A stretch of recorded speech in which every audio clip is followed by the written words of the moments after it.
Buenos dias, good morning, Secretary General for Fisheries, President of ICES, Secretary General of ICES, General Directors, Vice Presidents of the SIC, dear colleagues.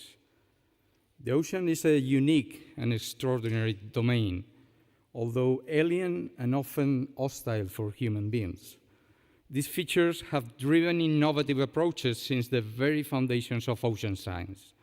The ocean is one and highly connected. Therefore, from the outset, it was clear that both scientific understanding and the sustained management of its resources could only be achieved through international cooperation. Only in recent years, this approach came to be known as science diplomacy.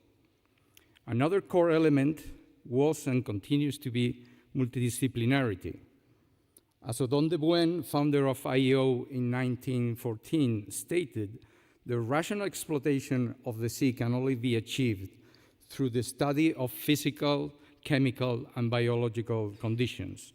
Today, multidisciplinarity is a cornerstone of all scientific disciplines. Finally, we tend to recognize outstanding achievements at the individual level. ICES do so as well, and actually I had the opportunity to serve on the ICES Awards Committee together with Carl O'Brien, the president of ICES. However, it's becoming increasingly clear that the scientific progress is now more than ever a collective endeavor. On this ICES Day in Spain, we will learn how international collective effort produces the best scientific knowledge to manage the North Atlantic. It generates an added value that cannot be achieved by individuals alone, and moreover, ensures that each member of ICES receives more in return that they contribute to the collective effort. Now, in order to open this Day of ICES in Spain, I give the floor to our Vice President of Organization and Institutional Relations, Carlos Closa. Carlos, the floor is yours.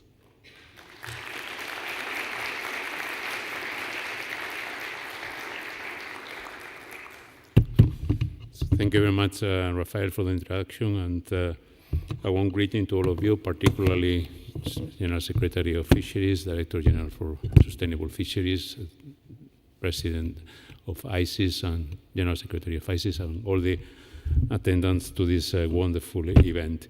I want to first start conveying a warm welcome from the President of the SIC, Eloisa del Pino, who couldn't be here because of personal reasons.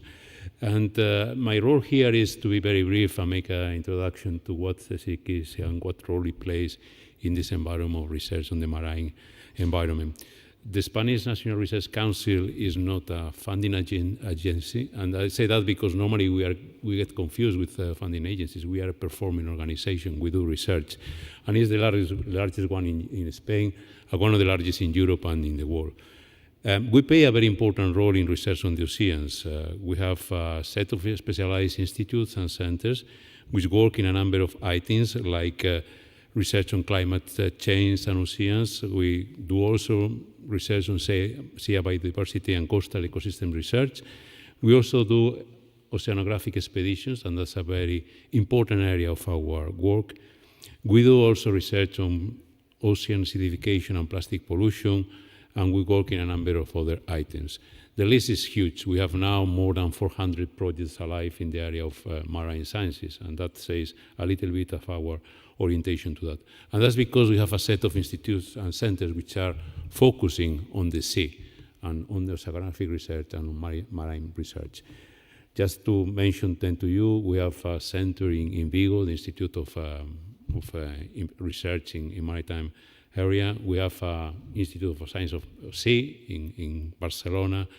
We have a center in Girona, which is a little bit more disciplinary. And of course, we have the Spanish Research Institute, the leading research institute in oceanography area, which is the Spanish Oceanographic Institute. As you know, the EO, which is called in Spanish, was integrated in the SIC only 5 years ago. And this has been for us an important change, not only because it has increased a lot our capacity to do research in these areas. The IO has brought environmental protection of the sea environment as one of the leading areas, improving also aquaculture production, monitoring of fisheries, and participating in observation projects like Argo. This has increased, of course, our capabilities as an organization, but it has also brought a challenge to integrating two very different cultures. In one hand, we had a culture which was focused on basic research, and the IO has brought a very important addition to this culture, which focuses on policy transfer and policy advice. And that's a very particular element for this organization. It's very important because we are moving now in an environment in which knowledge has to dispute its place vis-à-vis producers of this kind of commodity, which do not have the kind of credential that we expect from scientific professionals. They are not subject to the kind of rigorous method that scientists do. And that creates a challenge for us. Nowadays, we have news polluted by fake news, by false information, by simply lies. And in this environment, the role that policy advice informed by solid science does is crucial. We have learned through the cooperation with the Secretary of Fisheries in Spain, but not only with the Secretary General of Fisheries, but with other areas of the Spanish administration, how valuable for policymakers, for those who take decisions, is to have reliable knowledge. And for that, I want to emphasize the role that IEO plays in this domain. It's a crucial role for providing excellent policy making. It's a crucial role providing data that sustain decisions that are based on serious knowledge, not in fake news. This puts value in the IO, but also puts value in ICES. ICES is a form of collaboration that integrates across nations a valuable expertise in different areas related to maritime science. In that regard, as Rafael said before, people participating in ICES, countries participating in ICES get more that they provide to ICES. And I think this win-win is an excellent formula for success, and I'm not surprised they have really heading towards 102 years old organization, which is really remarkable in these times. I don't want to take much of your time. I just want to thank you for being here, and I wish you have an excellent session today, and that establish the firm basis for cooperation in future, going further and further. But before I leave the stage, let me just introduce you a video that shows what the SIG does and who we are. Thank you very much.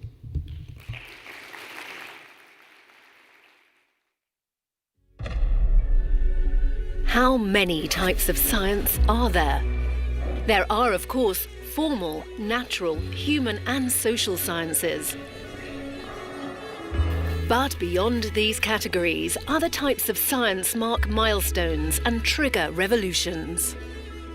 They broaden the limits of our knowledge and better our societies. But what type of science do we do? The same type as Clara, who is exploring the world with the curiosity of a particle physicist. The same curiosity that will help some people to walk again, Luisa to live, and everyone to dream of a future in which we can find solutions to major environmental challenges. The science that helps politicians and supports all companies, from small to not so small. The science that reaches the boundaries of the planet and space. The science of important occasions and the occasions that need it the most. The science that can be made possible thanks to each and every one of our efforts, from the most obvious to the most hidden. The science of our country and beyond our borders. That is why, irrespective of category, discipline or name, we only recognise one type of science. Your science. Our science. Humanities science. The Spanish High Council for Scientific Research is the largest public research institution in Spain. It covers all disciplines of science and aims to drive scientific progress to improve living conditions for people and the planet.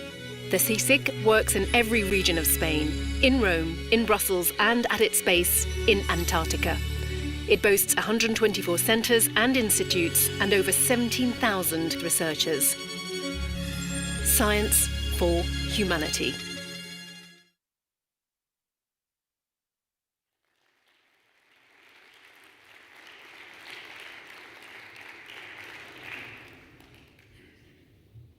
Now I'll give the floor to Rosa Figueroa, the director of the Spanish Institute of Oceanography, that we have belonging to ICES since already 102 years ago.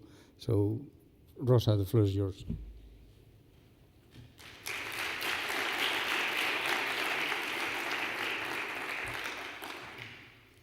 Thank you, Rafael.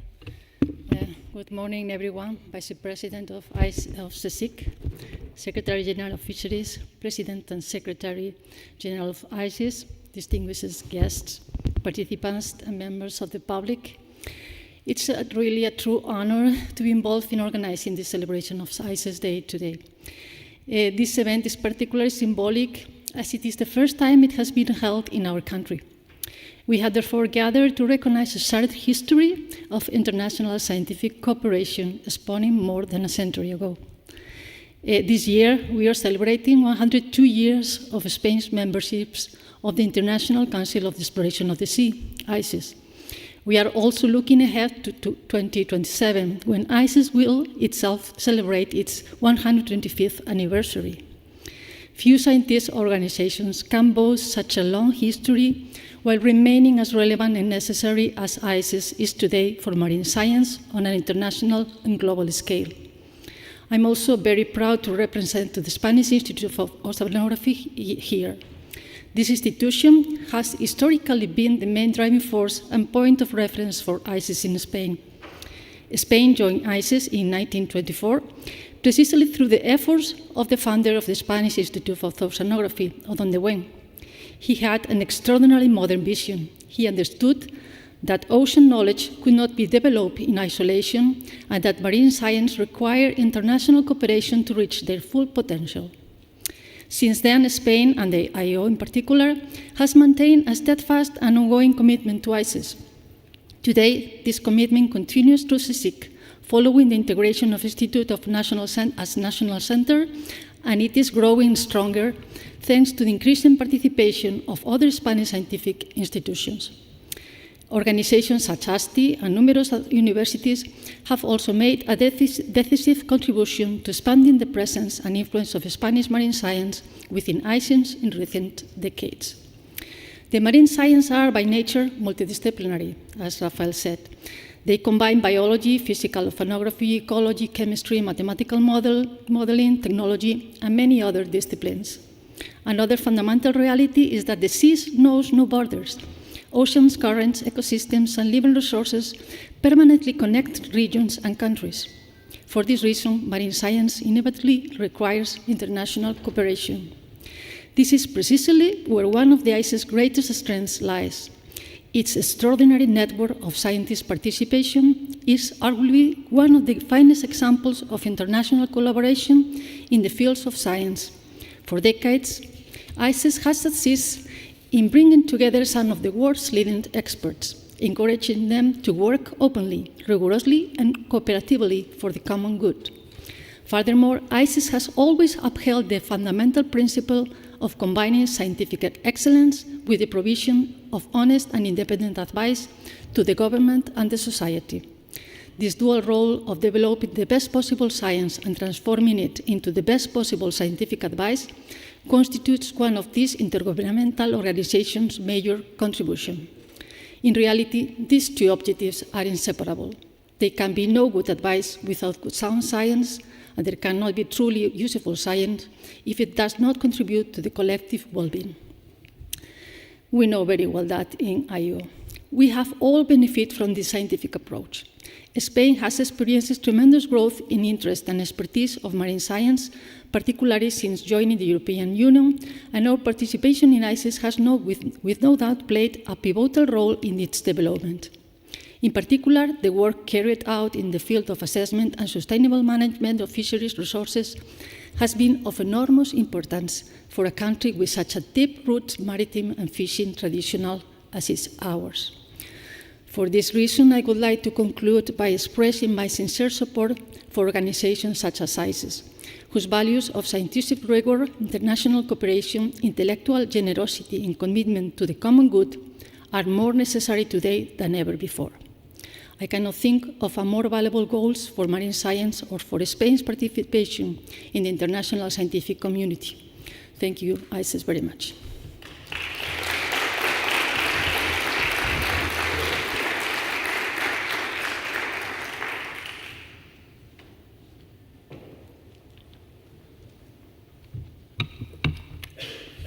Now we could say that it's the turn of one of our main clients, both of the IEO and CSIC and of ICES. But I think we should consider it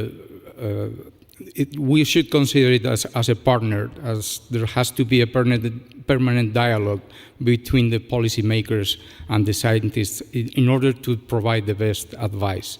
Now is the turn of the Fisheries General Secretary, Isabel Artime. The floor is yours.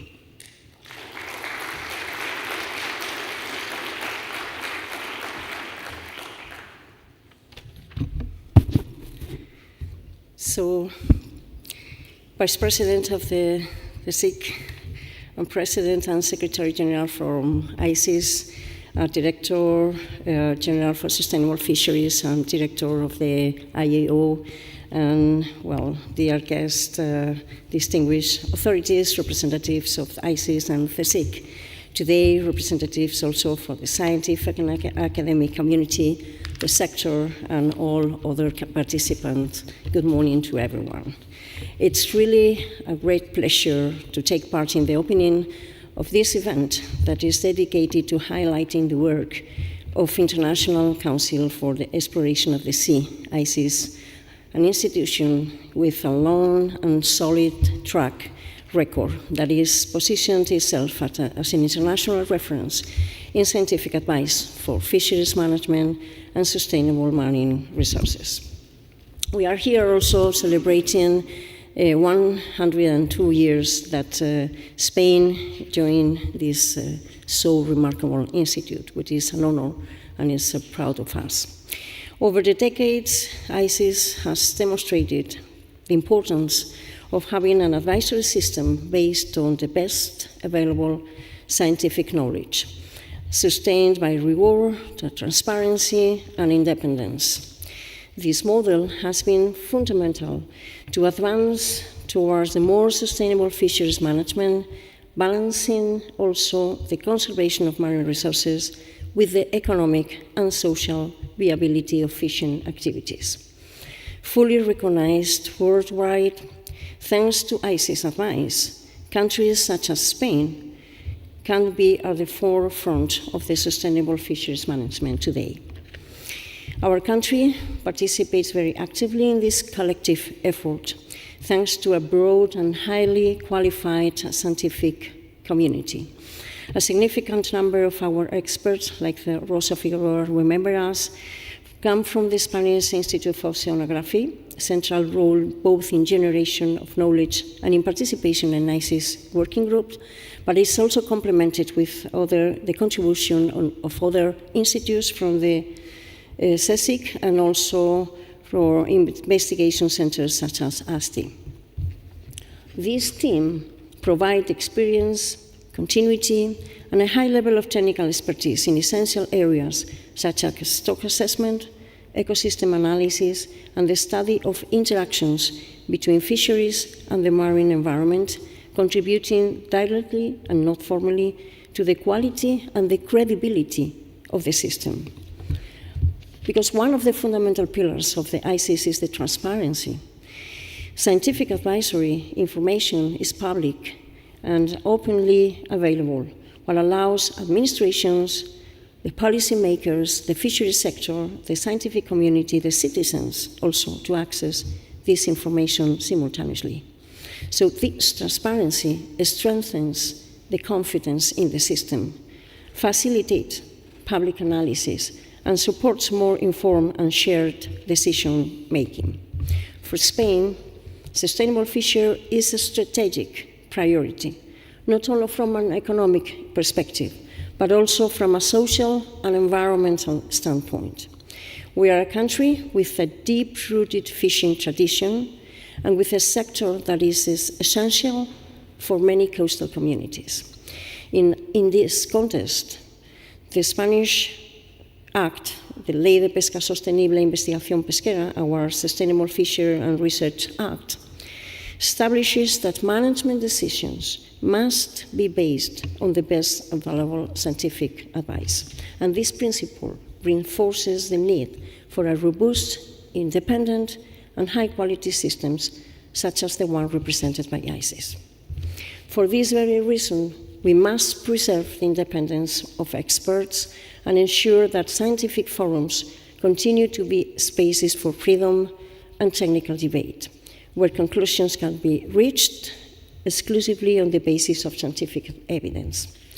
Looking ahead, ICES is also called upon to play an even more relevant role in an increasingly complex context. It is necessary to move towards a fully ecosystem-based management approach, capable to integrating factors such as climate change, species interactions, habitat degradation, pressure from other human activities, and social and economic dimension linked to fisheries, together with the status of the fish stocks. At the same time, this will require more sophisticated scientific models, greater integration of disciplines, and necessarily strengthen availability, quality, and harmonization of data. The objective must be move towards collective systems that avoid duplication and more efficient, interoperable, and administrative agile without compromising in any way the scientific rigor that characterizes ICES. In conclusion, ICES represents a fundamental pillar for international fisheries governance. Its strength lies in the quality of its scientific community and in the credibility of the process.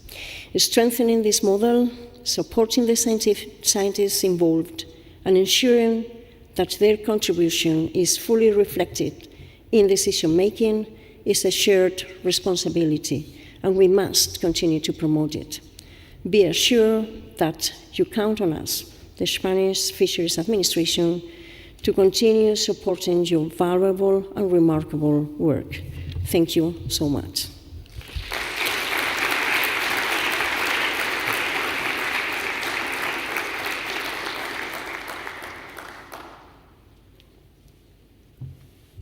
Now, and before we go to the next set of talks, I would like to ask you to move towards the center, because we are going to take a picture. So the picture is going to be taken from here, from the stage, so please try to move from this side to the center. And thank you.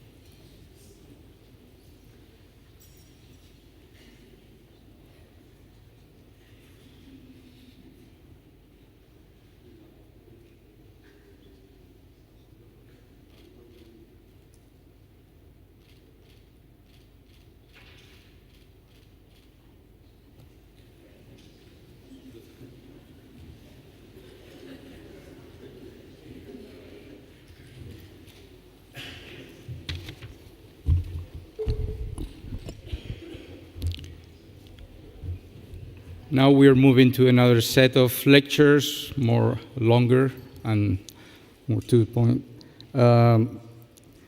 about ICES and the relationship between ICES and Spain. Now I will give the floor to the president of ICES, Carl O'Brien, commander of the British Empire. He's a chartered statistician, fellow of the Linneal Society of London, and fellow of the Institute of Marine Engineering and Science and Technology. He's president of the International Council for the Exploration of the Sea, ICES, And before this, he was the Chief Fishery Science Advisor for the UK government for 15 years and was based in Lowestoft Laboratory for the Centre of Environment, Fisheries and Aquaculture Science, called the CIFAS, and where he's now an emeritus researcher. Carl, very welcome to Spain, and the floor is yours. Probably with this forward and backward. Thank you very much. Thanks, Rafael. So, distinguished hosts and guests and friends and colleagues, thank you for the opportunity to open this celebration of Spain and ICES. I know Pablo's in the audience. Pablo was one of the first people I think I ever met when I came into fisheries in the mid-1990s, working on mackerel egg surveys. So I've got a personal collaboration and interest with Spain, and I know ICES has. You're going to hear a lot during today of the work that ICES does, the science, the advice, the data and the information, etc. But I thought I would try and give you a reflection on some of the events of the past, which might remind those of you that are working in the ICES system now, the way our working groups are structured and the way we do our work does actually have a reason. We have a convention and we have a declaration, and you'll see as I go through this presentation that the way we work now was actually written down quite formally, although maybe a lot of us didn't realise how it would be implemented.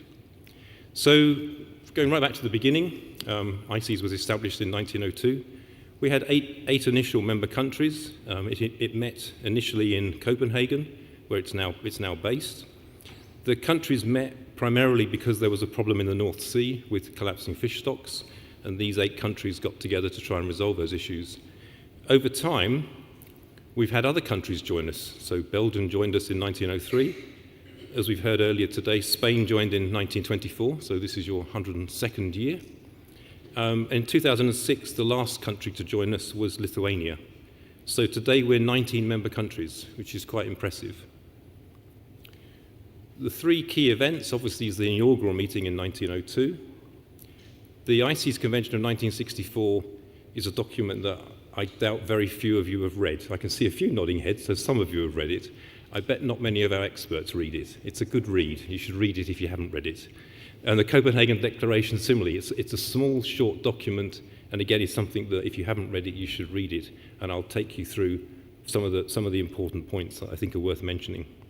So, the most important thing is that the ICES has a duty to promote and encourage research and investigations. And most of us, I certainly joined ICES as a scientist. I came in because I was interested in marine science and marine issues. And marine seemed sufficiently difficult from some of the other areas I worked in that it seemed like a great choice of career. We obviously are organised around programmes of work, and you have expert groups, we have steering groups, and we're also tasked with publishing the work that we do. So it's important that we don't just do good science, we also want it to be peer-reviewed, we also want it to be presented to the outside world and used by others. Some of the science that we do, if we go back to the early 1900s, and we've heard about, I think IEO originally was involved in a lot of oceanographic studies. ICES set up a lot of the standardization methods for oceanography. In the mid-20th century, fish stock assessment science really developed. And I came into ICES, and my first meeting was in February 1995, and that was to deal with issues of misreporting in fisheries. And it wasn't just misreporting catches, it was area misreporting. So could we as scientists correct official catch statistics to try and work out what the fishermen were really doing as opposed to what they said they were doing? In the 1970s, marine pollution became more of a problem. Increasingly now, in the late 20th century, ecosystem-based management is an issue, something that we seem to be developing. The science is progressing reasonably well. Uptake is not quite so good in terms of management, and I think that's partly an ICES issue. ICES needs to be better at communicating some of these new concepts and new ways of managing the marine system. We love technology. Environmental DNA is something which is quite useful in terms of instead of sending expensive ships to sea and trawling the sea with a net, you can use eDNA and the so-called bucket sampling of water to try and work out what species have been in the sea. Artificial intelligence and machine learning are 2 things that won't go away. so we need to embrace them, but we need to embrace them in a safe way, so it's not threatening to us, and it also doesn't take us down avenues which are dangerous and harmful, not just for science, but for society. Autonomous vehicles have been around for quite a while, but we're not making an awful lot of use of them, and we really should be for monitoring purposes. And digital twin is becoming more important. We've got an awful lot of data. There are ways in which we can bring that all together to try and understand systems and move away from simple ideas of simulation. So those are some of the science things that we do. Recently, the 23rd of April, ICES published a statement which Alan, as General Secretary, I as President, and Colm Lawden as Chair of ACOM, and Dave Reed as Chair of SciComm signed. The reason I put this up is that it still shows the heart of ICES, which is data collection and developing methods and developing science. But going forward into the future, we need to change the narrative. We need to change the language we use when we talk to the outside world.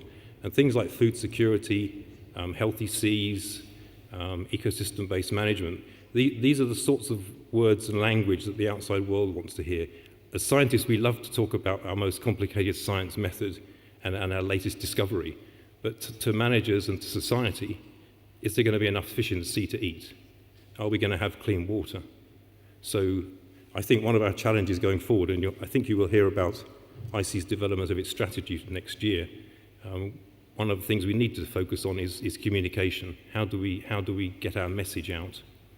We know we're good, but we need to show the world we're good and explain to the world why we're good. In terms of where the areas of the sea that we're involved in, we're primarily the Atlantic Ocean and mainly the North Atlantic. But we were also established to set up working arrangements with other international organizations. And there are many of those. So ICES is great. I mean, Alan's doing a great job as General Secretary in trying to establish strategic partnerships. And that's something which has always been a strength of ICES, and I think it's been a strength of General Secretaries in the past as well. We need to have those alliances. We can't do everything, but we need to be linked to the outside world and everything that's going on around us. So although we don't necessarily work in the Mediterranean, we have links to the Mediterranean through GFCM on the fisheries side, and we have links into the Arctic through CAOFA. We have links to the Black Sea and to the North Pacific through ICES. So we are extending the application of our science, and we're also getting scientists with new ideas and different ideas coming into ICES for things that are relevant to the Atlantic Ocean. This is a rather busy picture, but it's just to show you some of the organizations that we have cooperations with scientifically. So ICES, the OSPAR Commission, a number of you will work with if you're on the environment side, environmental management. We have NAFO, IUCN.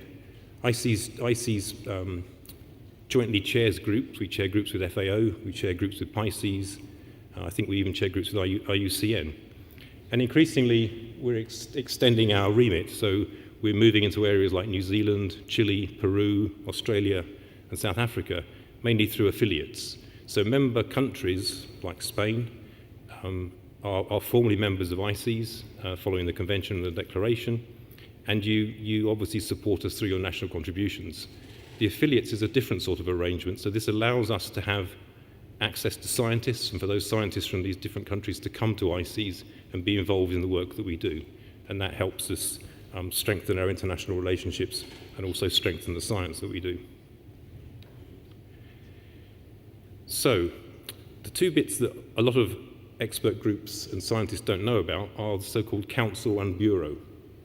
I won't embarrass you by asking you to put your hands up to know whether you've ever heard of Council. But Council has, ICES has 19 member countries. Council has up to 2 delegates per country. So in the case of Spain, you have Pablo and Paz who are sitting in the second row. So they're your two national delegates. And Council and the delegates have the role of making sure that ICES has access to the right sort of advisors and the right sort of experts for its groups, and will nominate people for those groups. Oh, that hasn't come out. Oh, it has come out. All right, sorry. The screen I'm looking at is black, whereas you can see it. So this was the last time that Council met in the Secretariat in Copenhagen in October. We have an annual statutory meeting where we go and meet decide policies and make decisions. And we have additional meetings during the year. We try to meet during the annual science conference, and we also have a workshop for delegates during the year. The Council elects members of Bureau. So they elected me as president. At the same time, they elected Pablo as first vice president, which is a great achievement. And then we've got 5 vice presidents. And collectively, the president and the vice presidents constitute Bureau. So Bureau's role is an executive committee that carries out the wishes of Council. So Council is the main policy and decision-making body of ICES, and Bureau is then tasked with, and with the General Secretary, tasked with actually implementing those decisions and those policies. And this is the picture of the last time Bureau met in Copenhagen. We're taking advantage of the technology and the developments that happened during COVID, so we have more hybrid meetings than we have physical meetings. This is a physical meeting in February earlier in this year. So we have, on the left-hand side, we have Gert, who's one of the German delegates. Lisa's one of the Canadian delegates. There's me, because it's cold. We have Rika from Finland. We have, obviously, Pablo from Spain. We have Kieran Kelly from Ireland. And we have Anna Rindorf from Denmark. So that's Bureau. So if you ever have any questions, you can reach out to us and we'll try and answer them for you. In addition to Council and Bureau, Council also has the responsibility of appointing a General Secretary. And Alan's sitting in the audience today, and he's going to give you a presentation later on today to tell you a bit more about ICES. These are some of the faces that those of you that are regularly in the Secretariat in Copenhagen, you'll probably recognize. But Alan has a Secretariat leadership, and we have the two chairs. So again, starting on the left, we have Sarah, who is head of advice. Colm is the chair of ACON, the advisory committee. Soren is the head of finance. Mackenzie is one of Alan's Secretariat staff, obviously Alan. Alfred is doing a great job now with communications. She's leading on communications and outreach and revamping our website. Harriet works with Mackenzie in the General Secretary's office. Joe Foden is head of science. Dave Reed is the chair of SciComm, the Science Committee. And then on the end is Neil Holdsworth, who I'm sure many of you know, who collates and deals with ICES data issues and information issues. So I hope that's been useful to know who these people are. So that's the convention. The declaration, which was signed in 2002, was to strengthen the role of scientific research on marine ecosystems. And that's really for ICES to continue giving unbiased advice, sound, reliable, and credible information related to the management and conservation of marine ecosystems and living marine resources. One of the things that was stressed in that declaration is that we didn't want our quality and reliability of our advice to be compromised. So there's a lot of work that goes on within ICES around data quality and ensuring that the advice that we give is not just credible, but is actually properly quality assured and can be traced back. So in 2002, we wanted to strengthen our role. We do have a strategy. Next year is our 125th anniversary. Time flies. And during the year, there will be many activities. And you'll be consulted along with others around what things we should be doing. There is a new strategy that's being developed. I think Alan's going to say a few words about that. Yes, he is. So this is to try and be forward-thinking. So we've been around for 125 years. How do we make sure that as we go forward into the future, we're still relevant in 100 years' time and we're doing the right things? Our strategy will look out 5 to 10 years into the future. And then finally, just to remind you, in September, we have our annual science conference. This year, it's in Brest. Depending on who you talk to, who comes from France, it's either going to be very sunny or it's going to be very wet, which probably means you need a raincoat and a sun hat. So thank you for the opportunity to speak. It's a pleasure to be here, and I wish Spain success going forward with all the work that you do going forward, because I'm sure you'll continue, hopefully, to be an an active partner of ICES. So thank you.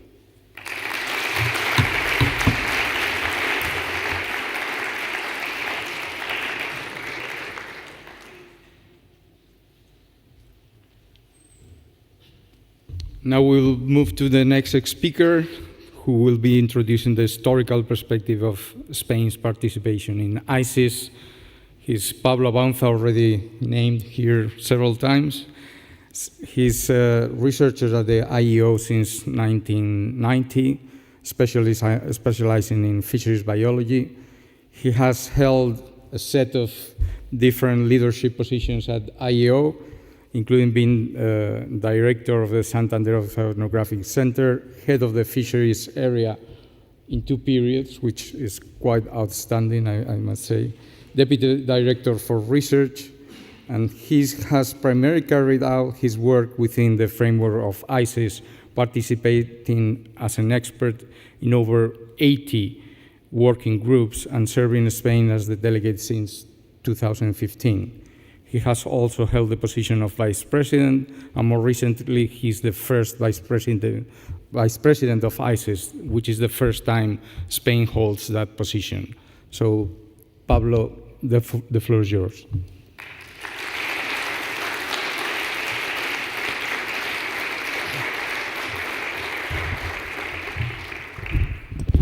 So, good morning, everyone. Thank you very much for your very nice words. They are too much for me, for sure. And then it is a pleasure to participate in this first time that we are doing the ICES Day in Spain. So maybe it's the first one, but could be much many in the future.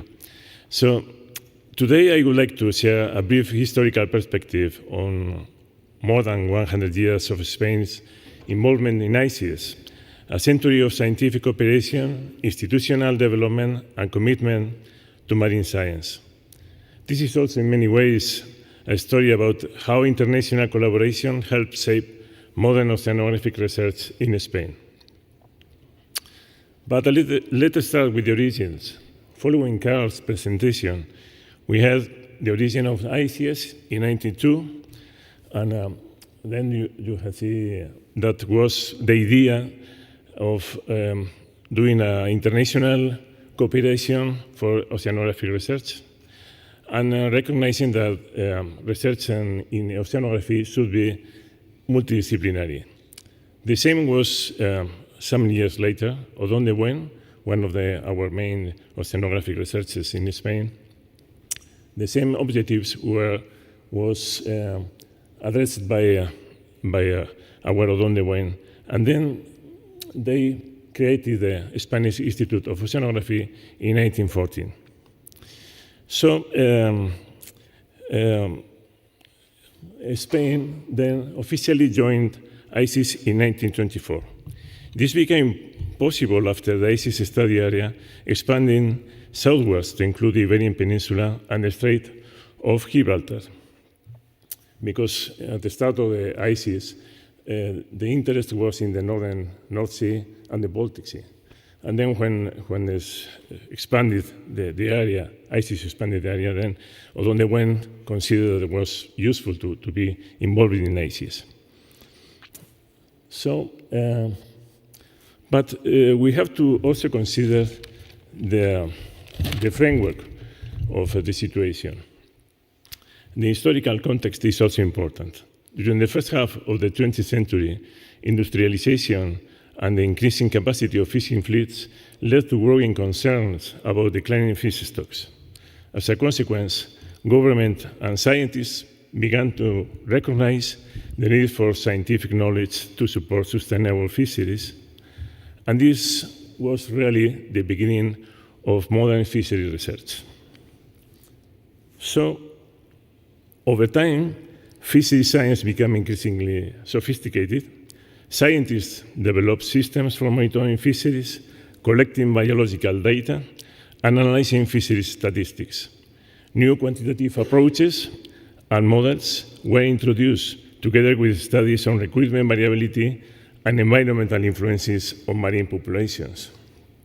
You can see in the figure the variability in catches of of our short-lived species anchovy in the Bay of Biscay. So this kind of things is worth starting to be addressed by the scientific community. So this is more or less the situation of the framework that we had at the time. But we have to see also what are the benefits to be involved in ICES.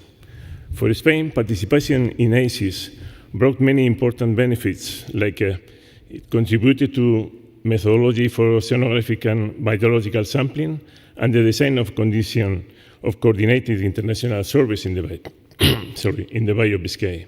And this was first objective at the start of our participation in ICES. ICES also became fundamental in providing scientific advice on sustainable fisheries and marine ecosystems, as already mentioned by the General Secretary of Fisheries and all of you. And in addition, it helped train generation of researchers and foster international scientific collaboration. That is also very important for our development historically. So ICES was our school, our university. It produced significant advances in marine science, particularly since Spain joined the European Union in 1985. At the same time, Spain also made important contributions to ICES. Spanish research activities covered the waters surrounding the Iberian Peninsula and the Strait of Gibraltar, areas of enormous oceanographic and ecological importance. Long-term oceanographic and fisheries data series were developed, including the well-known, for example, Radiales program with oceanographic transects, which has provided data since 1988. Spain also contributed through bottom troll surveys, acoustics and X-surveys, and other international monitoring programs, all of them providing the basic for any science, that is data. So it's fundamental, our participation. Spanish scientists become increasingly involved in ICES working groups and workshops.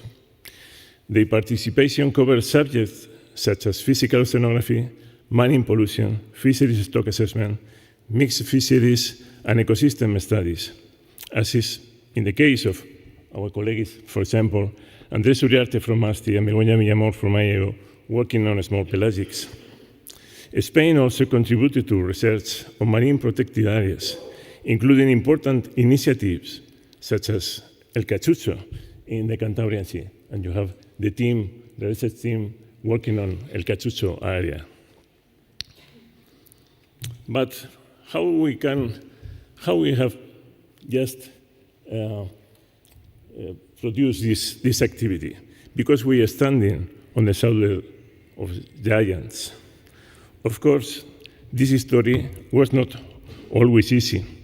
Spain experienced difficult decades marked by the civil wars, periods during which science also suffered.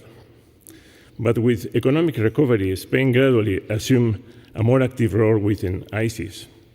It all began, of course, with Odón de Buen in 1924.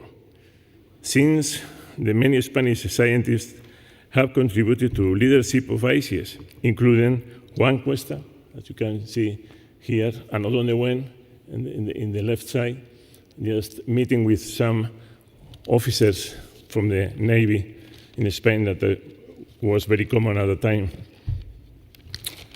And we have another people just working very hard for ICES, like Fernando Lozano, and then Orestes Cendrero, who sadly passed away recently.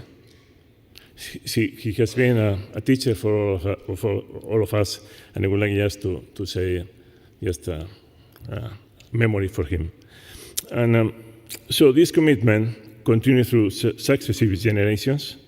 Spanish representativeness assumed important responsibilities within ICES over many decades, including Rafael Robles, Eduardo López Jamar, Carmela Porteiro, who was one of the first women in ICES covering this role, and well, Pablo Gonza.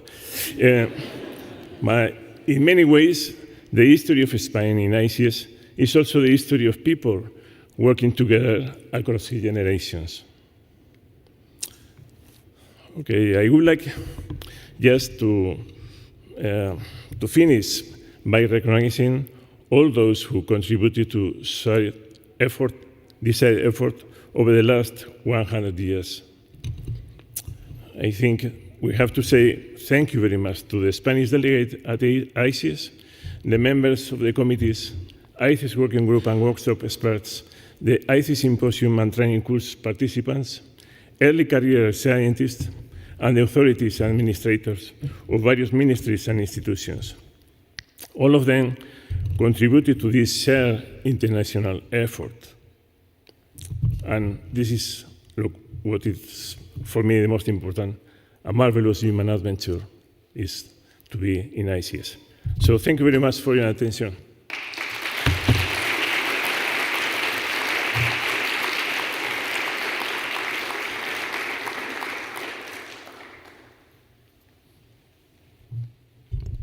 Now our next talk will be about the structure and the governance of ICES that is fundamental to make it the strong and efficient institution that is today. I introduce you to Alan Haynes as General Secretary of ICES. Alan formerly worked in the U.S. National Oceanic and Atmospheric Administration, NOAA, and brings over 2 decades of experience in marine science, fisheries economies, climate research, and science policy engagement. Thank you, Alan.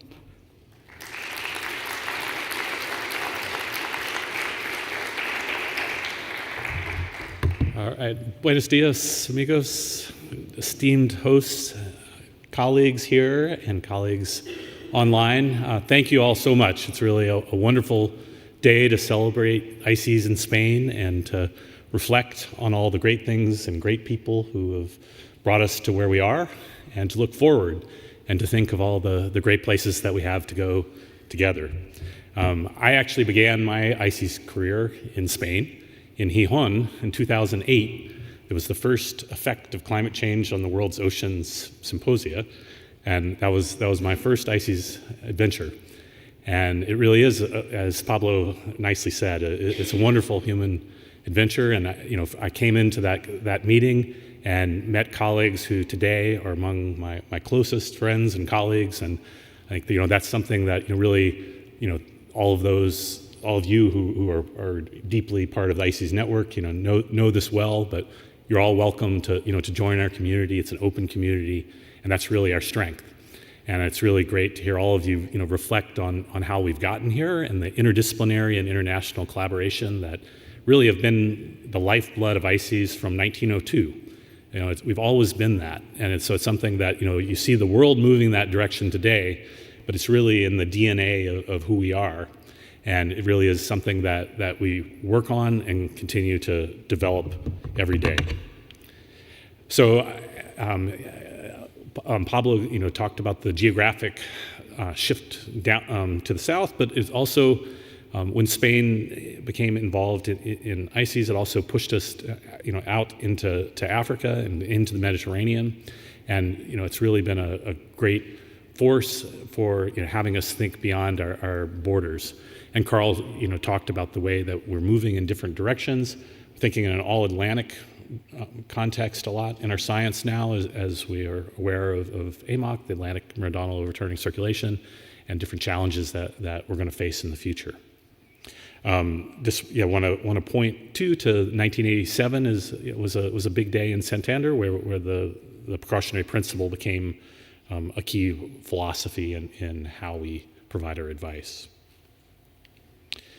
So Carl showed this figure earlier, but just to come back to this, so that we are the network, so the thousands of scientists from not just our member countries, but more than 70 countries around the world who are part of the network. And we have 150 working groups, and we also have annual workshops that are created to focus on different topics. And we produce, Carl talked to the original idea of the convention, and we're going to produce knowledge, we're going to bring people together, so we have knowledge creation and sharing, produce advice. Adriana from our data center is going to tell you more about the work that we do in the data center, but data and tools is a key element of what we do. And then working groups, annual science conferences, symposia, ways that we bring people together, and trainings that really have been instrumental in sharing cutting edge technologies in marine science around the world. Our vision is to be a world-leading marine science organization and to meet the societal needs for impartial evidence in the state and sustainable use of our seas and oceans. And so we're a Northeast Atlantic organization in how we operate in our advice primarily, but we're a global organization in terms of how we function as a marine science organization. And we talk about all of the cutting edge technologies that really impact our work. I'll talk about AI in a moment, but just the ability to have hybrid meetings like we're doing right now is transformative, because it really means that people from all around the world can be part of our groups. And so this is something that is growing, but as we look forward, it's a recognition that our groups really can be the hosts for the best scientists from around the world in all of the areas that we work in. I want to mention, actually, your IO colleague, Marta Ballesteros, is the chair of our current group focused on the ICES stakeholder engagement strategy. But this has really been an important change for us in recent years.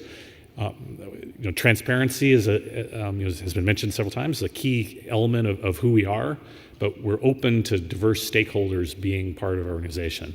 And so this involves indigenous knowledge holders in the Arctic, for example, but also local and traditional knowledge holders, the experience that fishers have using resources, and really recognizing that we need to understand holistically the way that people use and value marine resources.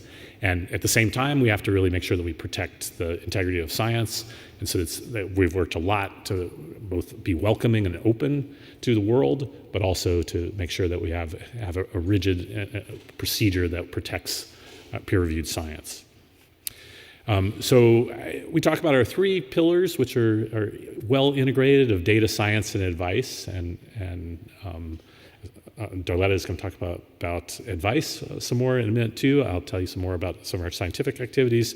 Our data center is Core Trust Seal approved, which is the highest standard of data accreditation. And it really is a key part of something that we have to continuously work on and defend. And this is something, if we don't have the right data, we're not going to be able to understand the changing world that we're in. And this is going to be a key element of the future, of making sure that we have the commitments to support data collection and the access. It's after you get the data, that's half of the process, but there's a lot of work to be done to really make sure that the data are the highest quality, quality controlled and ready for great science and advice. Okay, I'm going to talk a lot about some of our challenges in a minute, but just to just kind of give an overview a little bit of our science and data focus. This is from in the beginning of last year. We developed a new science plan that will revise further next year to make it align with our new strategy. But these are the core themes, and the 150 working groups and all of the thousands of people generally fall in across these areas of marine ecosystem science, the impact of human activities, observation and exploration of the seas and ocean, emerging techniques and technologies, food from the sea, conservation and restoration science, and sea and society. And you could reorder these in some different ways. Obviously there are a lot of ways you could configure this, but this is just to point out the breadth of what we do. And this is continuing to expand. I came in to ICES as an economist involved in interdisciplinary marine climate research, but then helped about a decade ago starting to really integrate social science in a lot of our activities. And we continue our fisheries and fisheries advice is a core of what we do. We're broadening to really see the holistic way in which the ecosystem is impacted by humans and benefits humans, and we really need increasingly diverse science to understand the nature of the ecosystem and its value, and provide the information needed for managers to manage the complex environment that we live in. So this is not to go through all of these, but this is just an example of these are groups that have been formed recently. So there's a constant process of we'll add groups, and then there'll be groups that the work has been done. And a really fantastic part of the way the system works is it's a dynamic from the bottom up of scientists who can be early career scientists, can be anyone in the network and beyond who says, all right, here's an emerging area. We need to understand and think more about this. This WK carbon, fish carbon here, there was the Sala et al. Paper that really laid out, okay, there's a really big impact of fishing potentially on the global carbon budget. And this group was created quickly to say, all right, let's bring the knowledge we have together, understand what those impacts are, question them, develop new scientific research programs to better fill in those gaps. So this is really a virtuous churn of these ideas being formed, new groups, while at the same time with the council and the bureau and the science and advisory committees giving high-level guidance of national priorities of how you all see that the work that we do, where does it need to go, where are the gaps that we need to meet to fill. So as I mentioned, Darletta's going to talk more about the advisory committee, but the advisory committee involves, there's one member from each member country, and then there are alternates that we've included to promote diversity of all types, of having early career scientists be involved, having disciplinary diversity to really have the advisory committee be able to assess advice beyond fisheries advice. And an important thing to say about how we work is the advice approved by the advisory committee is approved by consensus. And so that really means that you have an agreement on the foundation of what the science says, so that when you use the advice for political purposes, you're not arguing about what the nature of the science is. You have scientific agreement, and then you make policy decisions on top of that. And that's been transformative in the context of fisheries advice and in the more complex interactions across marine uses. This is also laying a foundation for that same kind of a clear scientific basis for decision making. And our advice portfolio, just to say, we, as well as fisheries and fisheries impacts on biodiversity, we are involved in the MSFD, offshore renewable energy, aquaculture, and then overviews that really give a broad context of how the ecosystem is used, how it impacts fisheries, how it's impacted by fisheries, and other environmental factors that are interacting with the way that dynamic between fisheries and the ecosystem. Our key requesters of advice, and Darletta will talk more about this, but the European Union is our largest advice requester, but there's a partnership that between the European Union and a number of other advice requesters for fisheries advice, so that it's shared advice that's provided to all of these advice requesters, and then we give advice to both member countries and intergovernmental organizations when requested to study other areas. And the idea here is to take the best available science and answer specific questions that then are the basis for decision making. Okay, I'm gonna talk now about the strategy that Carl mentioned briefly, and then some of the challenges that we face at this point. So we have a science plan and an advisory plan, as well as a strategic plan at this point. And over the next year, we're developing a new strategy, and then these 5 plans of a science and advisory plan that we'll update, a data plan, which is under development right now, and then a communications plan. Carl alluded to this, that really a key thing that we need to work on is how do we get the scientific messages to the right people in the right manner. And there's a lot of attention that I know you all are giving to this as well. So this is going to be a heightened area of focus going forward, because it really is something where we can do a much better job of working with decision makers to make sure that we're providing the information that they need, and then doing the work to take the vast amount of science that is out there that's hard for us to identify. It's hard for us to take the good science, to distinguish the good from the bad, and deliver that in a succinct manner to decision makers. And then the Secretariat Network Plan, just a key part of who we are is people, and just we want to have that be an elevated part of what we do.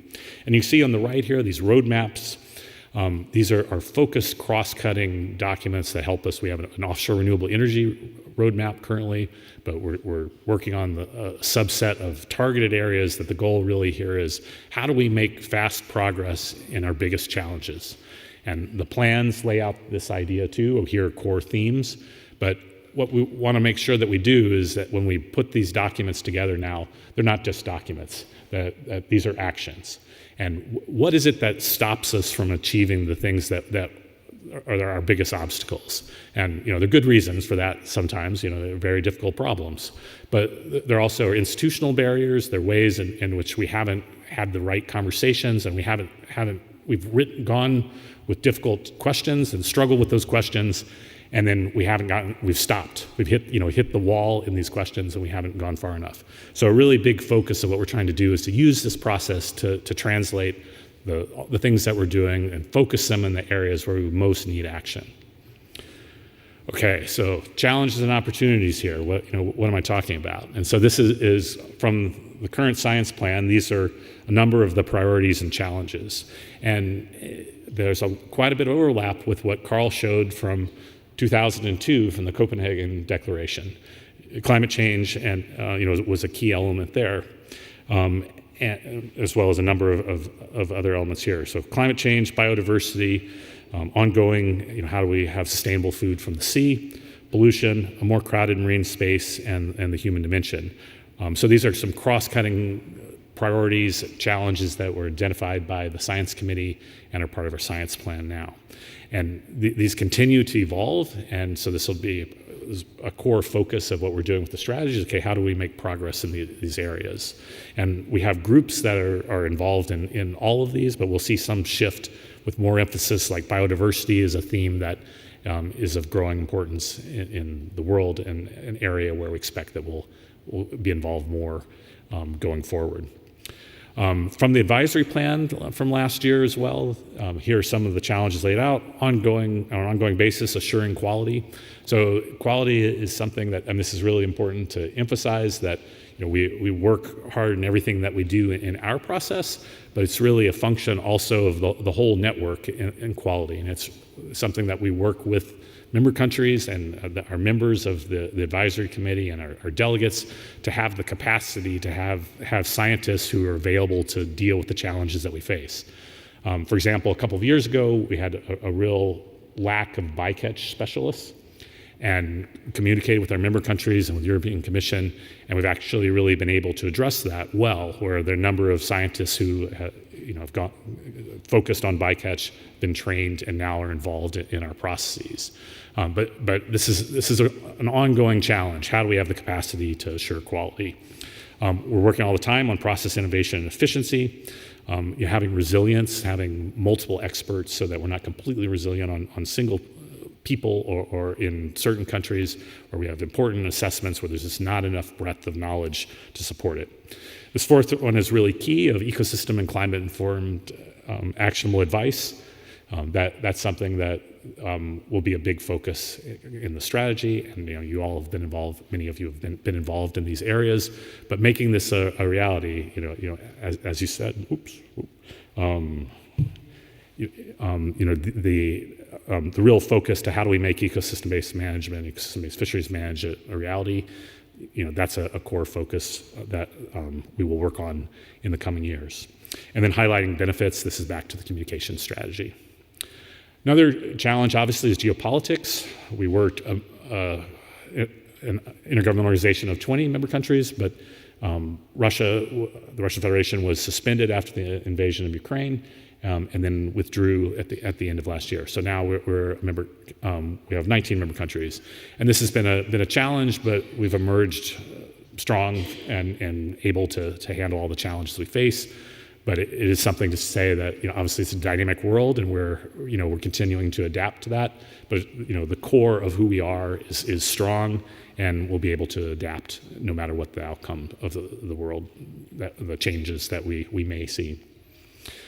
Okay, so talk about building and strengthening the network. I mentioned the need to support the capacity in targeted areas. We have the strategic initiative on the inclusion of early career scientists. So this is really something that's fantastic. In Bilbao in 2023, I think you saw this at the annual science conference, and in every meeting of ICES you walk in now, you feel the energy of early career scientists, and they're driving this process. You're driving this process. And it's something that really has been transformative, and we're doing a great job, I think, or they are doing a great job of helping us to strengthen the next generation of scientists. Diversity, equity, and inclusion is something we're working hard on, and gender, but in a broad sense of making sure that everyone is part of ICES. And it really is something about being better, being a great organization, making sure that everyone in every group can be the best scientists that they can be, and that we're supporting people to do that. And ICES has always been an open community, but we're working hard to make sure we're listening carefully to different voices to grow in the way that we can. International engagement. So this is something Carl mentioned. We've always done this of really trying to partner with different people to make sure that we're not duplicating effort and that we're contributing to different processes.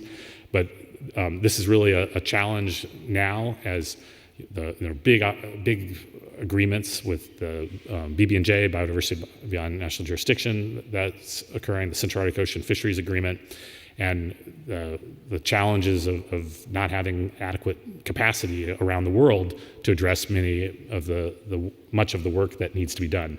So we're really trying to make sure that we're in the way that we're able to spread knowledge through the hybrid and online capacity, that we're doing that well. We'll continue to do that more. So a couple of process challenges I want to mention. So the science to advice and practice. So Carl mentioned this. How do we make sure that new technologies are brought into the process to be more efficient in the delivery of advice? That's an ongoing challenge, and something that we're having these discussions, asking why. Are there technical reasons why? Is a lack of understanding? Is it that people are not willing to make change? Trying to make those changes. The science policy interface is something where really, I think Raphael said this, how do we have these dialogues between scientists and policymakers to help guide us where we need to go? Last year at the annual science conference in Klaipėda, Lithuania, we had this side event that then generated a common statement with DG Mare that really worked on how do we get towards EBFM in the Baltic. How do we make sure we're working with all the stakeholder groups effectively to have science provide the information that's needed to manage the resources as well as possible? And this is something that we're doing around the ICES region and working with different stakeholder groups to try to improve the way that we're communicating science and working with policymakers to understand their needs so we can deliver the right scientific information in the right way. All right, take-home messages. So I think we're well equipped to evolve with the changing world, and really have been over the last 124 years. And our partnerships with member countries like Spain really are what make this possible. We couldn't do this without you. And I think we're working to try to make sure that the partnerships that you have, that we're using those as well as we can. And just want to say that we're listening.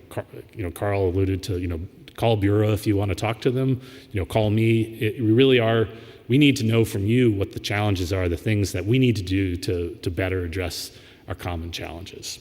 And then I just want to say, I think we're at a pivotal place where we really can make breakthroughs on ecosystem-based management, the inclusion of climate challenges in our work, and in a broad sense, really holistically tying science into the policy framework.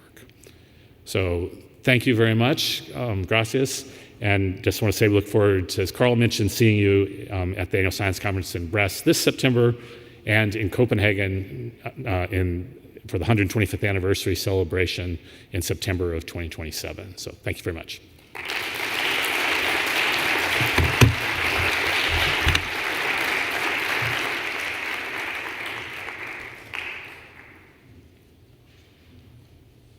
Thank you, Alan. Now we'll move to another perspective, the present and future of Spain involvement in ICES.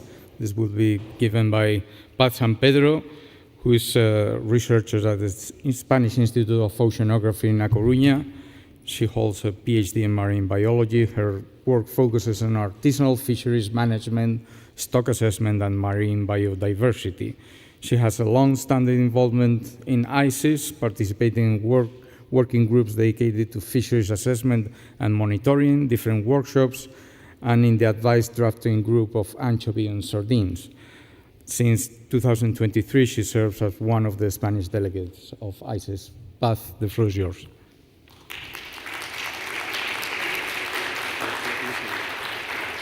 Este para adelante y para atrás. Okay. Good morning. Today, I will present you an overview of the Spain involvement in ICES, the scientific areas where we contribute most, we are most active, and also the priorities that we see that are shaping our contribution in the next years.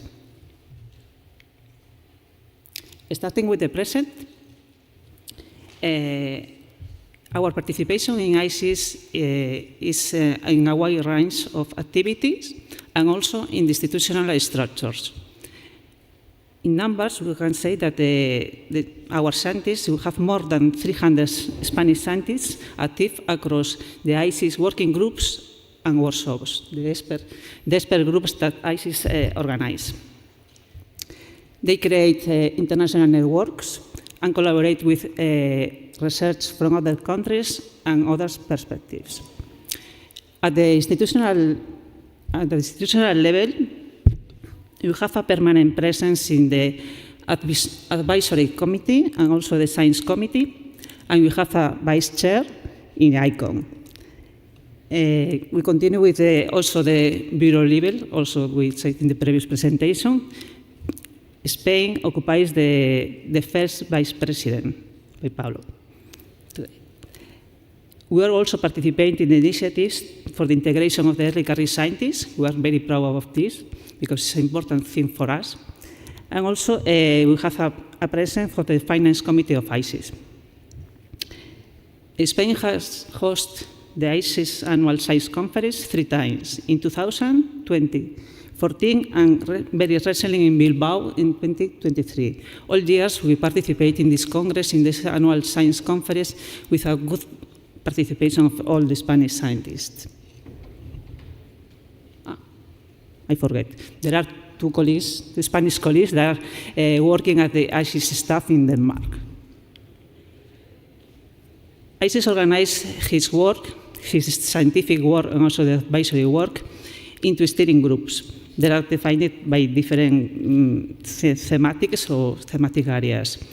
We participate in all of them, across all of them. There are dedicated to fishery resource, but also dedicated to many dedicated to ecosystem process, dynamics, observations, and also for the aquaculture and the human dimension. We can see in numbers, if we take in numbers, Spain participates in 107 expert groups of ICES, of the 150 that ICES organize. And for our scientists are involved in more than one these expert groups around the year. So we have around 500, more than 500 memberships in these expert working groups. And also, we lead 21 expert groups as a chairs. You can see the participation in expert groups by theme. In the graph, you can see that the highest number of expert groups that we participate are the human activities, pressures, and impacts. Then, data science and technology, and very close to the fishery resource, and the ecosystem and process dynamics. And this participation is reflecting on the research priorities in Spain, and also there is an increasing need to understand the interaction between the human and the environment. How is the Spanish community in ICES?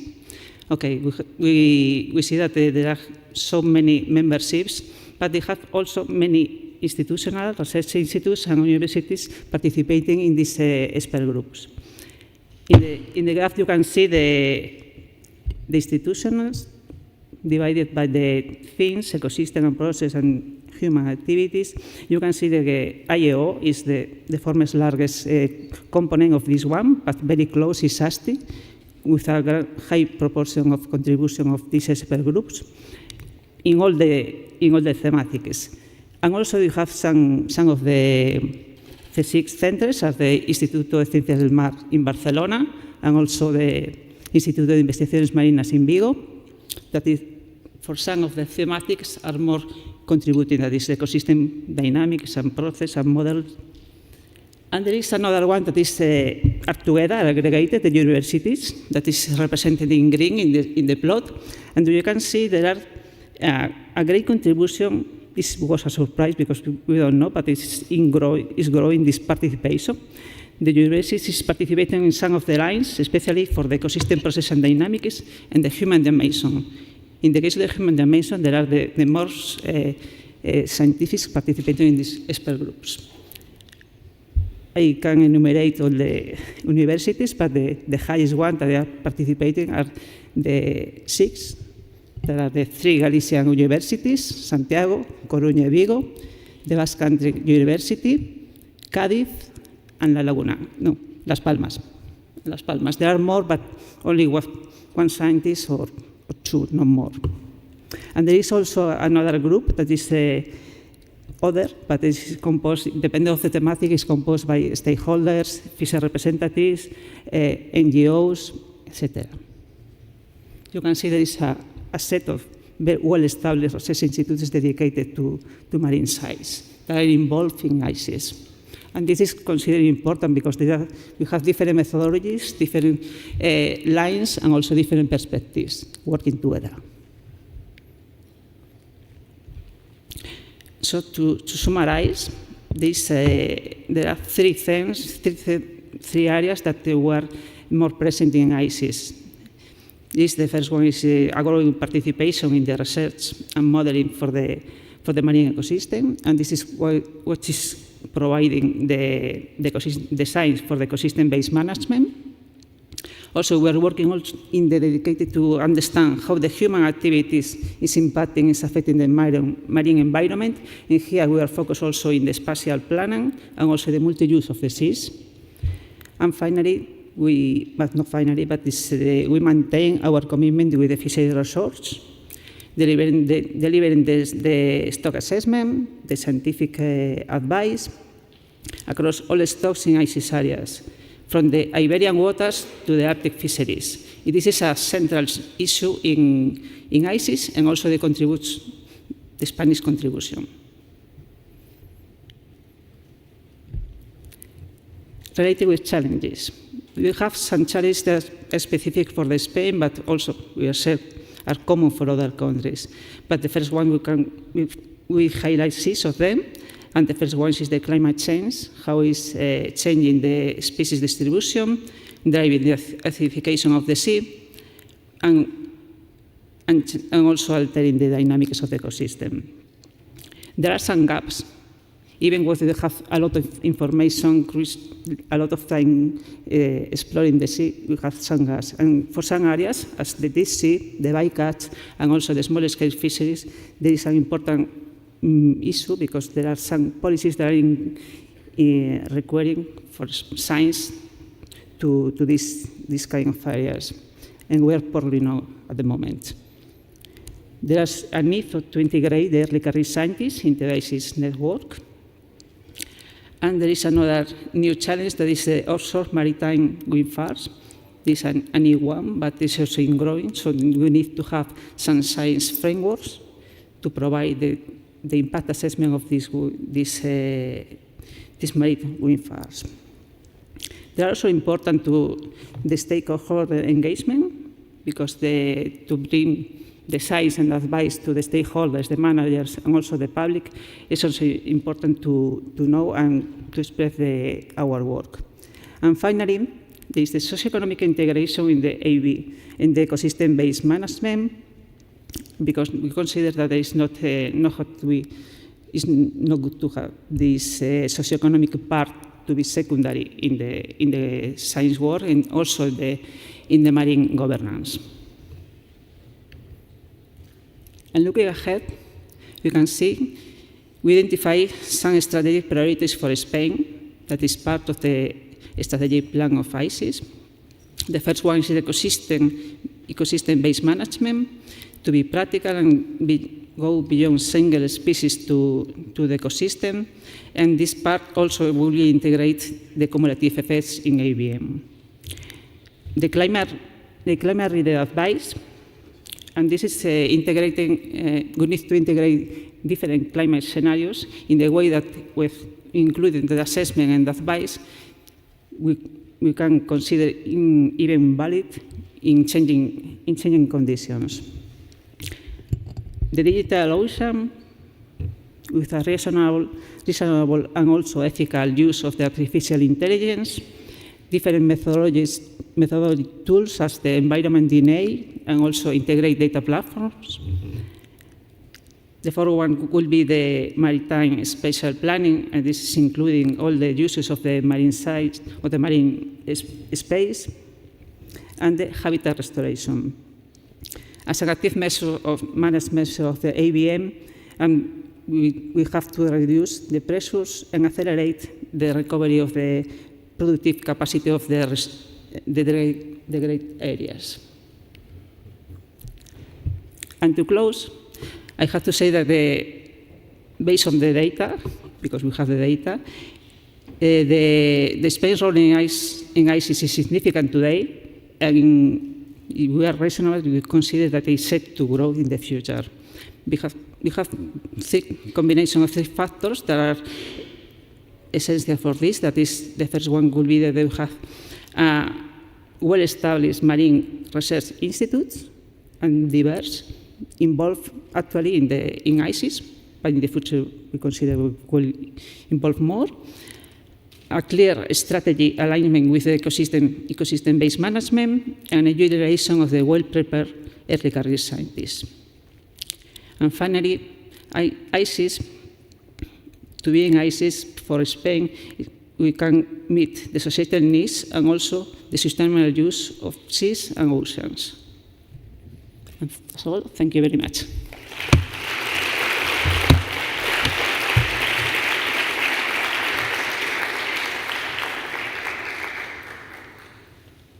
Thank you, Paz. As Alan said, data are a core element in ICES, and I think ICES identified the importance of data way before we were all talking about big data and we got crazy about it. So that's why ICES is so strong, it's able to identify things ahead of time.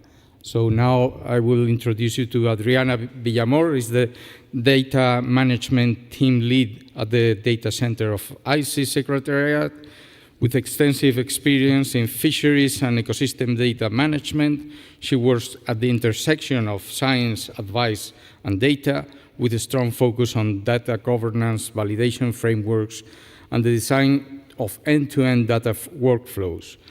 Her team supports ICES expert groups, advisory processes, and international data submissions, so an enormous work. Adriana. Sí. Vale.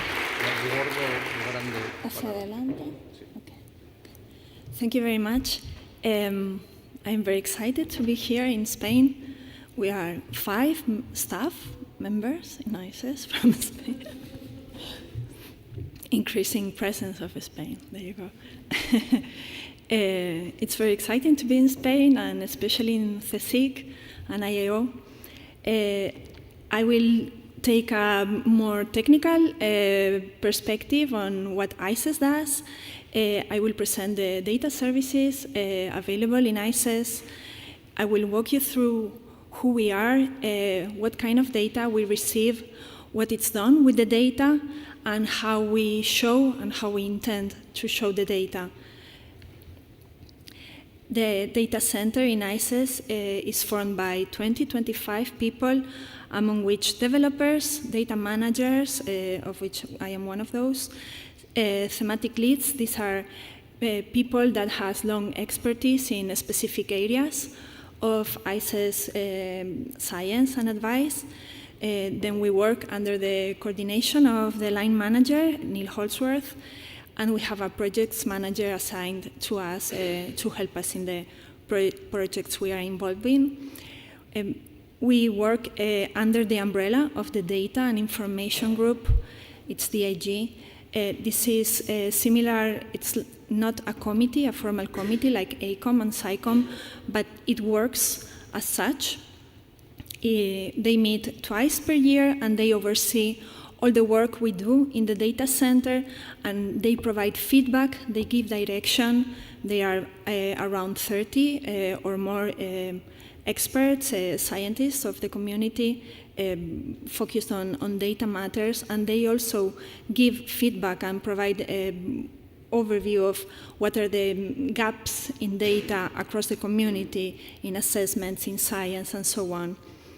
Alan already mentioned the Core Trust Seal we obtained a few years back.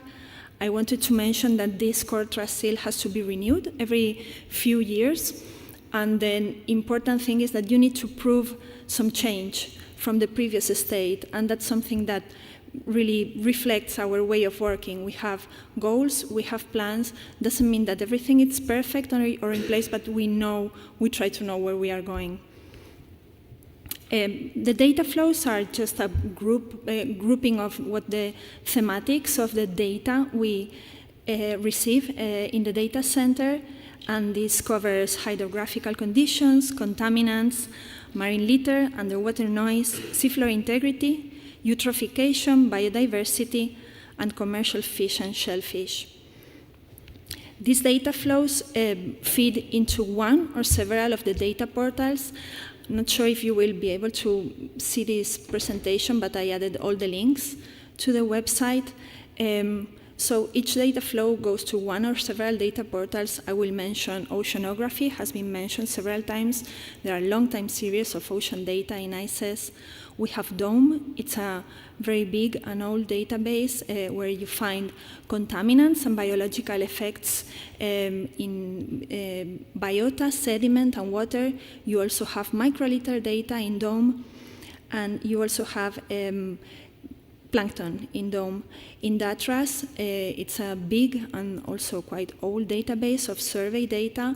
There are around 30 surveys, both internationally coordinated and national surveys feeding into DATRAS, and also macroliter is being stored in DATRAS.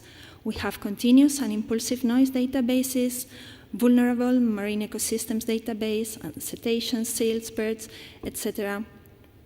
And last but not least, but in the commercial fisheries and shellfish flow, it fits into many portals. We have fisheries-dependent portals, Intercatch, RDB, the upcoming RDBS, by catch database. We maintain a copy of nominal catches in-house. And then we have the fisheries-independent databases, the already mentioned DATRAS for bottom and bean trawls. We have acoustic surveys database. We have eggs and larvae databases. And we have also some biological measurements like aging in smart dots, which is also a training platform. We have fecundity and atresia, which currently hosts mostly mackerel data. What do these data portals have in common? They should all have these 4 pillars. They should have a content governance. This is a group of scientists or of experts on the matter of each of the data flows. They come from the submitter side, they come from the end side, or both. They meet at least 4 times per year, and usually they meet online. So this is a small commitment for them, but it makes a huge difference in the quality of the data. Each data flow should also have a schematic defined. This means a schematic is the description of the life cycle of the data. Who is the owner of the data? Where is submitting the data? When some mistake is detected, identified in the data, what is the flow of communication to solve that issue, to get to the resubmission? How the data is treated, who is analyzing the data, and towards which advice product or which assessment. All that should be defined as much as possible. Regarding data validation and quality control, we can't accept any data, any file. We need to define what are the variables of interest, which variables are mandatory, which are optional, and on top of that, we set some quality control rules to identify outliers, to identify possible errors in the data, and there's a feedback loop to make sure the data, when it comes to the databases, are the best quality possible. Then there has to be a data license defined. When somebody uses the data, they need to understand what they can use the data for. Is it public? Can they publish it themselves with the proper citation, or they can't use it?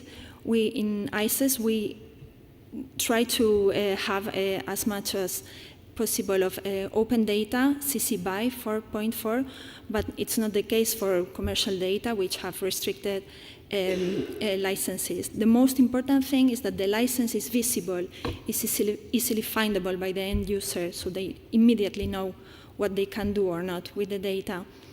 All this allows the data management to be closer to fair, findable, accessible, interoperable, so variables between different databases mean the same, or you can identify what are the conversions between them, and reusable. You submit once the data, but this data can be used many times by a vast community. Now I will present some of the assessment tools. I'm focusing in fisheries assessment tools. There are other ecosystem-based assessment tools used by OSPAR, HELCOM, and other of our partners. Assessment tools are not raw data, but they are process data, results of assessments. Yeah. So a stock information database hosts the information on the stocks approved in ICES as valid every year. There are around 250 stocks currently, and they change in a regular basis following benchmarks and so on. We have the stock assessment graphs where we host the results of the assessments from experts, and when this assessment graph is public, it means that the advice for that stock is also public and hence valid from that moment. We have the recent advice and scenarios database. It's a complement for the advice. It helps to interpret the advice, and just recently it's made available and downloadable. Before it was only in the PDF form of the advice. The Transparent Assessment Framework, you might have heard of it. It's not a database, it's a framework, and it aims to make it easy to find, to download, and to rerun the assessments following link to advice in ICES. So as you can see in the logo of TAF, in TAF repository, you should be able to see which data has been used, what were the methods applied to those data, what were the results or the outputs, and what was reported. This is a work in progress, and I would say it's around 20% of the stocks now in a TAF repository. Other data resources, I won't extend much on this. You can read about it in the website. I will briefly mention data calls. We have around 30 data calls every year in ICES. Around half of them are regular data calls. We have a standard process, but the other half are ad hoc data calls following requests for advice. So that's a huge amount. Most of the data going into data calls goes to the databases, but there are a big part of that goes directly to other formats, directly through files. We have data profiling tool. You can read about it. ICES vocabulary server. We aim that everybody uses the same, calls the same things in the same way, so we all know what means this métier, what means this stock, which areas are covered, and so on. Now I will show you the work that has been done in the last years regarding how we present the data. This is an excerpt of a presentation from Luca Lamoni, my colleague. He mostly developed a big part of these explorers, and it was presented in the last DIG. There are 4 explorers currently. I won't speak about TAF Explorer because it's still not public. I will present briefly the Advice Explorer, the Fisheries Explorer, and the Data Explorer. The Advice Explorer, it's a shiny app, R-based app. It presents the entry point is through the ecoregion, but then you need to select each stock. It feeds from data from the stock information database, from the stock assessments, and from the advice scenarios database. This is the kind of information you can find. You get the catches, the landings, recruitment, fishing pressure, and so on. I have to say that in this app, wherever you go, you can download the data directly, and you can also find the link to the database where the data comes from. So there's this interconnection between data sources. The Fisheries Explorer, the focus of the Fisheries Explorer is the ecoregion. So it takes data from the assessments, but it merges the data per ecoregion. So it uses SID, SAG, ASD. It also uses nominal catches, data from mixed fisheries, effort data from the VMS, and bycatch data. So you have landings, stock status, VMS, bycatch, and so on. And it's available from 2024. These are a couple of screenshots of the kind of information you can find. I just wanted to show you that in the central screenshot of the map, it says last revision in 2022. So that was the last time the text was revised. Whereas in the lower screenshot, there's some information on stock assessments. And probably last week, there was some new advice released because the last data update was 6th of May, 2026. So in these portals, you have the most updated data at any given time, 2 minutes. Yeah, that's fine. This is the last one, the Data Explorer. It provides an entrance to most of the data portals I mentioned before. You can come in through themes, but you can also come in through data themes, so you can see the databases I've been mentioning. And then afterwards, you can refine your search per years. You can refine per geographic, by polygons. You can refine per species, country, and so on. And then what you get, the output is these points in the map, and you can also download the data from there. The interesting thing is that you can download data from different databases all at once. So it gives you a bit more flexibility compared to the traditional portals. As we are in Spain, I just wanted to mention that, of course, Spain provides their data to all databases in ICES. This is a very a screenshot of the data calls responses. This is not data going to databases, but directly to ICES. In the lower pie, I highlighted Spain. It comes to almost 15% of the data we receive.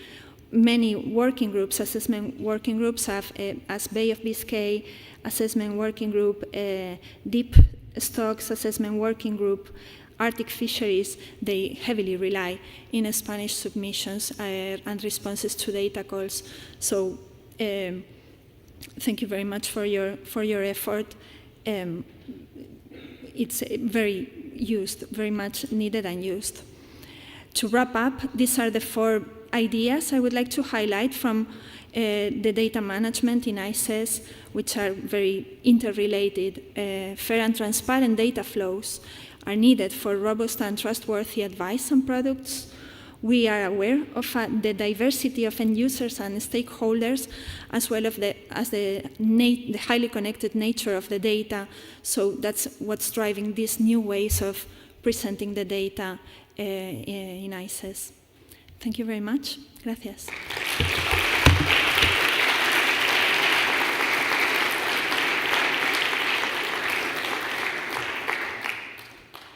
Now we are having a coffee break, so we'll meet back again at 11:30 here. Okay, thank you.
please take your seats. We're going to get into a new section of today's day of ICES in Spain. In more depth, we're going to analyze which is the scientific and the advisory committees, both committees in more depth. And the first talk will be ICES in depth about science. And for the lecture, we have Manuel Hidalgo, who's a researcher at IEO in the Oceanographic Center of the Balearic Islands.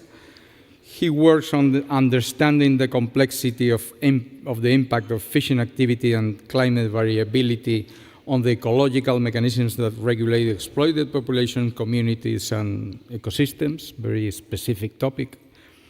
And from 2023, he serves as head of the Department of Oceanography and Global Change of the IEO, and he has a long trajectory in ICES, of involvement in ICES.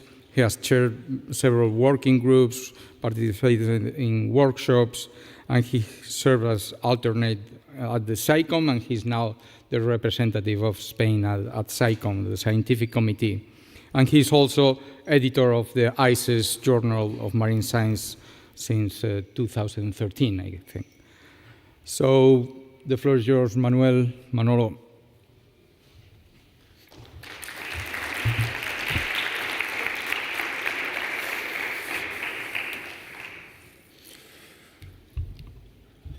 So thank you very much, everybody, for being here today. Thanks, Rafael, for the nice words. Welcome to all the ICES colleagues, General Secretariat, President, and all the ICES colleagues, staff that here this weekend. Well, in these two talks, later Torleta and Fresh Eye, I will go a bit in depth with a summary of what is ICES doing in terms of science. What a bit how this is operationalized in different expert working groups, in different strategic initiatives. So side advice is something that we need to be operationalized with different components. It need to be rapidly operationalized in terms of speed, in terms of clarity, and also giving importance elements in terms of neutrality, even when different stakeholders are different political scenarios are around. It has to be very clear, very direct. Even with advice, it's controversial, it's unclear, it's complex, it's uncertain. So this makes all these elements quite complex and is under pressure. This is why the standards on the science developed, this should have very high standards in the transparency and how this performs. And having always to don't always aside that there is not useful and efficient advice if it's not possible without very state-of-the-art and the most forefront science.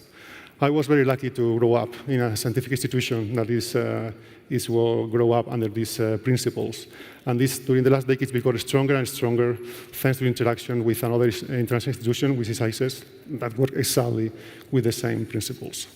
Indeed, the International Conference of Operation of the Sea, the ICES, is structured in this complex interface between science and advice. And then from that, it's structured with different committees and steering groups.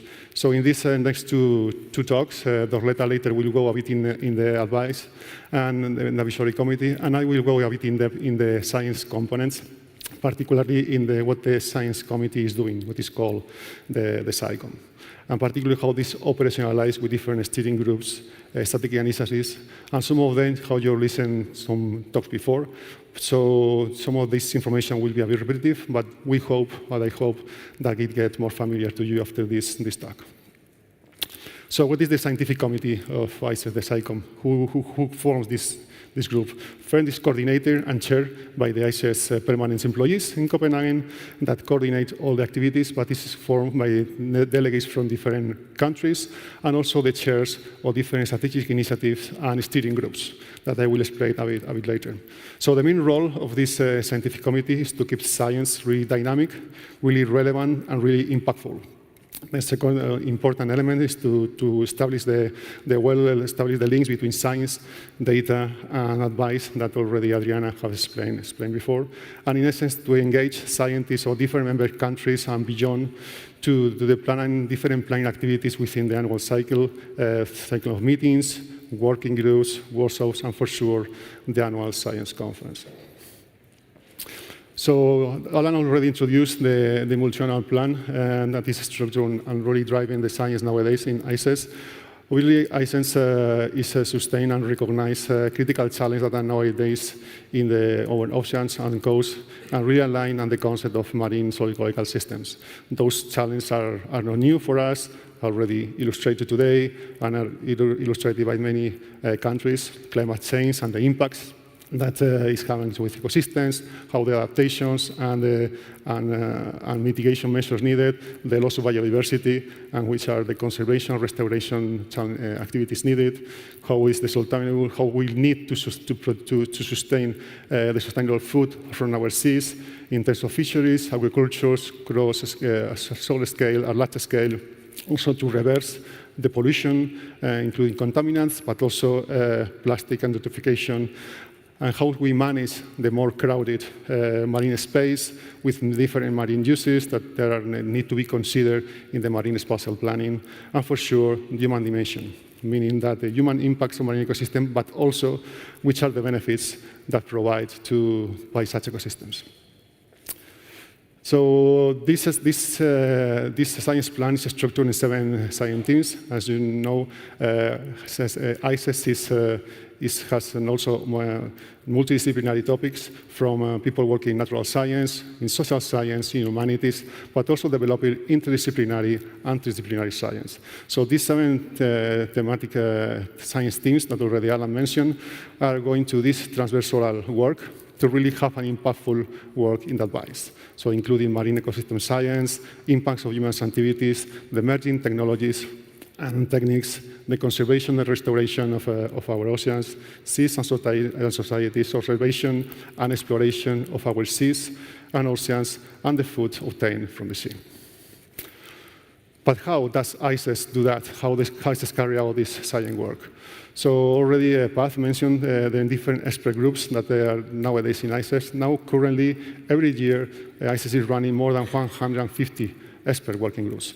Most of them are working groups, that is, they're working through 3-4 years with different activities, working most likely intersectionally, with terms of reference workings mainly between 3 and 4 years. But sometimes there are also some workshops that they mainly work only 1 year, with more specific topics working in one meeting, and then they are not meeting again. Those expert groups are some are disciplinaries in specific topics, some are multidisciplinaries, and some of them are really in the interface between science and advice. This is an example of the works on the use of predictive habitat models for ICES advice. And quite often, those workshops that work 1 year, they translate into permanent, the transition to a permanent working group, because there is sufficient demand of science, sufficient demand of work to be done, which is the case, for instance, on one that Alan mentioned as well, which is the one of assessing the impact of fishing of ocean carbon. Beyond that, all these expert working groups are coordinated by different steering groups, already mentioned by Pat when they structure the impact of ICES. Those steering groups try to coordinate all these activities across different working groups, which in 8 areas, which are agriculture, data science and technology, ecosystem observation, ecosystem process and dynamics, fisheries resources, human activities, pressures and impacts, the human dimension steering group, and the human assessment and methods. And lastly, there are some strategic initiatives that work across advice and science. Those are specific elements in which both science and advice have a special interest and need to work strategically across the whole ICES. And I will go through 3 of them that I consider quite relevant for us today. The first of them is a strategic initiative, or the initiative of climate change impacts on marine ecosystems. This is one strategic initiative that is coordinated with ICES, that, as some of you know, is the sister organization as ICES, but in the Pacific Ocean. The main role of this strategic initiative is to coordinate the Northern Hemisphere efforts to understand, estimate, and predict the climate change impacts on marine socio-ecological systems. More in depth, what this strategic initiative does is to advance scientific capacity, to engage the scientific community to do in this common challenge. Second, to effectively synthesize and communicate the results taken in terms of climate change. That's quite often it's not easy to communicate. Third is to facilitate the international effort to design data collection. Sometimes the data are not ready and need to be gathered through different countries, organizations, and in essence to facilitate as well international collaboration in comparative studies. That is when, at the end is when we realize how the impact of climate change impact in a different way in different contrasting systems. Other important static initiative is the one of biodiversity science and advice. To my knowledge, as far as if I know wrong, is the most recent one, the most new one. Many frameworks and policies at national and international level, they realize and they stress that biodiversity requires really a transformative change, which is really a systemic challenge for us. So the idea of this strategic initiative is the role is that to need to support the global biodiversity framework, as well to support the agreement on sustainable use of marine biological biodiversity beyond national jurisdiction, and another European and national framework related biodiversity directives. In essence, what this strategic initiative is trying to do is develop biodiversity indicators and operational objectives across scales and across ecosystems, and also to quantify the biodiversity risks, but not also quantifying, since also find a way to communicate. And in essence, to advance in the scientific capacity to provide biodiversity advice by engaging stakeholders to the scientific community. And a third static initiative that I would like to mention, I was already mentioned today, and to me is probably one of the most important nowadays in ICES, at least how it is perceived. The ICES is progressing nowadays, which is the static initiative in the integration of early career scientists. This is not just a group of young people trying to organize courses to do statistical methods. This is much beyond that, much farther beyond that. The idea of this static initiative is to make ICES more accessible to early career science and ocean professionals by fostering the networking, by promoting the inclusivity, and bridging the gap to the senior roles. So what they do, basically, is to promote ICES to activities to other early career scientists and ocean professionals, with the idea to gain leadership, and not also to and promote the activity, get involved in the working groups, but also chair them. And also, they are part of, nowadays, of the science committee, so they are part of the governance, let's say, of the structure of the ICES, to promote as well, develop educational material, foster interdisciplinary skills and communications, and at the end, to strengthen the presence of promotion of early career scientists with ICES and across other international events. Indeed, from a few years ago, those that are familiar with ICES, we have a keynote every ICES conference, which is given by an early career scientist. So beyond the static initiatives, there are important elements and challenges already present by Adriana in terms, for instance, on artificial intelligence, how we use that, how we should face the new opportunities and challenges strengthened by artificial intelligence. So from some years ago, ICES already realized provide some guidelines to the ICES community and the ICES staff members on the responsible use of the AI technologies. It's also covering definitions, applications, ethical considerations, and compliance with data, and the transparency standards. Some of the things that they are doing, but not only those, is to promote good practices with early career scientists and ocean professionals to avoid, or at least to minimize, one of the trade-offs that we are suffering as a scientist, as a profession, which is the skilling, which is something that can affect also to our profession, so it can affect the capacity to provide advice. And also to have that transparency in the AI usage to foster trust and accountability that can strengthen the credibility of ICES as an organization. So other things that we are doing in the ICES, in the scientific committee, is to help ICES to organize the annual science conference, which, as you know, is developed on an annual basis. So every year, we develop, or they develop, an annual conference. So we do in the scientific committees to receive proposals of the term set and ensure that we choose those timely topics that are at the forefront between science and advice to what they need to meet. Here are some numbers of the last conference in Klaipėda. For those that you were here, it was a very successful and established conference from decades ago, not 4 years ago, 4 decades ago, with almost 600 participants, 500 of them really in person, 150 early career scientists, and more than 320 oral talks, among other numbers. Other important things that the science is doing is to support international science symposia that in the highly profile topics for aquatic science. We in the science committee, we assess them and ensure that they accomplish with the scientific plan. And science also support, including providing funding, partially funding this symposium.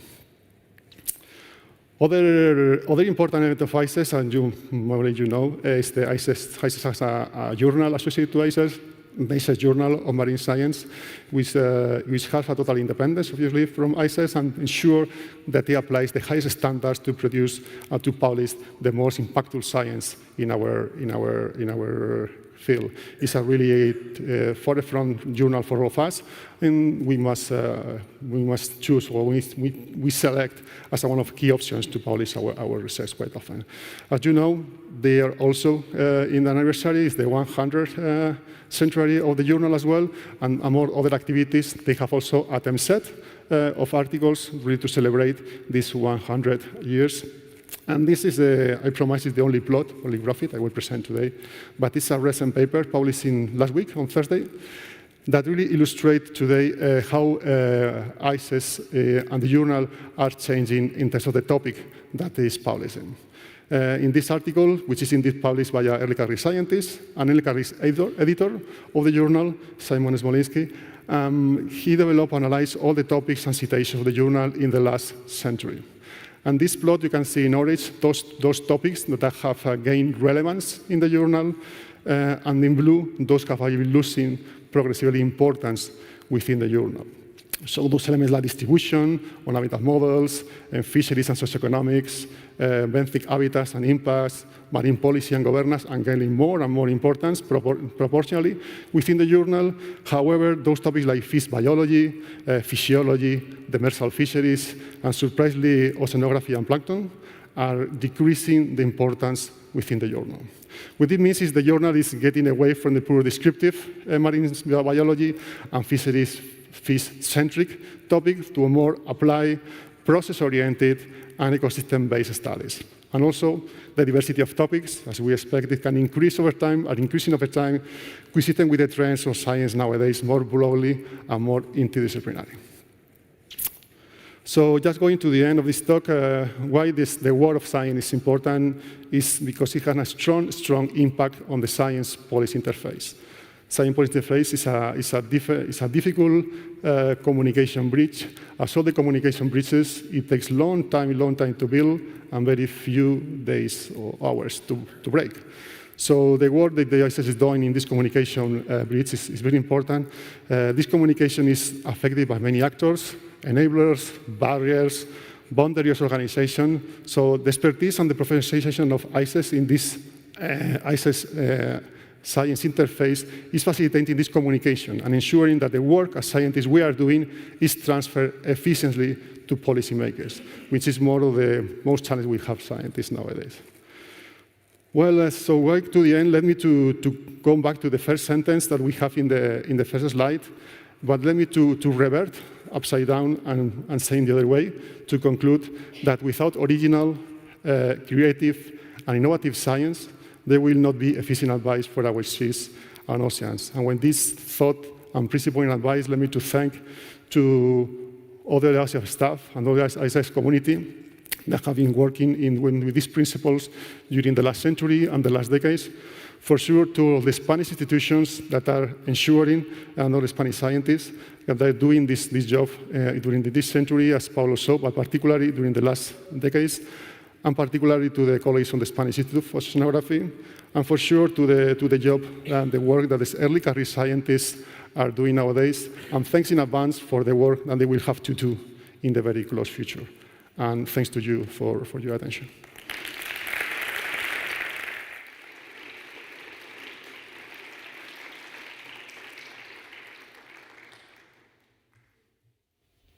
Now we are having a discussion panel on this topic, on the role of science within ICES, and I invite the moderator of the panel, Lidia Yebra.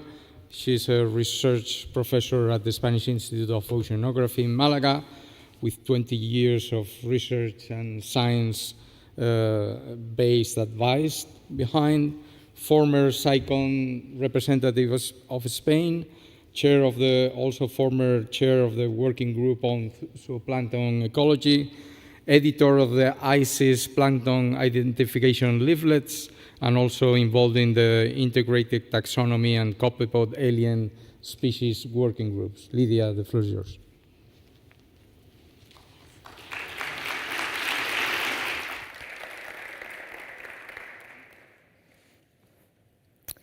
Hello, thank you for having me here. Okay, I'm going to moderate the panel discussion on the marine science and ICES role. And for this purpose, we have some invited participants. First of them, I'm going to call Alan Hain, ICES Secretary General, that has been previously introduced, so I'm not going to say any more about him. Just welcome him to the stage, please.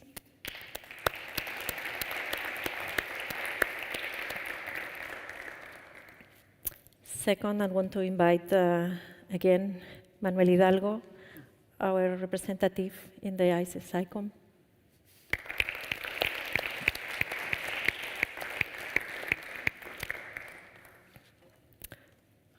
Third, I want you to welcome Eva Maria Teira from the University of Vigo. She's a full professor.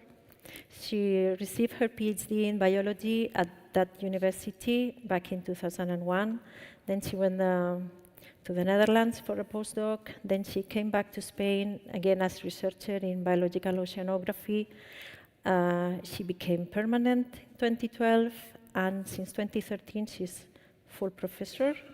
She teaches in the degrees in biology and marine sciences, and at the inter-university master's degree in marine biology and oceanography.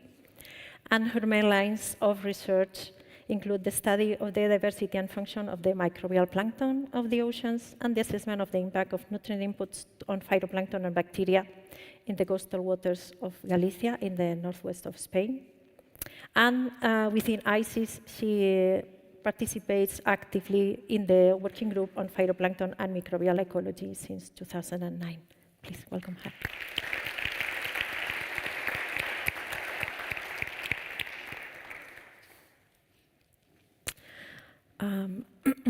Fourth one, I'm going to ask you to welcome Estrella Fernández García. She's Deputy Head of Division at the Spanish State Research Agency, IAE, within the Directorate for Horizontal Programs and Internationalization. She has an extensive experience in the management and coordination of national and international research and innovation programs, and also bilateral and multilateral calls, including European partnerships such as the Sustainable Blue Bioeconomy Partnership and the Water for All Partnership. And previously, she was coordinator of the ERANET CIS ERA, and her professional background focuses on international scientific cooperation, evaluation processes, and the administrative and telecare follow-up of public research funding. Please welcome her.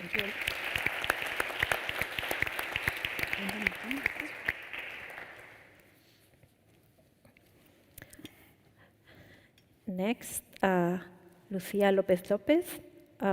She's a marine ecologist and a researcher at the Oceanographic Center of Santander from IEO.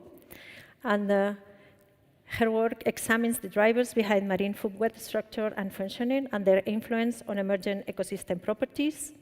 She contributes to ICES Wikicomida for supporting ecosystem-based approaches to marine resources management. She's committed to training students and early career scientists and is actively engaged in science communication and outreach. In 2021, she joined the ICES Journal of Marine Science as a trainee editor, and now she serves on its editorial board. Please welcome her. Thanks.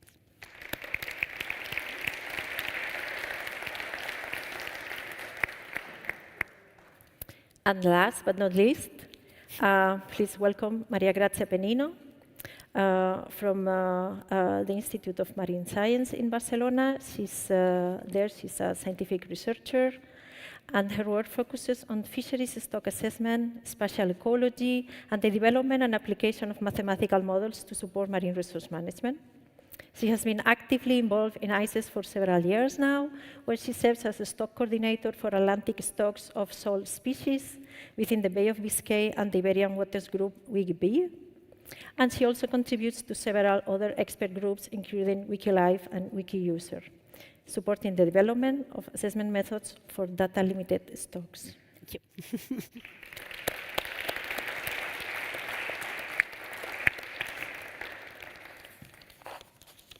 Okay, bear with me a second. I get my papers.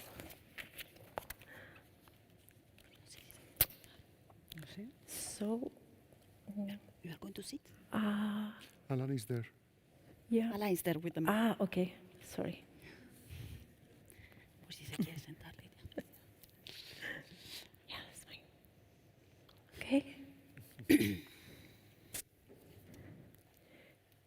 Good. Thank you all for joining us today. And I would like, okay, I'm going to move the chair, otherwise I cannot see you, which is quite unpolite. Okay.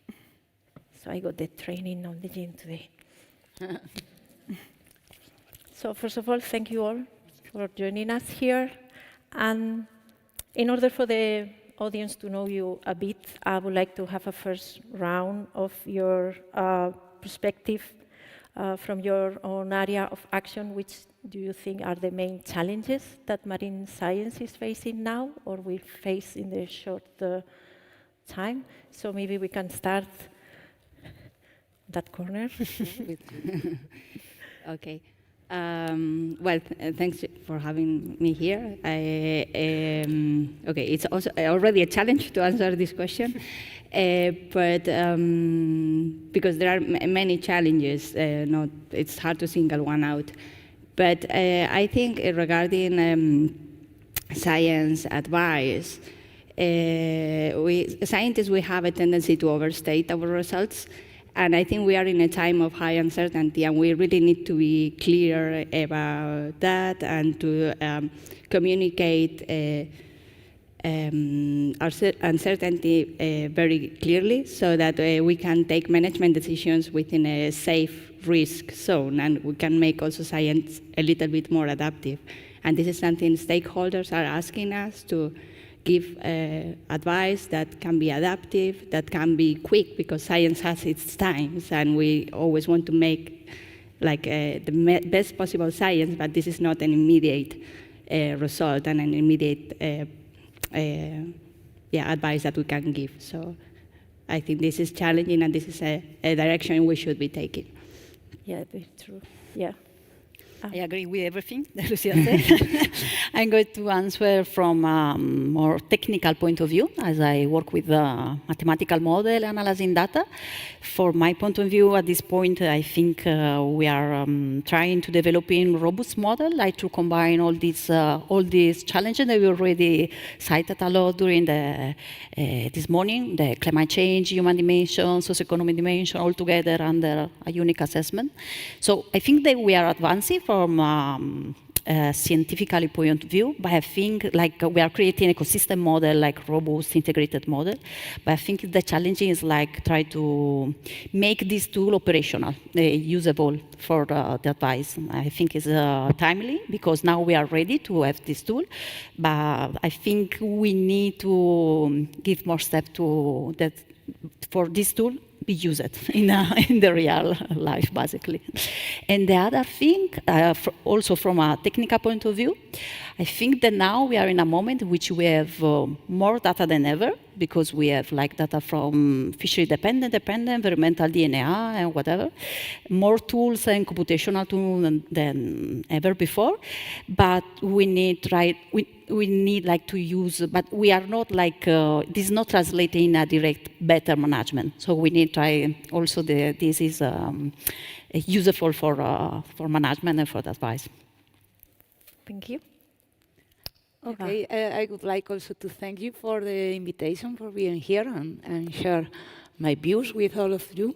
I, of course, agree with my colleagues.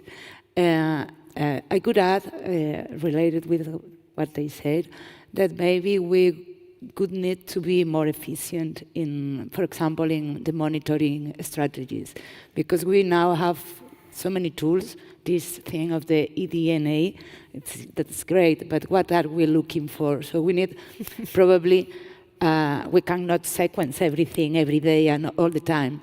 So I think we have to put some effort on really identifying what is really needed to, what is critical to detect changes, to detect toxic organisms or invasive species.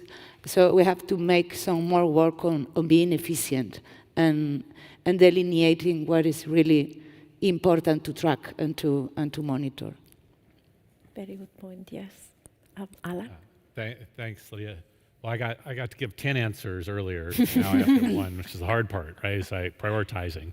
And I think, I mean, something that kind of cross-cuts what we've been talking about is, okay, what's the role of ICES and all of these different systems? I mean, we've got, you know, we're doing a really good job in our own little worlds, or we're, you know, look at all the incredible scientists doing good work.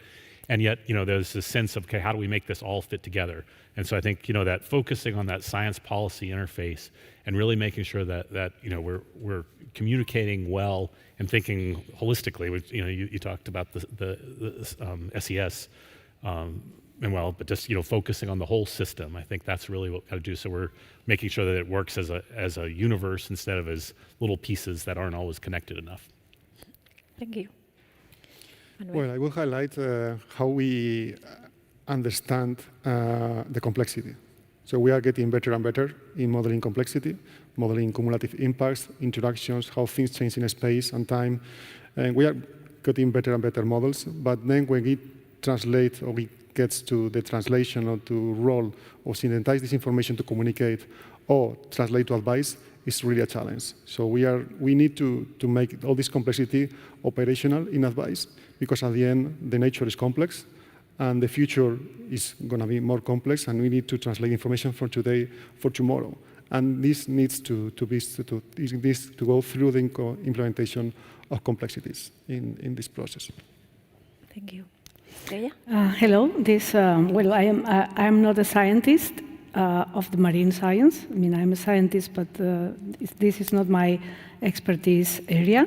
So I am here as a funder, and the Agencia Estatal de Investigación, the Research State Agency of Spain, is the main funder. But we are not focused. I mean, we fund anything. We fund all disciplines. We fund human resources, and also we make a lot of effort at the internationalization of the scientific community of Spain. So in this context, our main challenge is always funding excellent research, excellent human resources, including the young researchers, which have been the early career researchers. We have been mentioned this morning very many times, and also make this the research that we fund, make it usable, transferable, and according to the fair principles. And also, given that our funding model is in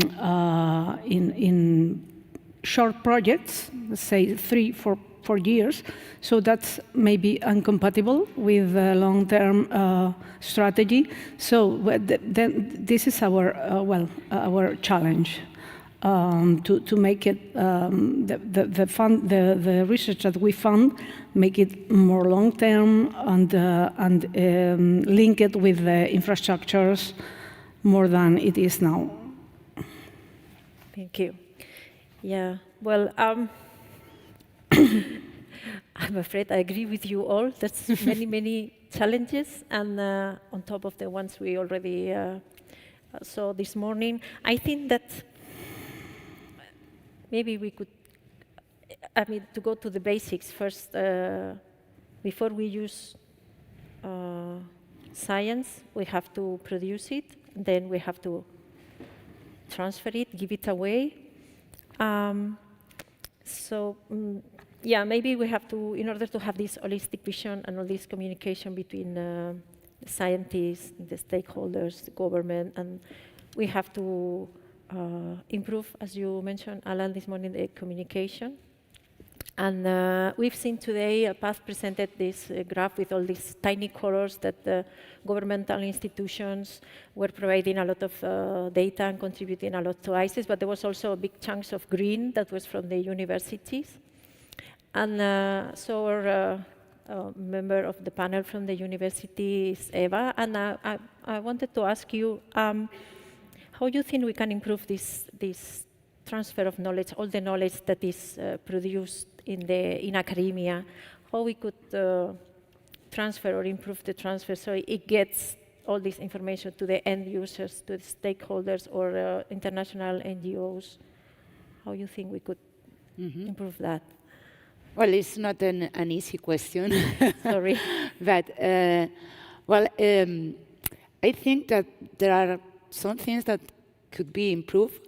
At the university, we work with the transfer office that previously was mostly focusing on managing the contracts with stakeholders, with different end users. But I think that we have to reinforce this office, like putting some more effort on more personnel, because at least in our university, we have some difficulties to when we need to really transfer something. It's not that easy to communicate, even for inviting the stakeholders to our meetings. It's not easy. This dialogue is looking for.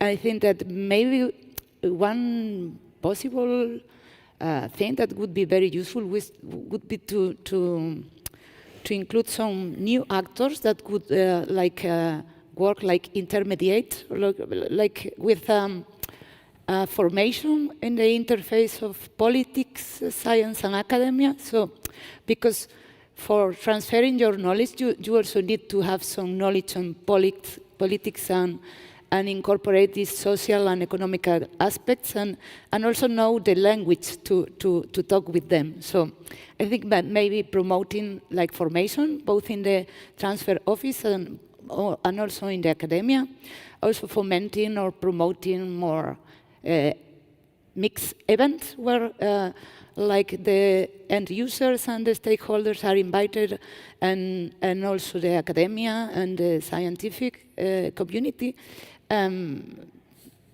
making some more work and more effort. But I think that the formation in both sides, and also the communication, and also promoting surveys, like for many times we don't know exactly what the end user really need. So maybe making some preliminary questions: what do you really need? What is really important?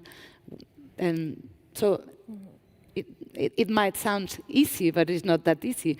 But probably more dialogue and more formation for learning each other languages. I was thinking on this, in order to get this training on how to deal with the stakeholders, do you think that maybe people from academia or even from government institutions would benefit of joining, for example, these expert working groups of ICES or other organizations, to use it as a way of training or getting used to these different languages, that the different words, the science, very scientific words, then the stakeholders, very specific words, then the in-between, all these acronyms and ways of communicating. Do you think that could be a way of implementing this training on people from either academia or governmental organizations? Yeah, for sure.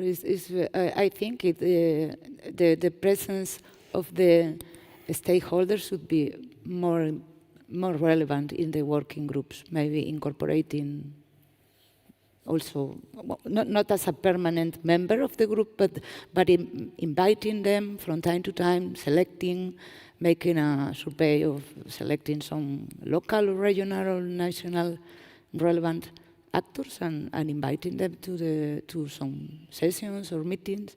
For sure, I think that we need to promote this communication, this dialogue, and this might be a way. And also, not just for you, maybe Grazia also, you think that from the working for a governmental organization, you also think that this participation in the working groups is a good way of getting into the science policy interface? Do you see benefits of it to the scientific careers of the people involved or your institution at maybe national level? How it is perceived?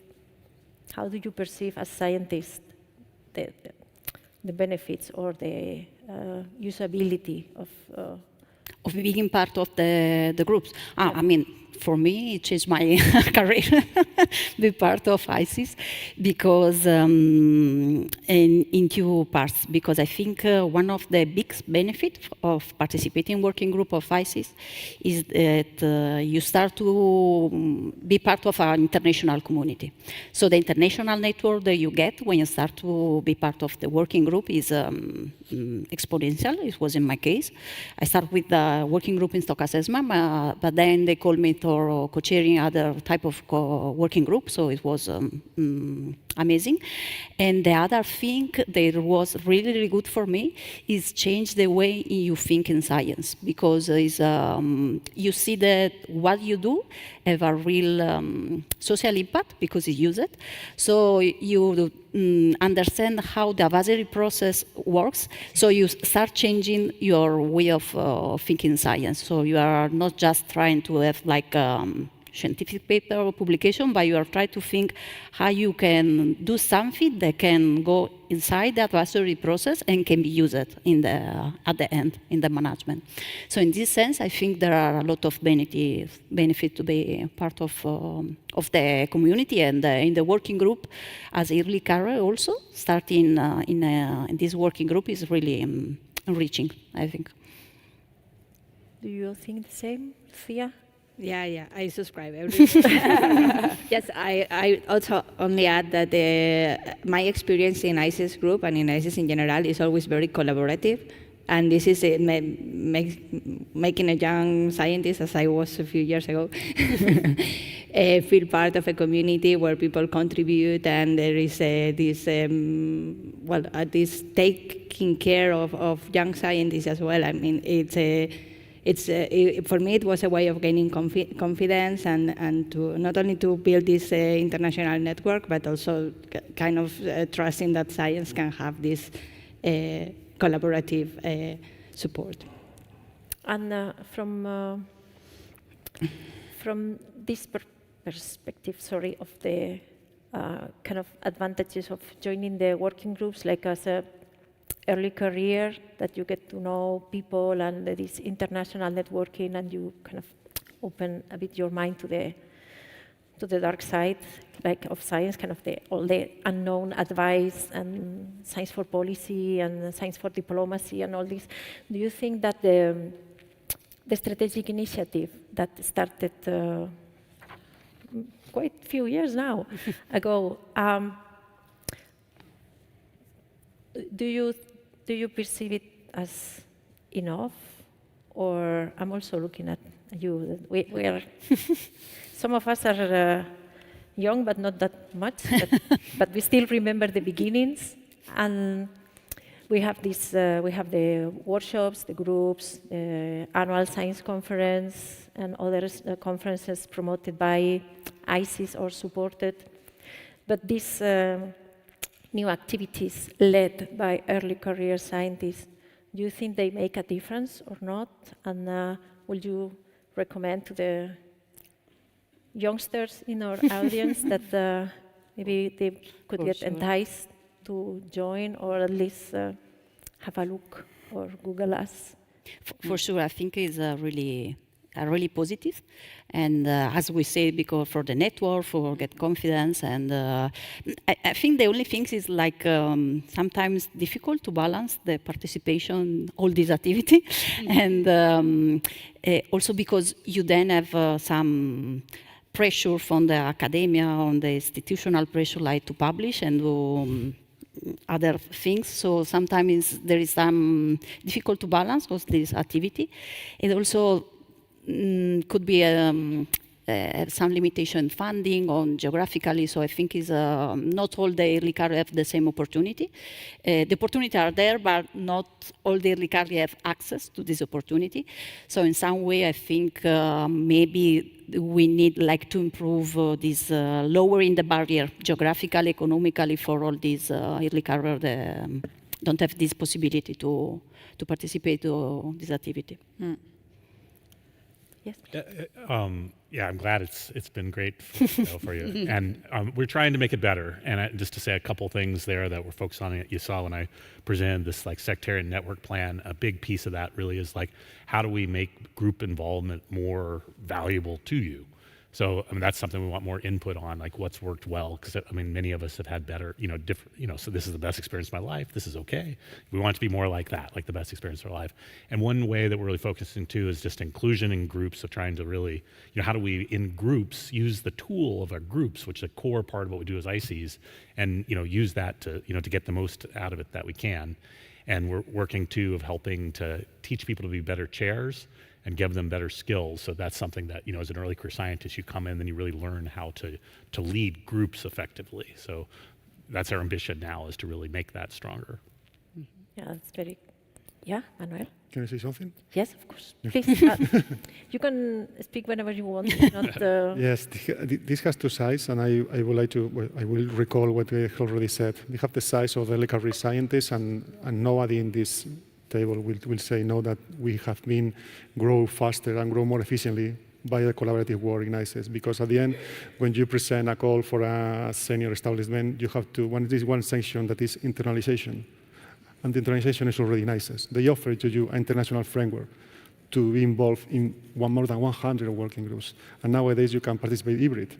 So there is a huge opportunity to get more and more to create or facilitate the creation of the international network. So all of us have been growing more efficiently and faster thanks to ICES. There's no doubt about that, at least myself for sure.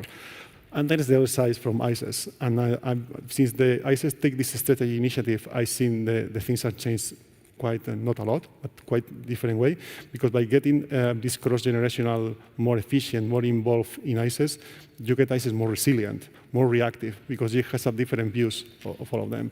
And you get the people, young people, more involved in the decision-making of all ICES with new opinions. And this makes ICES more nowadays decisions, more reactive and more resilient. I think ICES is also benefiting a lot, getting early career science more and more involved in ICES.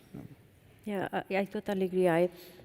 From my own small perspective within the zooplankton ecology working group, it's a working group that has been going for, more than 30 years.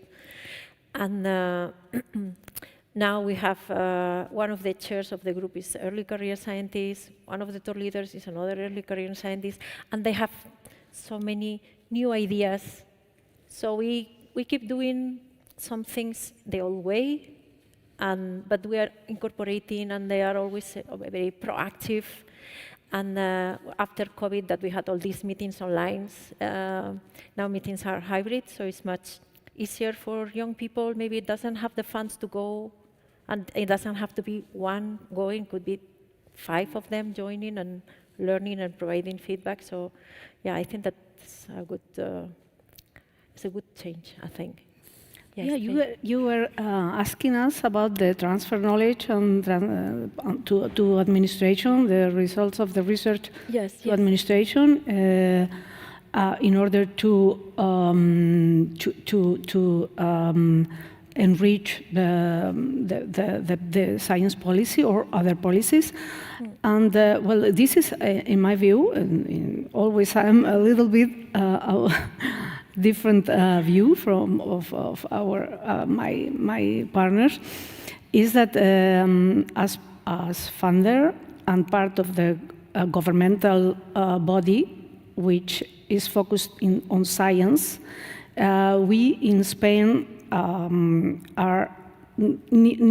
there is a lot of room for improvement. The intergovernmental, interministerial communication, and well, also we have a very fragmented country, so it makes it a little bit more difficult, this communication. So we need to improve that, definitely.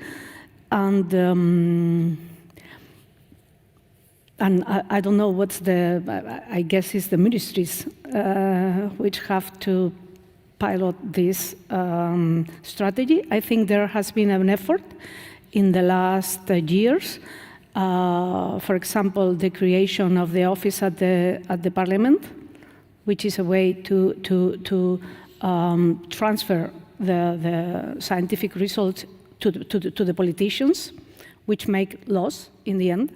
And also, there was last year or a couple of years ago, this initiative of the offices at the ministries to provide evidence, scientific evidence for the policies. So I think this is a very, very interesting improvement at the Spanish administration. And in our side, in our small part for the funding, we make the agency, we make a big effort to participate in groups. For example, in Science Europe, I know that CSIC and the Institute of Health, Charles III, the Sanitary Clinical Science, they participate also in Science Europe, and this Science Europe has specific documents regarding science policy, science for policy, and well, we work in these working groups. Also within the internationalization of what we do is participating in partnerships. As you mentioned, the SBPEB, Sustainable Blue Economy Partnership, but we also participate in Biodiversa Plus, for example. And in these partnerships, commanded by the European Commission and co-funded partly by the European Commission, the main funding is from the countries. We also work in this. In that part, there are usually working groups for science for policy, and trying to find the way to normalize and to homogenize this policy. In this regard, I think ICES plays a very, very important role. I didn't know you very well, but I know you better now, and I think it's a wonderful job what you do in this regard. And I just forgot the name in English. Well, it doesn't matter. Kind of following this up. Do you think that it could be also improve the communication? I mean, there's been these initiatives that the scientists go to the ministry or to the Congress, but maybe some kind of feedback communication to the scientists, so all the scientific community is aware of the working groups that you have, the funding opportunities, your interest in them being involved in science for policy or science for diplomacy, or maybe some even training provided by the state agency or the ministries to get together, to reach out, because sometimes scientists, they do the science, they do some reports, advice in their own language, and then they get them to the end users. That will be the state agency, maybe, or the Ministry of Fisheries, or the Ministry of the Environment. But usually, scientists don't get feedback. Like, your report was useful, wasn't useful. We didn't understood half of it. What do you mean that this percentage of uncertainty? And how you think we could improve this? That's a very good question. We have that's a good question. We do have at the agencia we have a bunch of different calls. In most of the calls, we ask for a data management plan. We ask for an impact plan. Also, we ask, but then, as you say, maybe after we get the reports, we don't use ourselves. We don't use that information to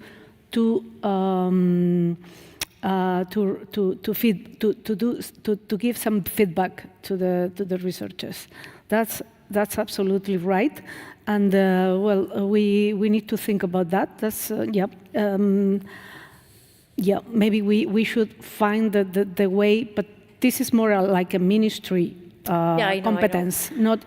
But we could try to study that to find a way to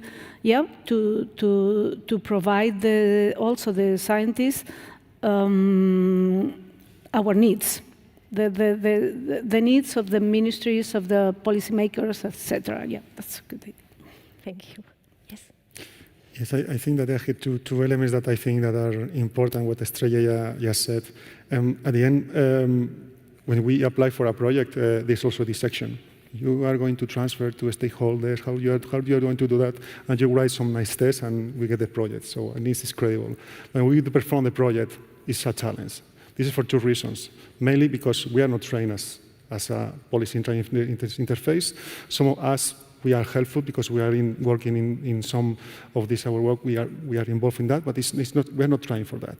And second, we don't have the tools to really do this transfer efficiency in an efficient way. So I think there are a lot of room to improve there, because at the end, one thing that we put in the project what we are going to do, but we realize, or we should recon that we have much more better to do, to retransfer our science more efficiently. In that sense, ICES is helping a lot because ICES is professionalized on that. But we as scientists in our institution, in our groups, we should do much better. No, this is improving. I mean, some of the research centers and universities have created the communication offices, and they are hiring specialists in communication. So this is some of the most active research centers. I think they are making efforts and a lot of improvements in this regard. So with this communication interface offices or groups, but this is, I mean, this interface between science and policy and science and industry, this is everywhere. I mean, all in Europe, we have the same problem. A lot of scientists working and providing results, and then there is this death valley until those results became usable by stakeholders, by the society, by the industry. But so this is something that the whole world and mostly Europe face. So this is a recurrent conversation everywhere. Yeah. Maybe in the United States, the Chinese have a different perspective, because they are more, more, let's say, they have a more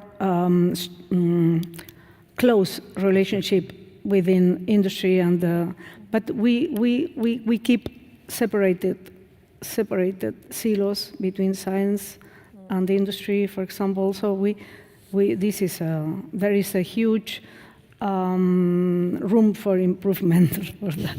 And Alan,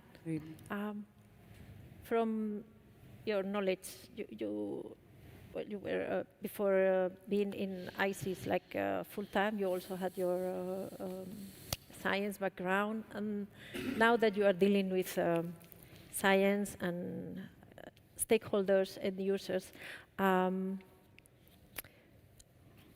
could you kind of summarize some of lessons learned or something we could use to improve in Spain, or our interface between the scientists, policymakers, industry? How could we build this bridge and common language and understanding? Yeah, great question. There's a word that I haven't heard anyone use yet today, but is trust. And like that's one of the most important things in the world, right? You know that in your personal life, and you know that in your institutional life. And I think that's something that I think a couple you said earlier, this idea of like, all right, we're getting more out of this than we're putting in. We're working hard, but we're trusting that we're going to get it back. And I think that's the more we can build that culture in different places, like that's that's the ticket to the stars, right? If we can, the more you create a trusting environment where you put more in, we all believe that, we're contributing, we're going to get out of it. I think, for me, coming into my role and sort of seeing the challenges that, leaders face, just everyone is challenged, of course, by resources, but by time and the ability to focus. And I think that this is a real issue for us, right? With the increasingly complex world, and all right, how do we have the space to reflect and to address the challenges that we face? And so I think one the things that that we're talking about here. Okay, how do we create a way that we're trusting, that we're putting our effort into something we're building something bigger. I think most leaders that I talk to want that. And they just some of them have visions of how to do it, and everyone is challenged. So there's so much to do. So I think work on finding people who you can have trust with in different levels and build on that. I think is a key thing. And then I think one thing that we're trying to do in ICES is make this an inclusive community where different people feel like, all right, you've got projects, we can be a long-term home for that. So this is the institutional capacity to take that on. I think we talked about communications too. The challenge that leaders and decision makers have of knowing what to focus on is overwhelming. We all wrestle with that, but people, the way that we have to really work, that's the science. I think there's a lot of work for us to do in the science policy interface. We're doing, lots of things where we're talking about it, but we get overwhelmed by the scope of putting all the pieces together. I mean, you talked about this, it's so complex, right?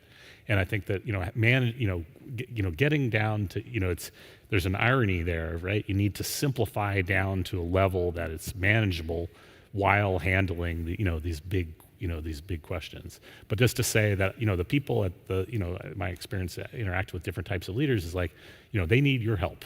They're trying to answer a lot of the same questions that you have, and work on building a strong, trusting relationship. Find the right relationships and keep focusing on those. And same thing for leaders. Listen. And I think the dialogue now with early career scientists is fantastic. It's just more communication to different types of people, and I think we're making progress. But we've got to keep working on that. We've got to make time for ourselves to recognize how big of a challenge it is to do this. Yeah, you are right. Yeah, I have the impression that more than solutions and giving you trouble, that and another thing that about this communication, when we write our projects and we promise this transfer of knowledge to the scientific community, to the stakeholders, to the wider community, to the society. So we devise a lot of activities, and we are going to go to places, give presentations, different types of presentations, going to schools or to the Congress, all these things.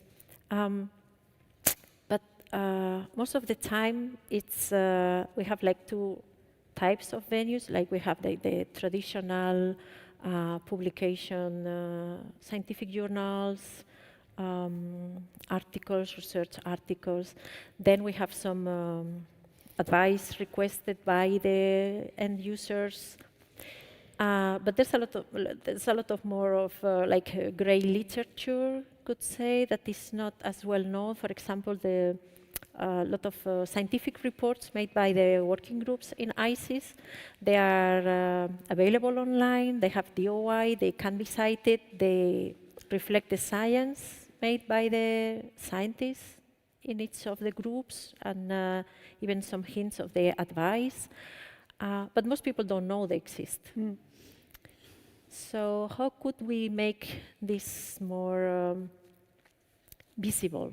How could we let know the community, the scientific community, but also the wider end user community, that ICES is not just producing advice reports like on demand or scientific papers, but we have all this huge amount of scientific reports by the 100+ working groups that in the past was every year, but now it's every 3 years. They have their results, the scientific results, that some of them end up in publications, traditional ones, but some others are not. And it's like, it's very valuable information that is not being used because it's not known. I don't know how you perceive, how you think the reports that you do or the reports that ICES gathers, how could we make them more accessible to the people? We need influencers. No, that's a good yeah, I think this world is changing. I feel old because because this is not my world anymore. So it's absolutely different. And one of the difference, the main difference, is the influencers. For example, if you take the CSIC page, I don't know how many followers can you get. But if you get, if one influencer maybe has 1 million followers. So if you get those kinds of influencers, scientific influencers, which there are very good scientific influencers in physics, in quantum, and so these people has a community of followers, a very high community, very very important, and they use another language, easier to understand for people, and I think that's something that we need to. I don't know, to improve or to yeah, I don't know if you have in the EAO influencers or... Well, we are improving a lot on communication. Some local influencers. Yeah, we have a dedicated team on communication at the national level, and within each of the oceanographic centers we have people now that is trained and very good at it. We are not at the top. I don't think we have influencers as such yet. Maybe one of the things to take up on CX. Yeah, Manolo, please. Yeah, there's another element here that I think is important. Things are changing fast in terms of how the CVs are evaluated nowadays. That they have the DORA, all these things that they are taking time to get established. But once we are getting more to evaluate and giving added value to the scientific reports, they will give increased importance. And when they increase importance, they are more read. And in that, this is from the way for scientists. I think it's a question of time that they are more evaluated. And then from the question for the perspective of ICES, I think from the last 5 years, they are giving a lot of effort of communicate these reports. They have the OI, they have improved the communication, but the point is they were 150 working groups. So it's challenging to communicate and disseminate all these reports, but they are making a good effort to communicate that. So it's a two ways effort that we should make. Things scientists are changing, and we should decrease the pressure of young scientists to publish just exclusively scientific articles and being evaluated just for that. But as well, the ICES and other communities are giving a strong effort to disseminate much more the work done. Yeah, well, that will be one of the goals of the DORA and the CORA principles that we joined also in Spain to give more, to not value CVs, especially of young people, just by the number of papers and the number of citations, but by the impact they make, and also all this. Maybe we should stop calling it grey literature, but maybe not mainstream. It's not grey. And but yeah, I think that that's an important step that we as scientists, because we are in the evaluation panels also, it's a bit of our duty. It takes much more time, much more effort. Much more, yeah. Which, of course, we will need more time, more people, and as always, more resources. But yeah, it's something that little by little, I think, is changing in the. It's not like when I started. So we are in the good path, but yeah, it's taking its time. I've been told that. Ya está. 3 minutes. Okay, that's very stressful. Okay, instead of asking very quick question, I'm going to give the floor to the audience. Oh, okay. Just in case someone, please. I cannot see you very well, but don't be shy. And please say your name and affiliation before the question. Hello, everybody. My name is Aya Romperez. I come from the EO Baleares, and I'm an anthropologist, so I need to ask this question. That is, what role do you think social science play in advancing marine science, but also the limits in this context? Thank you very much. Sorry, I didn't get it. Sorry. Yeah. It's simple, like what role do you think social science, but particularly qualitative analysis on qualitative methods, because social analysis also implies quantitative, but especially qualitative analysis can play in marine science? You want to answer? Yeah. Or? Well, yeah. So I'm an economist, but I've worked a lot with anthropologists and in interdisciplinary social science, and just I think you see that these questions are things that people care about. Always, social, economic, and ecological are the three pillars. And I think that one of the things that we are challenged by is just having the capacity of people who have the systemic as well as the disciplinary expertise. And something that actually, when I worked in NOAA, was really good is there were anthropologists who were in the different science centers for decades. They knew the fisheries, they knew the management system, they knew the science. And I think that that's something, figuring out, and there's some great examples of that, in Spain and European institutions. But the more we can do that, of recognizing that science, so that people can, be in dialogue with other scientists in a interdisciplinary as well as multidisciplinary context, and something that actually, we're very focused on, in a good way, on transdisciplinary science, of thinking, okay, how do we use all these tools? But at the same time, disciplinary social science is really valuable too. There's like data and information that you need to put into this context. So, that would be my, embed people and then recognize the value of both disciplinary social science as well as transdisciplinary science. Thanks. Can I add something?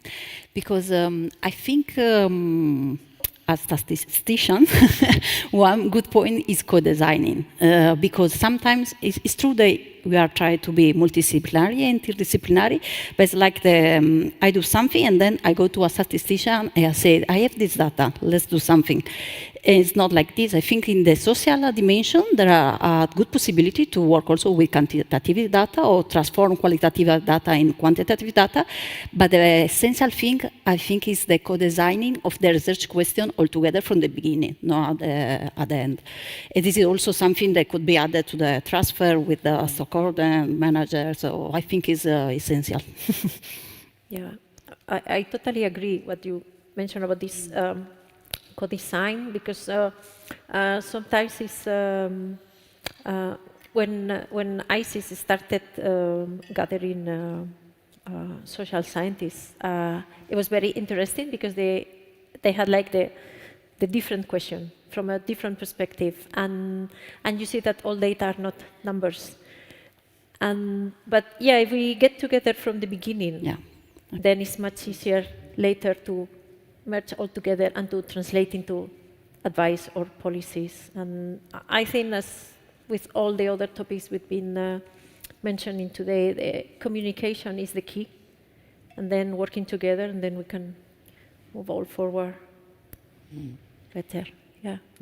Well, I can say that in most of the calls that we participate in as funder, the social sciences is at least recommended when not mandatory. So this makes the collaborative projects to have this multidisciplinary dimension, and it is getting more and more important to introduce the social sciences and humanities into the other disciplines. Yeah. Okay. Hello. That works. Thank you. It's been super interesting, and just 2 quick comments. Well, I'm Ramón de la Figuera. I work for the Ministry of Fisheries, Food and Agriculture. I'm and I work for the State Secretariat of Fisheries. Just 2 quick comments. The first one, with the socio-economic dimension, we think, I mean, there's works that starts. We in Spain, we have the science, how to say it, a table where we gather all together, and we have a specific group, and we have Marta that it's contributed to that work, that we are very, very interested in including that socio-economic dimension with the 3 pillars of our common fisheries policy. Then for us, just to include this in the assessment, it's very valuable. Also for the political point of view. And the real question that I had, it's how to involve. I mean, you propose to involve kind of the stakeholders or the administration in your working groups. I know that the participation in ICES is open, but maybe it will be worth to structure it a little bit, the participation of the administration and the stakeholders, for them to to close the gap between science and society. Then I think it was a super good proposal, and we just jump in to propose you something, and we will be keen to be involved in such proposal. Thank you. Thank you. Interesting. Yeah. You want to comment on that, Alan or Estrella? No. No. No, you are the proper one. Well, because I agree with the proposal. Yeah. What I was saying at the beginning, that maybe we should find a way to invite her or make a way so they can participate, not as permanent members, probably because they do not have that much time to be all the time in the groups, but some specific. Yeah, there's a little bit of a chicken and egg situation here, yeah. right? Where the scientists want, are welcoming, we're welcoming, but then we don't always understand what it is exactly that people want to engage in, right? So I think we need to have more focus on that translation, that connection. And I think, there are selective ways that we do that really well. I mean, we have social scientists who are like doing qualitative work with stakeholders, I mean, Marta among them. And I think that our sort of collective knowledge is improving, but I think that the mechanics of how we do this from group to group is something that that we really need to work on. And I think your point's spot on, of like, how do we make this something where it's really like a reasonable investment? Because I mean, this is something that we see throughout. I mean, with the advisory councils, this happens too, where sort of different groups don't feel like they're getting enough out of the the engagement there. And so, we need to really focus. We collectively need to invest more capacity in recognizing that we need to do some matchmaking there to make it work. And there is a strategy of engagement with stakeholders from a long time ago in ICES, and it's not like that. It takes time. So I think it's a lot of work done in ICES towards improve this communication and engagement, but it's true they need to be operationalized, given a structure, where to communicate, in which group, how. So this proposal given by him is, I think, is one of the next steps forward to do that. Well, adding to that, perhaps perhaps I can interrupt. Thank you for this great debate. I'm Marta from the Spanish Institute of Oceanography in the Balearic Islands, a postdoctoral researcher there.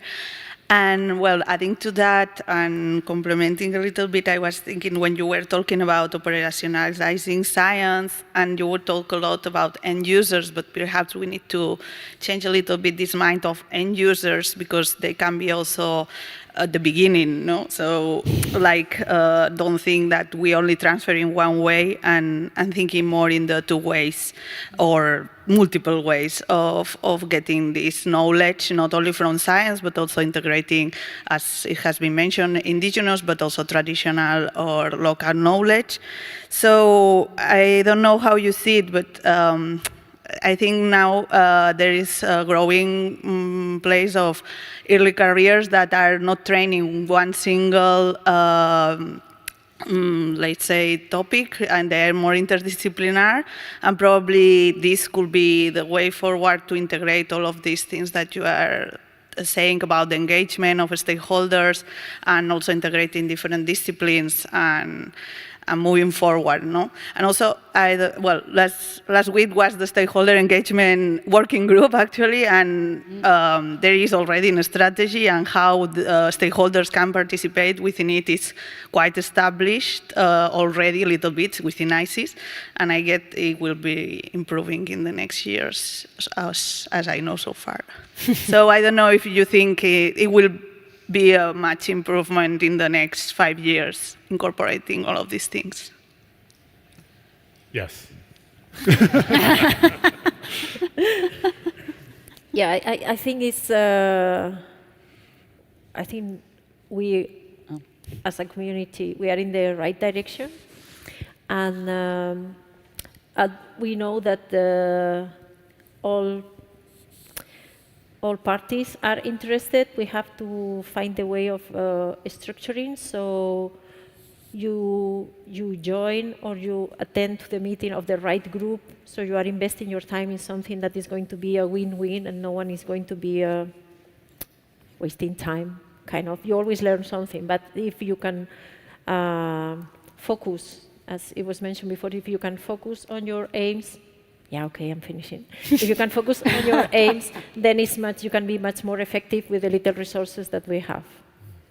So, yeah, and I'm just, okay. I think there was someone that wanted to ask a question.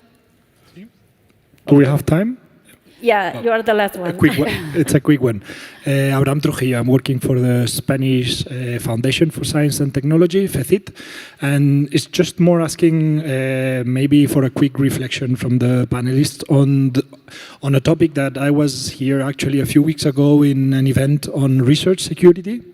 So I wanted to know, because ICES, international collaboration, it's a key element, and trust came also as a word by Alan during the discussion. How is this rising trend of research security affecting the whole work of ICES, or if you can consider a future impact on the fact that the geopolitical situation is raising more and more concerns about collaboration, data sharing, free movement of scientists, etc. If you can make a quick reflection on how this may impact in the new scene that we're seeing on how to perform research at international level.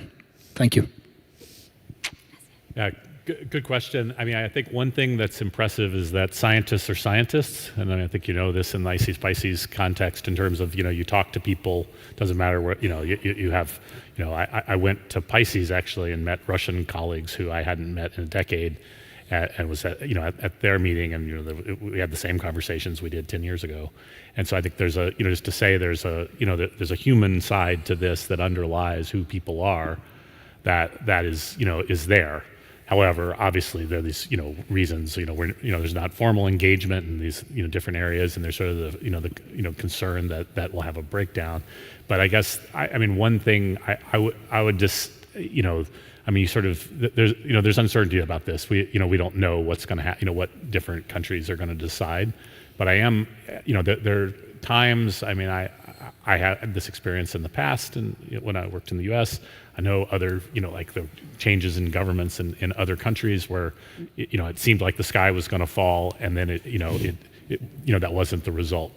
And then there could even be counterintuitive results, right? Where sort of the politics of, with opposition is targeting different work that then when they're in power, they stop targeting that work. And, so just to say, I think, this is something that we're thinking about all the time. And Carl has, been focused on this a lot. It's something that we never stop thinking about and focusing on. But I guess my personal experience is that the combination of just the one-on-one interactions that we have, that are the foundation of everything, and then that the way in which the high level talk translates into changes, I guess I'm more hopeful than some people are, and I see that there's some there are a lot of good things happening with the global expansion of knowledge and access that people around the world have through the internet, AI, et cetera, of being able to see good talks, have good access to things. I think there's a balance in this where there are going to be challenges, but there are good opportunities too. Well, I'm very sorry, but I really have to shut up now. Please, big applause for our panelists. Thank you very much. Over there. Yeah, we have to go and take this out. So the Qué buena pregunta la de...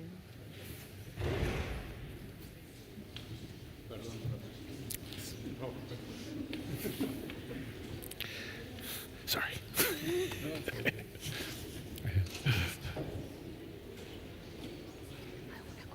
Okay, sorry for the pressure on the time, but that's part of my job. It's also interesting to see how scientists have already internalized the importance of providing advice and translating science into for the general public, for politicians, and so on, because this was the topic of the next panel, but I think it's good that it's a good sign that we have really got into it. But to introduce us to the process of providing advice by ICES, which is very well structured with very clear protocols and very efficient, we have here today Dorleta Garcia, who is the vice chair of ACOM, the advisory committee of ICES. She's a principal researcher at ICES in the Basque Country, PhD in mathematics and statistics, 20 years working on modeling applied to management, bioeconomic modeling, stock assessment, statistical analysis in general. Somebody to have shoulder to shoulder, very interesting. For those who are biologists like me. And recently she's gone into data-limited, multi-stock and multi-fleet context, which is, I think, is very, very interesting topic, something that will have a huge impact in the next years, because most of the fisheries all over the world, and even in Spain, are artisanal, are not mono-specific, are not targeting a single species and so on. So this is the real world, but very challenging in terms of scientific commitment. So just, Dorleta, the floor is yours.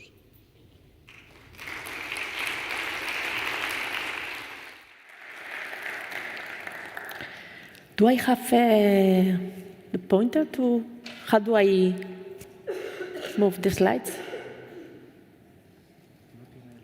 No, maybe, it's here. Thank you. No, no, okay. It's enough if I can move. Yeah, back and forth. Okay. Thank you, Rafael. Buenos días a todos. Gracias al IO por organizar esta jornada. Good morning, everyone. Thank you to the CSIC IO for organizing this event, and to Paulo Avanza for inviting me to participate. The bad thing of being the last one presenting is that some of the slides I have in my presentation have been already presented by some of my colleagues. and that you are probably tired. Some people has already left the room, but I will try to catch your attention and that you enjoy the presentation. So, Alan has commented this morning that ICES work has 3 pillars: data, science, and advice. We have already heard about science and data, so I will talk about advice. This is the diagram that Manuel has shown. So I will tell you about the advisory committee that is in between the councils, the steering groups, and the expert groups, and we work hand by hand with SciComm. Because one of the main goals of ACOM is to convert science into actionable advice, not only to produce new advice, but also to improve the advice we are now providing and that we have been providing for many years. This slide has been presented by Alan too. So this picture was taken in the last ACOM meeting in March. In March we have the main meeting, and there you have most of the ACOM members together with the ICES Secretariat staff. Also, Alan is there because they are really key to the work of ACOM and to the link between ACOM and the broad ICES community. So to convert science into actionable advice, we employ the knowledge of ICES to effectively meet the societal needs for impartial evidence and to generate state-of-the-art advice on meeting conservation, management, and sustainable goals. So who are the members of ACOM? We have the ACOM chair, that is Com Lordan currently. This is a temporary position. It is 2 terms of 3 years, so a maximum of 3 years. And this is the same for the ACOM vice chair. So in my case, I'm in my 5th year, so next year will be the last one. And we are 4 vice chairs, 2 focused on fishing opportunities, and like myself, another 2 focused in ecosystem advice. And then we have the head of the advice departments that ensures that there is a smooth communication and collaboration between ACOM and the Secretariat and also the ICES community. And then there is 1 ACOM member per each member state. So in the case of Spain, we have from Velasco. This slide was presented by Alan too, but I will go more in detail than him. So this is the ICES advice portfolio.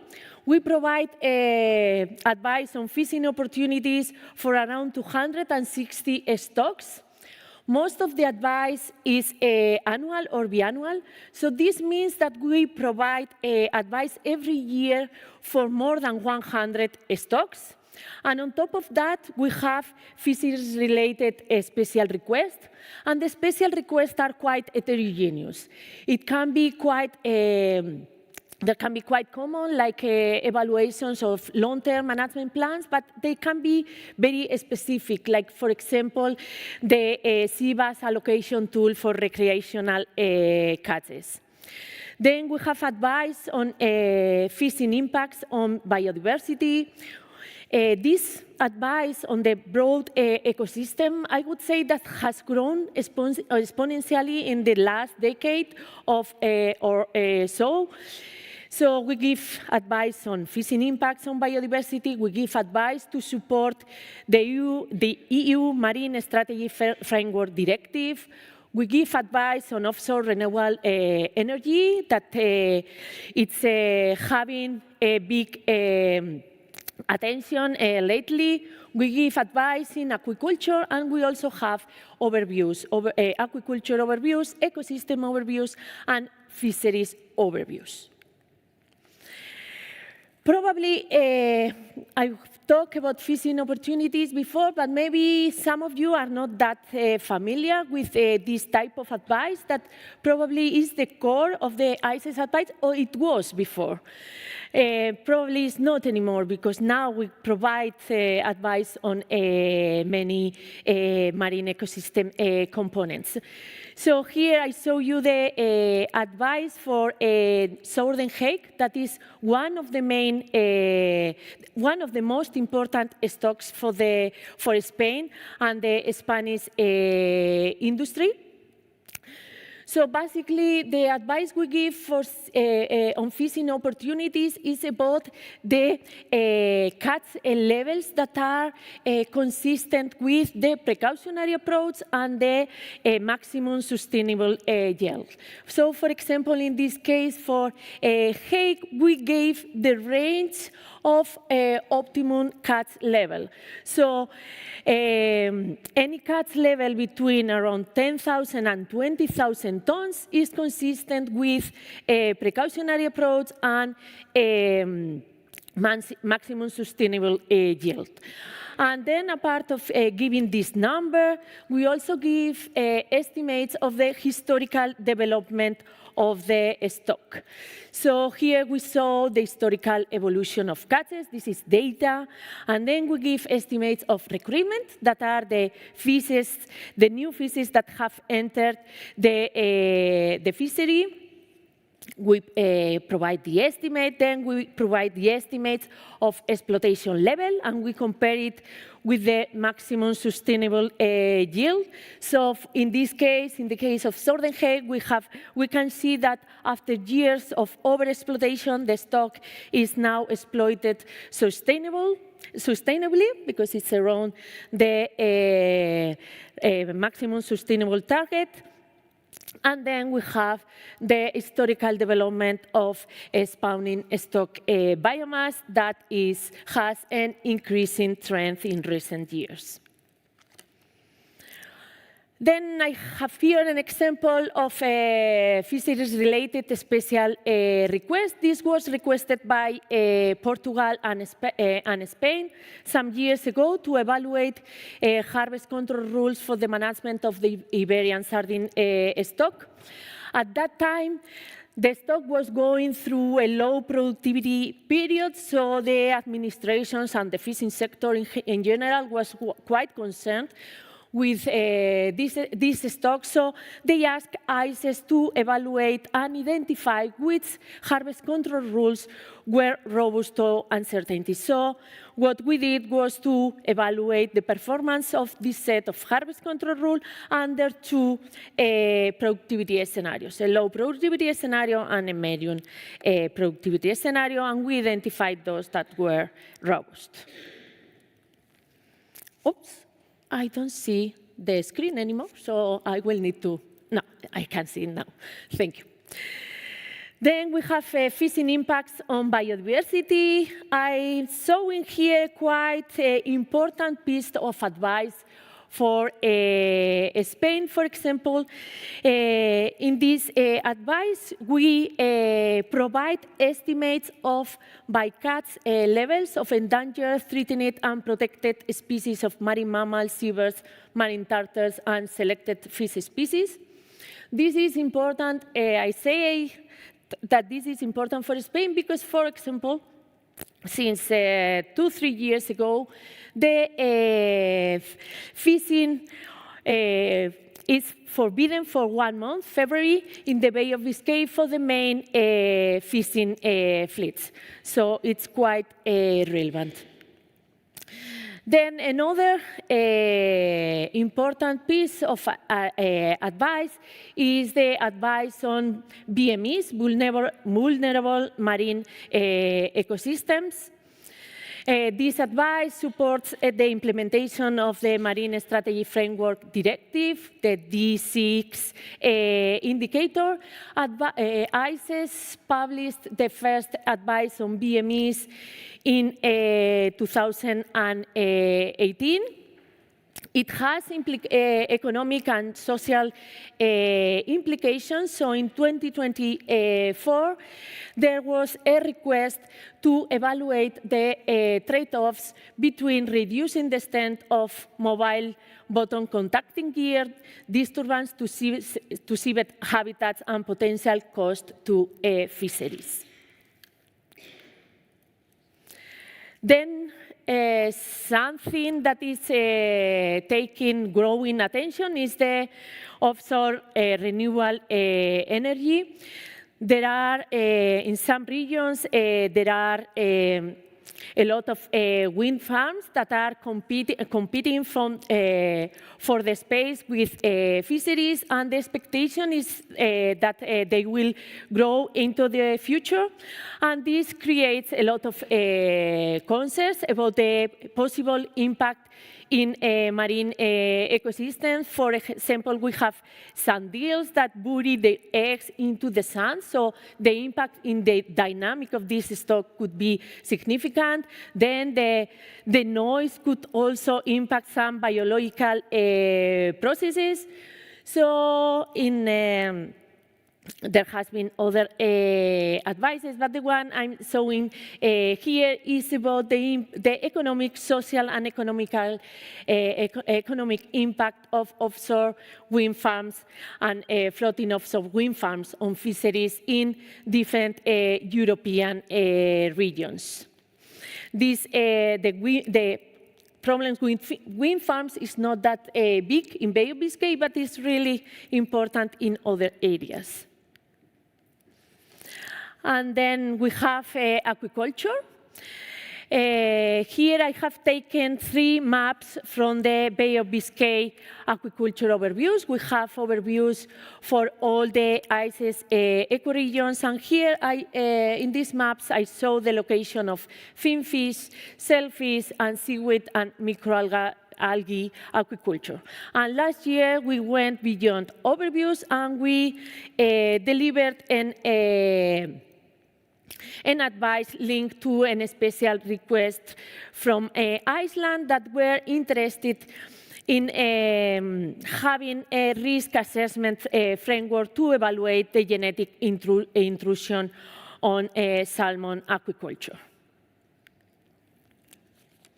And then to finish with the specific advice, we have overviews. They are not advice, but they gather all the knowledge in a specific area related to fisheries, ecosystem, or aquaculture. So they provide really useful information, and it's a way to a place to look at when you are looking for information about fisheries, ecosystem, or aquaculture at regional level. And a part of gathering all the knowledge and putting it in a report, we produced these really beautiful infographics. This corresponds with the Bay of Biscay and Iberian Coast fisheries overview, sorry. I'm quite biased on that. And it shows who fish in the area, with which gears and which stocks. And who are the key requesters of the advice? We have EU and the states with an Atlantic coast, and then we have UK, Norway, Greenland, Iceland, and Faroe Islands, and then we have other organizations like HALCOM, NASCO, NEAFC, and OSPARS. And to show you how busy we are in ACOM and how busy is all the community contributing to this, all the experts, in 2025, we produced 210 advisory documents, 100 expert group reports, 60 new stock annex, 15 data calls, and three new technical guideline documents. So this is really a lot of work that it would not be possible without the huge contribution of national experts. And what are the ACOM main responsibilities. We designed strategies and processes for preparation of the advice. We manage advisory processes from the very beginning, talking with advice requesters, identifying experts, and then creating and delivering the advice. And an important responsibility to ensure that the advice is based on available science and that we are able to innovate and create new advice is to interact with SACOM to identify science priorities in support of advisory services.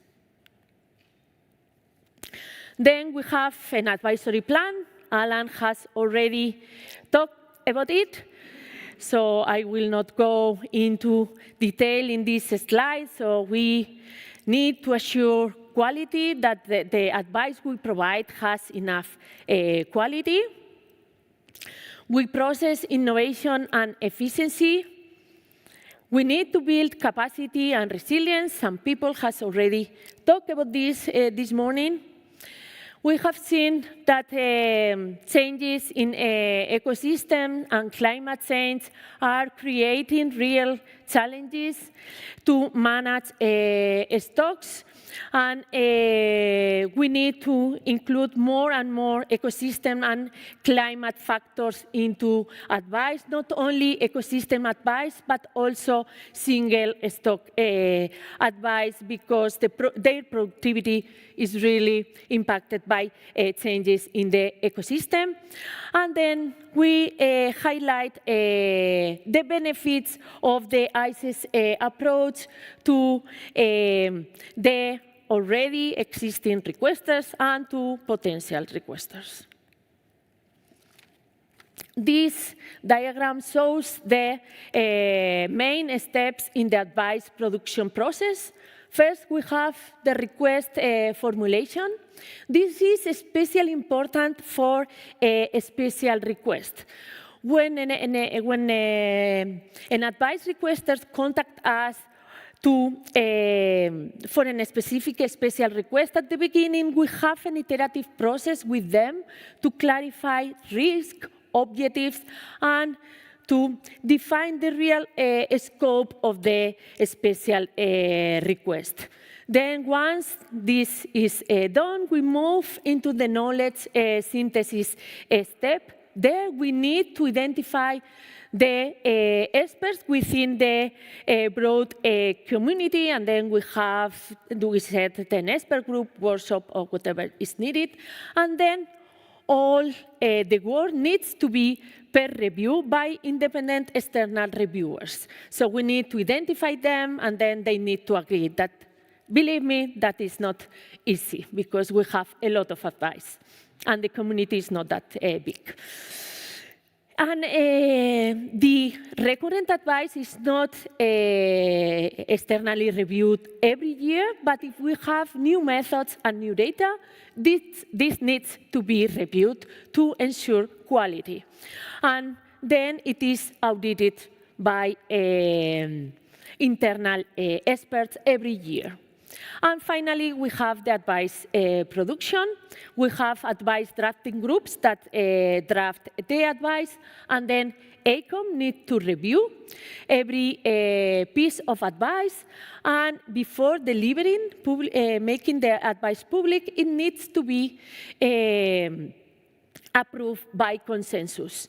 If one single ACOM member does not approve the advice, it cannot be delivered, and we need to go maybe a bit give a step backwards and work a bit more on this piece of advice so it can be accepted for all the members, by all the members.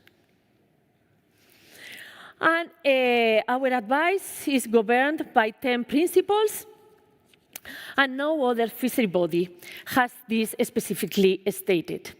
So the first principle is that every step in the advice production process is documented openly. As I have explained before, we formulate a request iteratively to clarify objectives and risk. We deliver timely knowledge, always based on available science. We apply fair data principles to the data. Adriana has already talked about this early this morning. As explained before, all the advice undergoes peer review. We develop, or at least we try to develop, clear and consistent advice that is agreed by consensus and we explain without advocacy.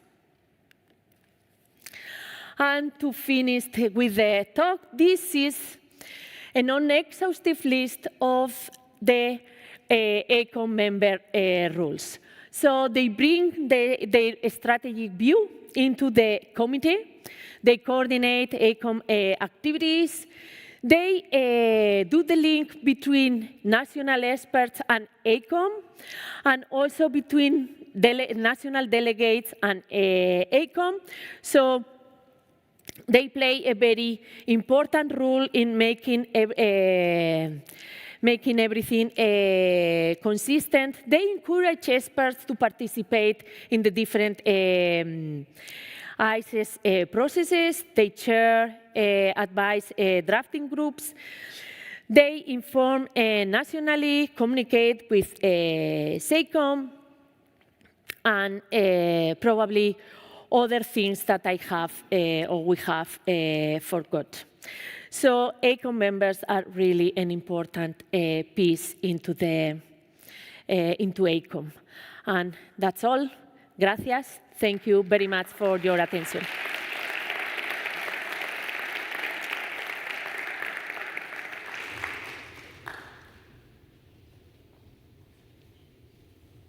Thank you, Dorleta. Now I will introduce the next, the moderator for the next panel on advisement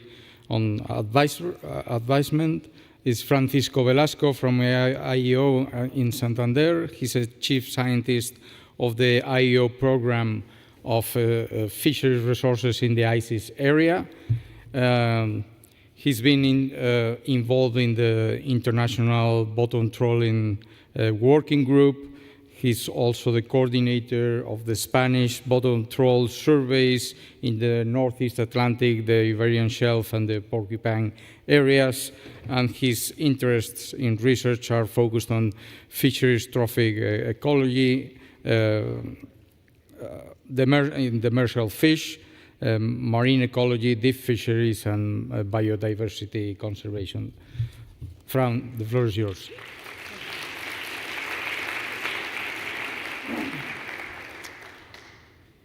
Thanks, Rafael.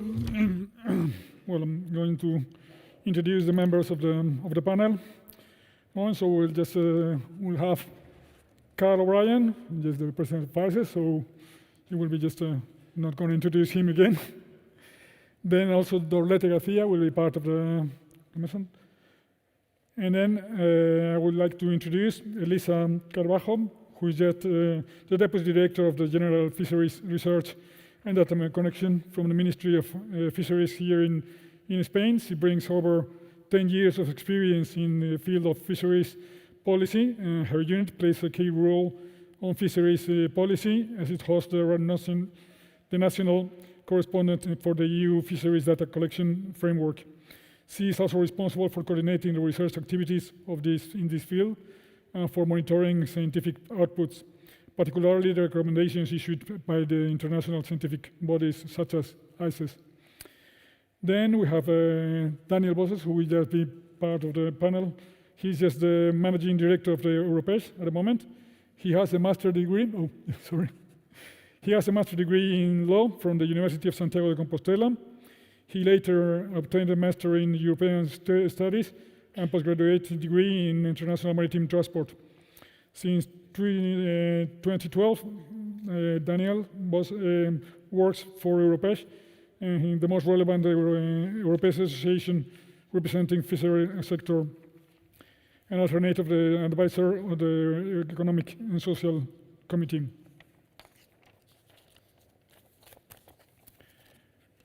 And then finally, we have, we have Iciar Martin, the Deputy Director of the General of Protection of the Sea from the environment minister in Spain. She has a bachelor degree in nautical science and maritime transport, and bachelor degree in laws.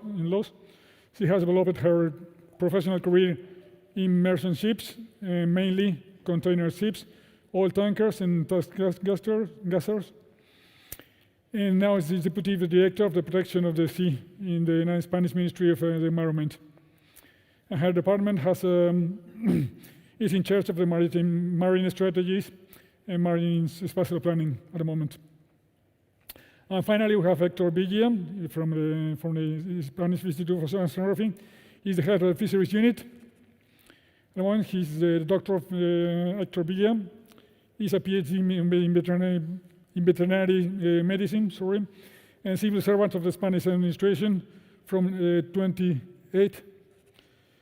And he's been working in fisheries for a long time. He just developed a different post in the General Secretary of Fisheries in Spain, and now he's become part of the IEO since 2020, more or less.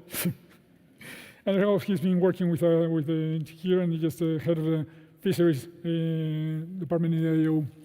Welcome.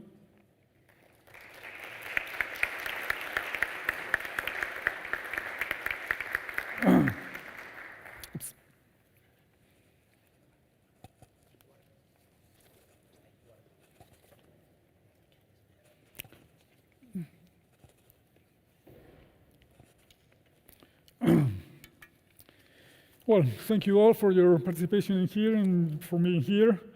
And we'll just try to have a session. So you can interrupt whenever you want, and we'll just ask, and we just can talk about that. But to start the discussion and to frame the discussion, what role does ICES advice currently play in fisheries decision making in Spain, both from the sectors and the administration point of view?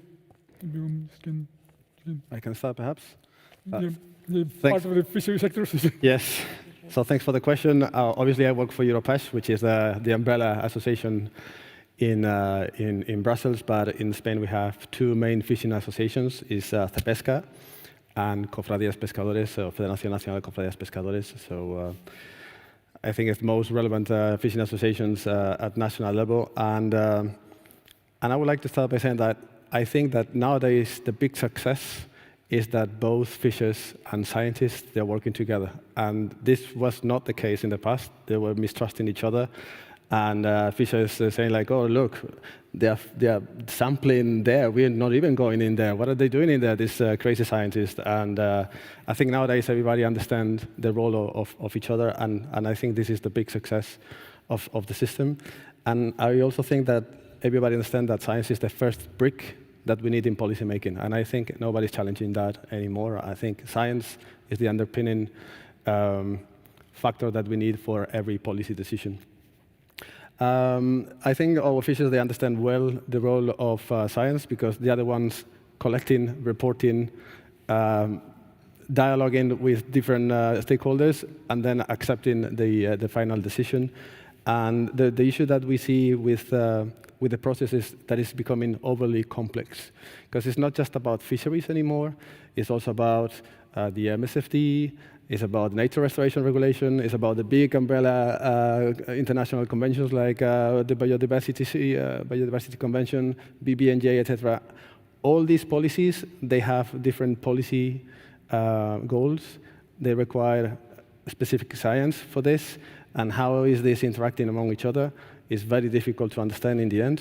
And actually, I was participating the other day in a network of scientists called IFARO, and they were talking about this. Like, in the end, we're becoming better at producing science, models, statistics, etc. But with everything that is surrounding us, putting them together and make it operational is a real challenge. So more data is not equal to better decisions. Sometimes we get more complexity and etc. So I think with all this, we need to simplify the system. Now, how do we get this advice as fishers? I think growingly the fishing associations and producer organizations, they're hiring experts I'm a lawyer myself, so when I started looking at the scientific advice, it was really complex to interpret what was this about. So it's good that also the profession is hiring the competent people to have this dialogue with scientists. So the technical language is a barrier, but again, we enter in the territory of uncertainty, how to deal with it, and how is this impacting our activity, and how it's treated by policymakers. We often hear the Commission saying, like, I'm following the science. But you're following the science in a way, but in the end, you are taking a decision about this. And also to better explain to fishers the difficult decisions that are taken. If we come up with a new benchmark, we were discussing this before in the coffee break. If we go with a new benchmark, and this is a reduction of 60–70% of the fishing opportunities, I think this must be well explained to the fishing activity. And I think I will stop there because I'm talking too much already. Okay. Yeah, I think ICES sets out the framework on top of which Spanish fisheries management framework builds on, and related to what he was talking about and the relevance of the ICES advice for the fishing sector and the Spanish administration. Years ago, we already started presenting the advice every October to fishermen. We are invited by the Spanish administration. We, as experts and stock assessors, we are invited to present the advice. And this meeting really has a huge participation by the fishing sector, and I think it's a good forum to get their feedback. And I think that after years of having more or less the same way of presenting things, I think they are able to understand. And then when there is a benchmark, we try to explain them the main changes and why we are having big changes in advice or whatever. Probably we as experts, we have not been trained to communicate, and probably there are better ways of doing it, but really there is an effort by the experts. The administration asked us to do it, and I think the fishing sector is happy to receive this information. And yeah, we have been doing it for more than 10 years, so this is the proof that it's really something that it's important for both the fishing sector and the administration. Well, I agree with what you have said, but also I would like to add that maybe we would need maybe more specific meetings for explaining more details.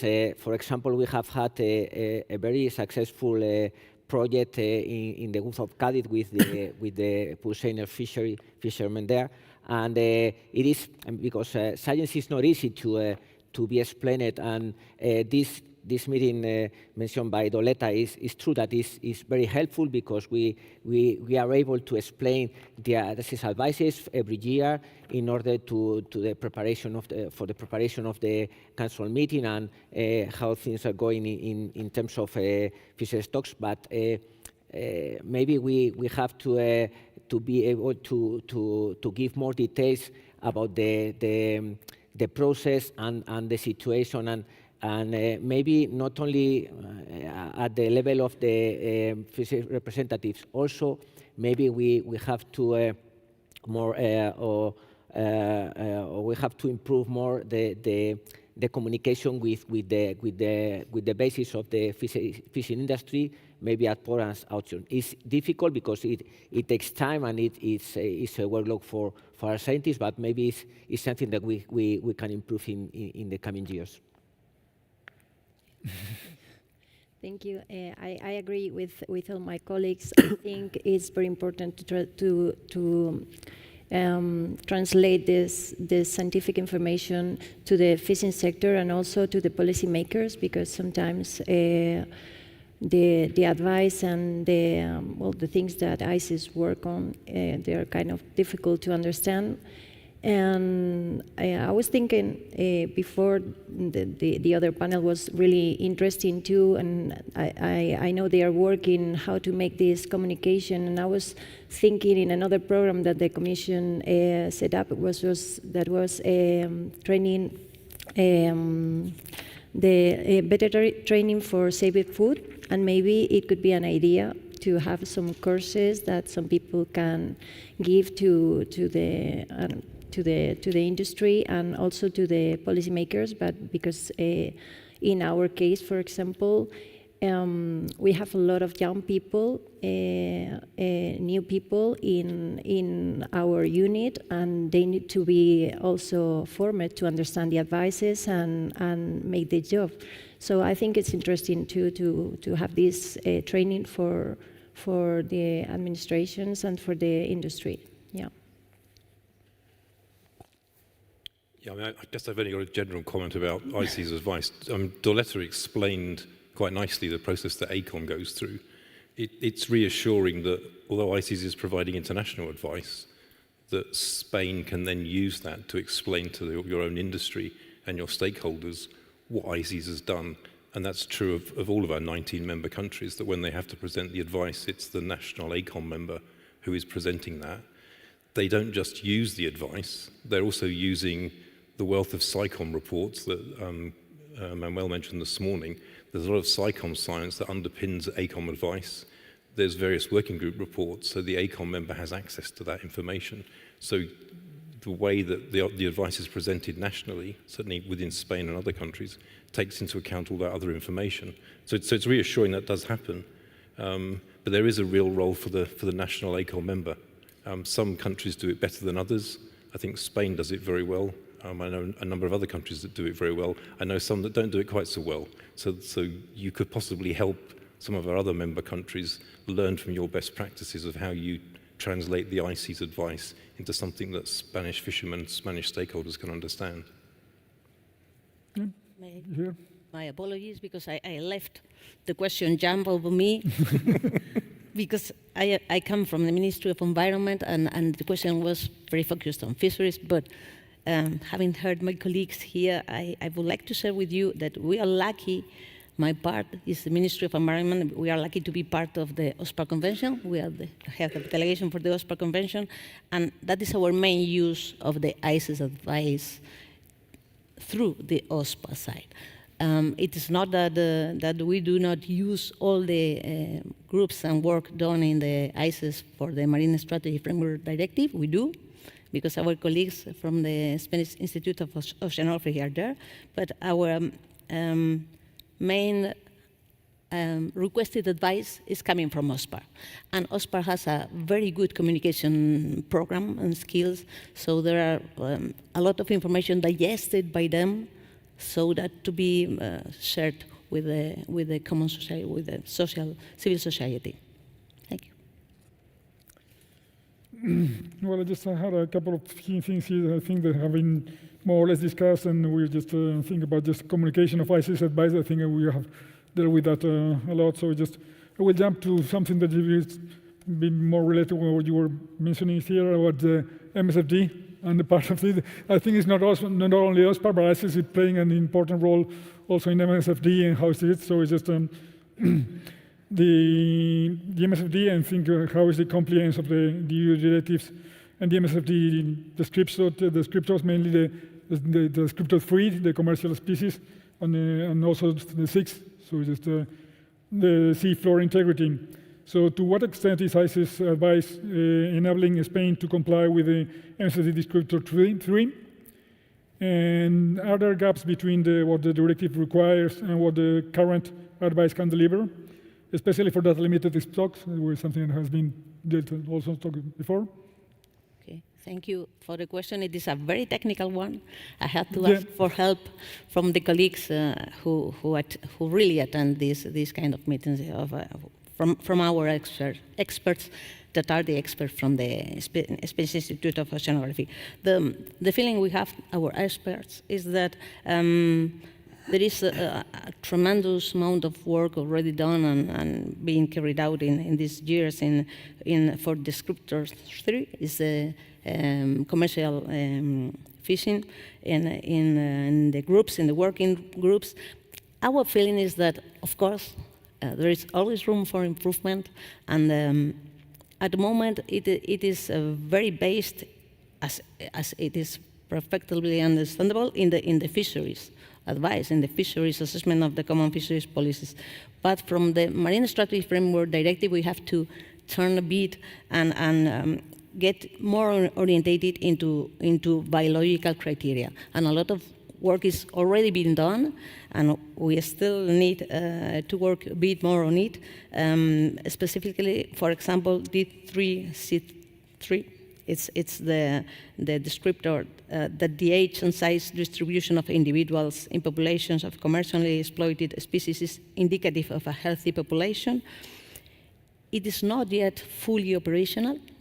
There is a lot of work going on, but again, it is in the current context of overexploitation and climate change, it is essential to have indicators based on the biology of the species. So this is the path, the way we are doing at the moment, and we think it is the correct one. And on your question about data-limited stocks, we should distinguish between stocks that have no data or limited data, but there are others that there are lots of data for many years, but we still need the methodology. So it is still something we have to work on. Thank you. Yeah, thank you. No, just to add that, we have very clear that we are in different legal frameworks, but in the Spanish Institute of Oceanography, we have very clear that we have to produce this assessment and this advice. And the advantage we have is that, if I could say this, is that more and more it's very difficult for us to distinguish are people working in one area or another area. Our people are working more and more in these multidisciplinary issues, and we have the experience, also the methodology you have mentioned, and the things we have to do in the future. We have it very clear. It takes time, but I'm pretty sure that we are able to do it because our teams have a great experience in this kind of advice. Yeah. At the end of the day, it's the same team. Yeah. Yeah. No, I know that part of the question was even driven to myself or to the IAO, because we're just working a lot with that. So it's just something that we have to do. But at the same time, I wanted to have your opinion also and to present that. Daniel? Can I? Yeah, of course. I mean, just whenever you want to. No, it's a very relevant question, but perhaps from a policy perspective or from a sectoral perspective. As you know, the European Commission has launched recently an evaluation of the MSFD and also the Maritime Spatial Planning Directive, and we expect a new proposal by the end of the year. And as you know, the MSFD, one of the objectives is to achieve good environmental status, and we look at this from 11 different perspectives. One is commercial fisheries, the number 3, and seabed integrity. The thing is that we saw that at some point, I think it was in 2017, the Commission, in a decision, told us what is good environmental status for the different purposes.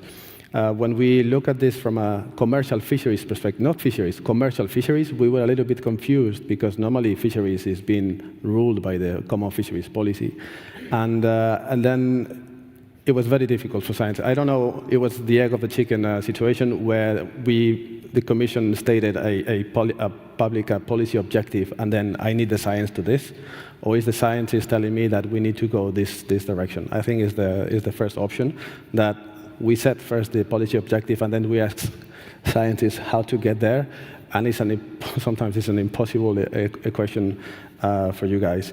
But in any case, the Commission is telling us in the evaluation that there are some challenges with the methodology and with the criteria and etc. So from my point of view, and looking at the common fisheries policy, how is it possible that under the common fisheries policy, a fish stock for commercial purposes is healthy, and under the MSFD is unhealthy? It's because under the MSFD we have more criteria. But if we're talking about commercial species, it should be the one, Now, if you want to have more indicators about the status of the stock, size and age, etc., so be it. But it's really confusing for us as industry and for the audience, because in the end we have this environmental report from the European Environmental Agency that is telling us that everything is really bad. But if we look at the stocks from an FMSY perspective, it's not that bad. And same goes to the seabed integrity. We have plenty of rules under the Common Fisheries Policy, Natura 2000, etc., to protect the seabed. But then on top of that, we have other criteria under the MSFD with percentages of sustainable use or not touched by any human activity. So in the end, we put so many targets on top of it that that is very difficult for us to monitor and even to get the acceptance of all these targets. Yeah, replying one of your comments about what comes first, if the policy objectives or the research needs. I think it's first the scientists that we say that it's important, the age structure of the population is important to restore ecosystem, is important to other things. So then we say this to policymakers, so then they set some objectives and they come to us to ask for advice. And this is where we realize that sometimes we don't have the knowledge. For example, in the D3C3 indicator that you commented, that is not operative yet. And I think it's because we have some knowledge on that, but not full knowledge. And I also think that, especially in the stock assessment world, the scientists, we are very used to quantificating things. Stock assessment is very quantitative world that we try to be very precise.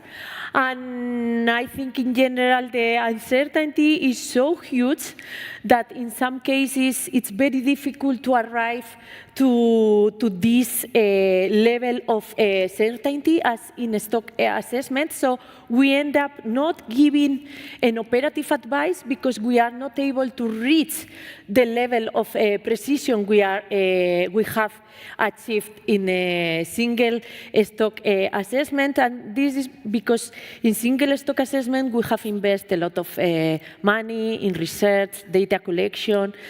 But I'm not sure if we will be able to reach this accuracy, this precision in all the components of the ecosystem. So maybe it's time to reconsider how we provide advice and to start thinking more from a risk perspective and to communicate uncertainty better. So we get some distance from how we provide advice in single stock advice, but it's also true that we had a meeting with advice requesters in January, and we were talking about how to move forward in introducing ecosystem factors and climate factors in the single stock advice. And one of the proposals was to give more qualitative advice using risk-based approaches, so we can give information in more about more ecosystem process. And they say, no, this type of advice is not really useful for us. We need a number. So how can we get there? Because if we want to give a very precise number for every single piece of advice, we will need like more data, maybe artificial intelligence, AI will help on that, on collecting data and doing the work. But otherwise, I really think that we will not be able to be there for all the advice we are requested. So something, a real challenge for the future and something we should think about. Yeah, I also think like that. I mean, we're talking a lot about the ecosystem-based management of these things, but the ecosystem is so complex that sometimes when you try to embrace everything and bring everything to good environmental status in general in the world, is something that is not that easy to get, and not in a single number, never in a single number. That's the problem with that. Carl? Yeah, I mean, I chaired the ICES workshops back in 2013 and 2014 that developed the D3.1 and 3.2 indicators for MSFD. At the time we did that, we also made it clear that it was very unlikely you could come up with an indicator for 3.3, which is the size and age structure of a population. It's quite difficult to define what that is for every population. The thoughts that ICES had at the time was that if you brought fishing mortality down and you rebuilt biomasses, you would allow the truncated stocks, which we have in most of our waters. We've truncated the age distributions. By reducing fishing pressure, increasing biomasses, you would get an indication of what level the stock could grow to in terms of size. And I know for some of the recreational fisheries, like sea bass, that there are those people who want to move away from MSY targets to large stock sizes. But the problem is how do you define those? So I think some of the questions ICES is being asked or stakeholders are asking about MSFD are impossible to answer. And ICES gave that information 10, 15 years ago, and the world hasn't really changed. So in some ways, we need to go back to our past, look at the things that we've advised on in the past. Because 3.3, to my mind, is almost impossible to define. Yeah. We've had, well, since 2013, you've had another 13 odd years of fisheries exploitation. We've got more stocks that are possibly impacted with biomasses that are too low or getting too low. We've got more stocks with zero catch advice. So we're not seeing the conditions under which you would move towards an ideal size and age structure. So I think in some ways ICES needs to start pushing that message out, that things that we said 10, 15 years ago are still true today. So we may not be able to give you quantitative answers to some of the questions that we're being asked. Qualitative indicators are just as good. And direction of travel is probably one of the best metrics you can have, rather than going for a target which is unachievable.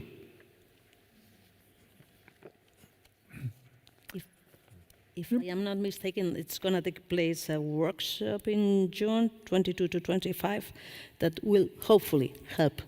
It is a workshop between experts. It will help, hopefully, to select and develop these indicators and threshold values. It is a tremendous amount of work. I have said it already done in ICES, but again, I trust that for 3.3 it can go. Yeah. Yeah, I personally don't believe it will get anywhere. Okay. After ICES went through the process of D3.1 and 3.2 15 odd years ago, we held 2 separate workshops for 3.3. The only reliable data we had at the time was survey data, and some of that data is not as reliable as we think it is. And our data hasn't improved.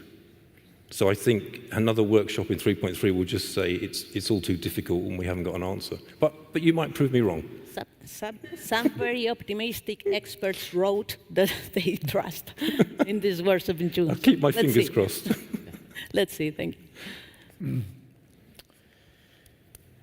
Okay, we've been talking also about the stakeholders' involvement in the advisory process and these things, and just I think it's just an important thing. I think in that sense, ICES had just quite the strong rules or the rules to just the participation of the stakeholders in the meetings and in the process in the advice. But just something that we have maybe can discuss also is how can a broader participation of the stakeholders in the process of the advice can be reconciled with maintaining the scientific independence and avoiding the politicization of the advice. It's something that we have to discuss also. I think that it can be discussed a lot, because sometimes it's very good to have the stakeholders there, but then at the same time it's just important to maintain the independence, scientific independence of the advice from the information that the stakeholders had, and how they can manage that and how that can be taken out from the political influences and all the rest of things that they just bring out of the scientists. So just something that we can I can start? Yeah, of course. Okay, so as stakeholders and industry stakeholders, because I understand that there are other stakeholders that are contributing to the exercise, as a first link in the chain through VMS, AAS, landing declarations, etc., I think that is our main contribution to science. There are different levels, and there are also different parts of the fleet who are contributing more or less, also depending on capacity, and if those who are also seeking certification, private certification, etc., they are even going beyond what is required by law. I think there's going to be a new huge stream of data coming over because of the new control regulation adopted in Brussels in 2023. We will see the digitalization being a reality in small-scale fisheries, and then remote electronic systems like cameras being installed in bigger vessels. For us, this should be as an incentive for the fleet and for the industry to contribute to the scientific exercise. But the problem and the frustration that we have is that it was designed in a way that to control policies that for us are very difficult to implement in practice, and is even recognized by a scientific community, like the landing obligation, for instance, is a nightmare for the sector, it's a nightmare for the administration. And the new tools that have been adopted by Brussels are to check whether you are complying with these policies, instead of using these new technologies to enrich the scientific process. So that is the first thing, and that is the resistance of the sector, because at the end, you're a victim of your own transparency. And we see this over and over again with all the reports in Europe, internationally. We're always the ones taking the hit, and we see other fleets that are reporting half of the data that we are contributing in Europe, that are like the good guys, and they get just a certification and they continue business as usual. We also see that fisheries, the POs are participating in projects, and I think that you mentioned one example where they identify gaps in the process that they can contribute with scientific data. We also see new projects to install in the gears new sensors and devices to give more information to scientists, like for instance, what is the temperature of the water at different levels. And I think that for ocean governance and for fish stocks, I think is a good way forward. Now, in the previous panel, they've been talking about how to better involve stakeholders. It's true, fishers, they are fishing, and fishing representatives, normally we're looking at the rules that are coming from Brussels and trying to make the process a little bit more balanced and to introduce the socio-economic factor on it. But I think we need to find ways, and Ramon de la Figuera, he was talking about this, how administration, ICES experts, national scientific experts, and the industry, they can talk together. I don't know which forum, whether the setup is formal with rules of procedure or informal, having honest discussions. But I think this is important to understand each other, because sometimes, for instance, the scientists, they don't get the right data just because there are some operational issues or circumstances that, I don't know, the observers on board is not working properly or whatever. To better explain why this is happening, because in the end, the scientists, they will use the data that they have available, and perhaps it's not the best data. It's the best available data, but it's perhaps not a complete picture of what's going on. So perhaps, you know, a discussion on why this happened, instead of just reporting the data to the statistical formula and then coming up with a number that, as you mentioned before, I think it's more complex than that. And of course, we need the funding. We are worried about the funding in Brussels, not only for fisheries, but environment in general. We mentioned before that we have new policy objectives and etc. And now we see a new proposal for a new observatory, the Ocean Eye, announced by von der Leyen herself, to support ocean policies. What we are recommending as fishing industry in Brussels is that don't come up with something new, overarching, that is going to overrule everyone. Use the existing institutions. They've been working for a century already, and I think that is the path forward. Thank you. Oh, no, In ICES, I think stakeholders have many ways to participate. They can participate as observers in benchmarks and ADGs, and can participate even in working groups and experts. We have some examples, and it's our task for scientists to keep scientific independence and distinguish between real scientific facts or things they say because they are biased, right? And I think there is a big cultural difference between the northern countries and the southern countries. In my role as ACOM Vice Chair, I oversee stocks in the northern part. So there I see that the stakeholders are quite active in ADGs, in benchmark, in any meeting ICES sets. We have a broad participation from Denmark, Norway, UK, and less participation from the southern countries in Europe. I think one of the reasons is the language. I think it's a real barrier for the participation.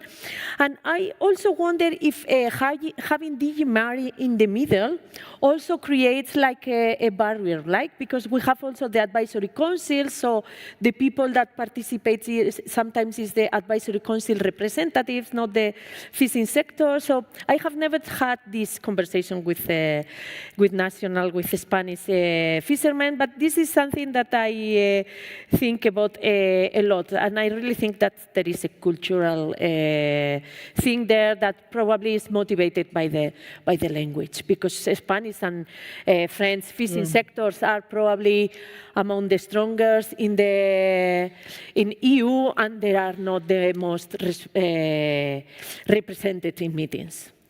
Can I quickly react?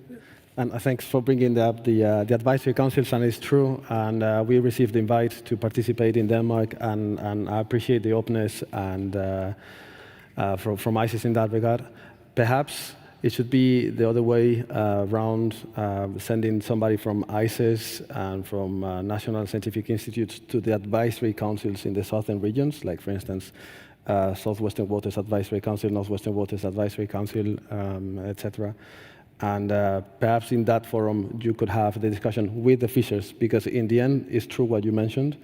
That is the Secretary General of the Advisory Council that goes to Copenhagen with a few bullet points delivering the main messages. But if you really want to have the discussion with the fishing associations, I think it has to be the other way around. Obviously, in advisory councils, you have all the stakeholders, industry players, and also NGOs. And, but I also, as a third way, I see direct engagement with national and regional organizations directly in the country. I remember there was this meeting organized, I think was by the Spanish government, on VMEs, when we had a very heated discussion about the famous 87 areas closures, where we had a discussion with ICES. I think you were involved in that discussion as well.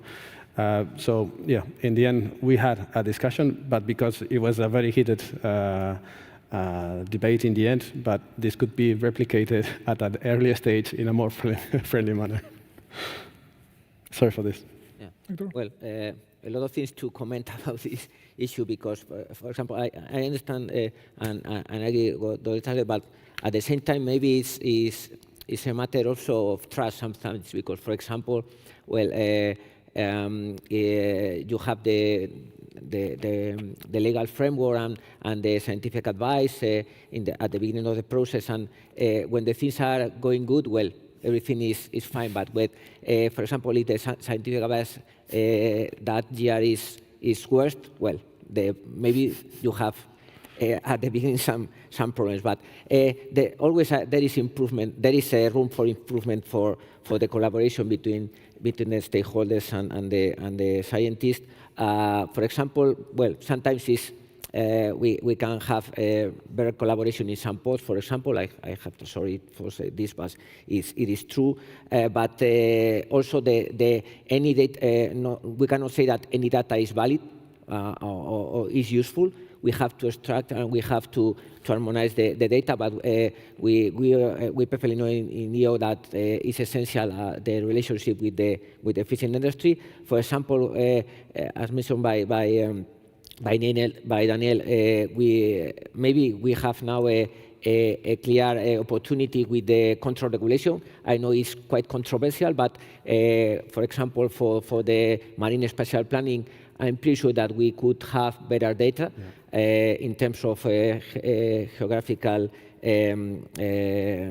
distribution of the fleet, for example, and in specific for small scale fisheries.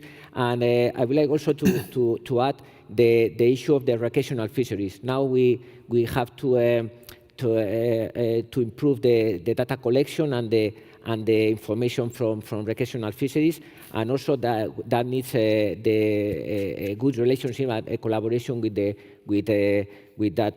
stakeholders. And we hope that in the coming years we will get it. It is clear that it's a great room for improvement, always with data, but it has to be extracted and harmonized. Not any data is valid, so we have to introduce it good in the process of producing the scientific advices.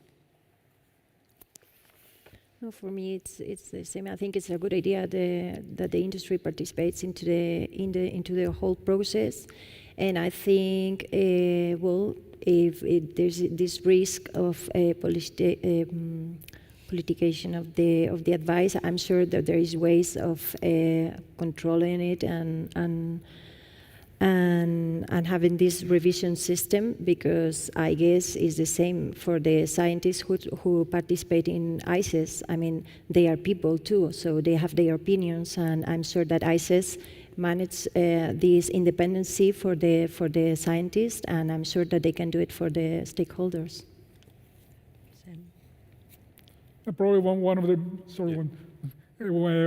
thing that is just this factor, this moment of the consensus of the working groups at the same time. It's just we have to learn or to find a way to manage when sometimes there are no consensus and the decision has to be taken anyway. So it's just something that has to be let and say. Please, Carl? Yeah, when Dorletta presented the presentation on ACOM, one of the principles was advice without advocacy. So while in principle it would be a nice idea to have stakeholders and fishermen in the advice drafting groups, most of them will come with some view in terms of advocacy. They will have conflicts of interest. So until we can sort those processes out, it's quite difficult to see how stakeholders and fishermen could sit in the advice drafting groups. I think that's a real problem. The comment that Dorletta made about the north-south divide, I think, is actually quite a perceptive one. And I thought ICES was still going to the Southwestern Waters Act, because we used to in the past. Is that not happening anymore? Because if it isn't, then that's something we should be doing. We should be going to the Southwestern Waters Act and dealing with the questions and answering the concerns of the fishermen. And we used to do that 10, 15 years ago, maybe because we have too many special requests and there's too much advice. Maybe there just isn't enough time for an ACOM vice chair to go to those meetings, but maybe that's something we should think about. We go to the meetings when we are requested to the advisory councils to present advice, and from ICES, and also nationally we present a lot of the work we do. Advice is only ICES, but right. Yeah. Well, just talking about just this data collection program and these things, I think there's the 5 minutes. Whoa. Well, just 2 more pages of questions. Too many things. Okay, just I'm talking about talk about this data collection program. It's something that probably, it's not a question here, but it's a question also for just a higher instance than that was, but just something that we can say something about that. It's just the data collection is just the backbone of much of the advice that we produce at the moment. And one question I think I made myself, and it's just quite not sure that it's really sufficient. It's sufficiently funded, this data collection, to meet all the new demands from all the ecosystem approach and the climate change and the emerging fisheries? Do we have money enough to just deal with all these things? At the moment, it's yeah. It's not a discussion for us, I think, but it's just something that I think it's important to say, not just to say that we need more money or just we need more funded for that, because for us, we know that the data collection is it's mandatory to have a real sustainable fisheries. And we are really worried about the new framework, financial framework, and we are raising this issue to the General Secretary of European Funds, who is the Spanish statement who is negotiating this regulation. And we are asking them to include into the ring fence for fisheries and oceans and all that, this data collection, because I think it's really, really important for all the participants of this panel. And it's nice to see that ICES has raised also this question to the Commission, and the Commission is also asking us to raise this to the higher statements in our country. So I think it's something that we have like all the voices asking for this. So it's very. It was not a question, but even more just say it. It is true, and thank you, because we are, everyone is concerned, also the fishing industry is concerned about the future financing we can have. Good science is not cheap, no. For sure, but also I can say that we can be more efficient, for sure. We are having new projects with new technologies to be more efficient. But as mentioned before, science is not cheap. Any euro we can have more, it will be used for sure. So let's see what happens. We'll use. So let's see what happens with the negotiations. We know that is really relevant and important this part of this time, and we will analyze internally the research and what financing we can have from 2028, but it is very relevant because, as mentioned, is the backbone of our activity in terms of fisheries. And if I may, and from the perspective of the marine strategies, it is exactly the same. We are fighting for this new big fund that should go to the national regional plans, and that is going to bring together the fisheries and the ocean. So the marine directors in the EU are also moving the strings and trying to get in contact with the colleagues from the fisheries in the different countries, because we are all worried that the big blue is a bit underestimated in the new funds, and it is key for us, because at the moment the Spanish Institute of Oceanography has the funding, the main funding comes from the Ministry for the Environment, but we desperately need the funds coming from the European Fisheries Funds at the moment, so we need that to keep being there after 28. Yeah. Carl? I mean, going forward, you're not going to get a large pot of money to start doing additional monitoring. ICES, more than 10 years ago, held a number of workshops looking at integrated monitoring. So how could you use, there are so many fishing surveys that we have around our waters. Can you use those fishing surveys to do integrated monitoring? And it was about 10 years ago that we looked at the Celtic Sea with France, the UK and Ireland to see whether you could use those fishing vessels, fishing surveys and commercial vessels as platforms of opportunity to collect data, to try and do integrated monitoring. The stumbling block was the Commission. In the environmental monitoring comes out of one pot, and fisheries monitoring comes out of a different pot. And if you try and use a fishing vessel that's being paid for to do fisheries work, and at the same time collect environmental data, it causes Brussels a problem. And that's why a lot of the work stopped. Maybe politically things have changed, But in principle, there's nothing scientifically to stop us using the vessels that we have in the research fleet that is mainly targeting fishing activities. Could be used for ecosystem monitoring. Most of the MSFD indicators could be monitored. We've now got eDNA, we've got autonomous vehicles. We could be far more creative in the way that we use those vessels. So I think the science is there. It just needs somebody with a big enough stick to say, get on and do it.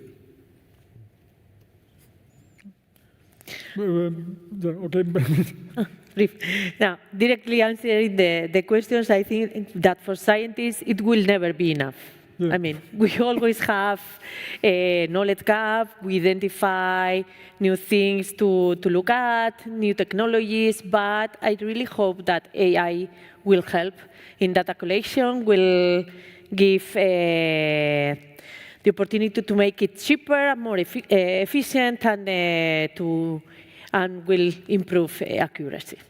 I think we just start to believe too much in, or rely too much in IA and what it's going to bring. I was thinking about that IA also with this language barrier.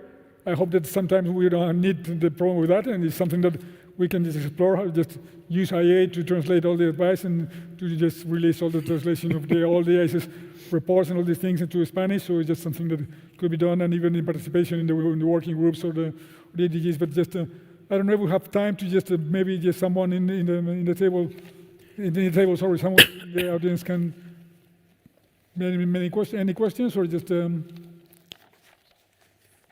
if not, I have a lot of questions. So just no, nothing at all.